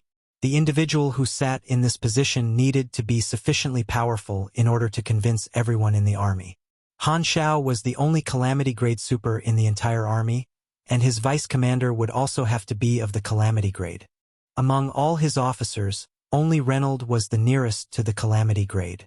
Over the past 2 years, Han Xiao had hired over 100 grade B supers. There were some who took the initiative to join the army, and others were elites who he sought based on his memory. There were some low-grade protagonist-level characters to fill up the middle ranks of the army. After monopolizing the entire Garten star system, Han Xiao continued his expansion with the Garten star system as the core. He also began to target the surrounding few star systems and snatched a portion of the markets. The larger the market that his army occupied, the greater the demand on the strength of his market. As a young teen who grew up in a capitalistic society, Han Xiao invested all his resources into the construction of new bases and the expansion of his fleet. He tried his very best to create a never-ending cycle of benefits. Currently, the Black Star Army had 26 fleets, which were in charge of various responsibilities such as battle, transport, reinforcements, and so on. The Black Star Army had a total of 1,600 battleships, and the truth showed that robbing galactic pirates, cough cough, getting rid of tyrants to help the weak was a very beneficial action. The number of Black Star Army bases also increased to 34, and apart from Notorious and Rasatsi, the Black Star Army had 3 new sponsors. 2 of them were ordinary financial groups, and one of them was actually the Goddard government. They had also increased the strategic resources provided to the Black Star Army, and the relationship between the two had grown even closer. The influence of their faction expanded even further, and the Black Star Army was now ranked among the famous private organizations within the Colton Star Cluster. This time, it was Floating Dragon Island that benefited from the fame of the Black Star Army. The strength of the Floating Dragon field team made it such that Ames was no longer the only deterrent force in Floating Dragon. However, Han Xiao could feel that the development of his faction was reaching a bottleneck. As a mercenary group, the Black Star Army had already reached the peak, and if they continued to expand their operations, their efficiency would only decrease. Distance was a very obvious restriction. The larger the scope of their operations, the greater the requirement of a faction's strength. Monopolizing the Garten star system was already the limit, and they did not have the ability to monopolize a second star system. The other reason behind the bottleneck of a faction was the nature of a faction. A mercenary group was a more relaxed organization, and if they wanted to enter the next level, the organization would have to be transformed to let the employment missions be of secondary importance. The faction would have to become a semi-private armed organization like Bloodshedland. The difficulty of such a task was extremely high, and this was not the right time to make such a change. However, Han Xiao was one to plan far ahead and knew that this was something that they had to do eventually. The only thing I don't have to worry about is my strength. In the blink of an eye, Han Xiao was already at level 170. His level had only risen by over 20 levels, and he was currently stuck on the Galaxy Mechanic class advancement mission. This was because Han Xiao did not place his attention on leveling up but stored most of his experience points up. His stash of experience points was already sky high, and even at his current level, the amount of experience that he had stored up was enough for tens of levels. However, Han Xiao did not do so. He had not met any strong opponents over the past 2 years and was not in a rush to increase his level. As such, he invested his experience points into his skills in exchange for potential points and gambled on a large number of blueprints. More importantly, Han Xiao considered the problem of the next version update. The time taken for the next version update would be a full 10 years in the game. This meant that he would not be able to harvest anything for a full 10 years. His experience stash was like his rations for the winter, and the more the merrier. We are already at the end of version 2.0. The version update should be coming after the Pro League. Sigh, that's a full 10 years. Han Xiao could not help but let out a long sigh of worry. He then opened his interface to take a look at his personal stats. Level 170. Main class Mechanic. Race Chaos Observer, Human Form. Attributes 254 STR, 634 DEX, 608 END, 1956 INT, 263 MYS, 105 CHA, 1 LUK. Free attribute points 0. Potential point 31. Health 93,732.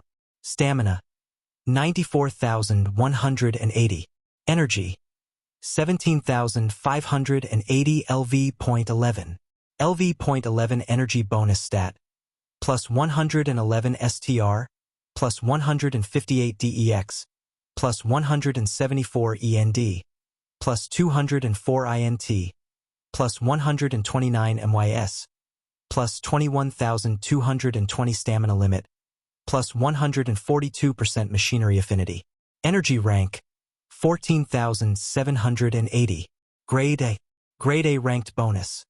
Plus 10 END bonus, plus 8 all resistances, plus 10% highest stats, plus 5% other stats, additional 30 free attribute points, additional 5 potential points. You are an experienced grade A super, and your enemies will have a taste of their nightmares. Compared to the development of the faction, his own strength did not face a bottleneck. If he met a perverse class advancement or promotion mission, he still had the option of using a mission completion card. As long as his experience stash could keep up, his own strength would increase rapidly. This was something that Han Xiao did not need to worry too much about. His level was not the only thing that contributed to his strength. In the past 2 years, Han Xiao had looked around for talents. While Han Xiao still had no clue on how to obtain Reynolds' talent, Han Xiao managed to grab a similar talent, elementary grade mechanical sense, and finally had a mechanic class talent. His intermediate strengthened life talent also gave him a few notifications that it was strengthened. Han Xiao estimated that he should be able to level the talent up if he consumed a couple of genetic medicine of rare life forms. It was a pity that molding abilities were extremely rare, and Han Xiao had only managed to obtain ordinary talents in the past 2 years. Apart from the change of attributes on his interface, the change in his combat strength was even more obvious. Han Xiao's mechanical army had been expanded a couple of times, and he had strengthened the battle tactics of the various styles. He had added many new calamity-grade machines, and his combat capabilities were more well-rounded than before. He was a changed man from 2 years ago, and Han Xiao felt that he should be able to fight 5 to 6 of himself from 2 years ago at once. Whoosh! At this moment, the room door suddenly swung open, and Sylvia was standing outside. "Teacher, I finally found you. There are a couple of mercenaries who wish to meet you. They say that they have some important intelligence." 2 years ago, Sylvia had still been a budding young lady, and now she had matured greatly. She was a beautiful young lady with nice curves and the perfect height. She was glowing with radiance, her eyes like the starry night sky. Her position was Han Xiao's secretary, and her potential was fully unleashed by Han Xiao. The homework that Han Xiao gave to her could make the Sylvia from 2 years ago crack her head with frustration but was extremely easy to the current Sylvia. She grew up faster by the day. Although her potential had not been converted to strength because of the lack of time, she could unleash the strength of a C+ super with the mechanical suit that Han Xiao had built for her. She was able to exchange a few blows with an ordinary grade B super, and was slowly gaining the aura of the mechanical lady knight from Han Xiao's previous life. Han Xiao glanced at Sylvia for a while before asking, "Who wants to meet me?" "These few individuals."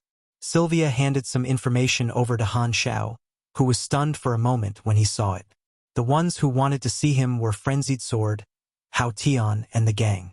We've reached the end of today's episode. Thank you for traversing the boundless landscapes of fantasy with us. If today's story has sparked joy within you, please remember to hit the like button, share our journey with others, and subscribe to Lord of the Stories for an ever-expanding collection of mystical escapades. Until we meet again to turn the page to a new adventure, hold the tales dear in your heart, and let the embers of magic warmly glow in your spirit. Farewell, intrepid explorers of the narrative unknown.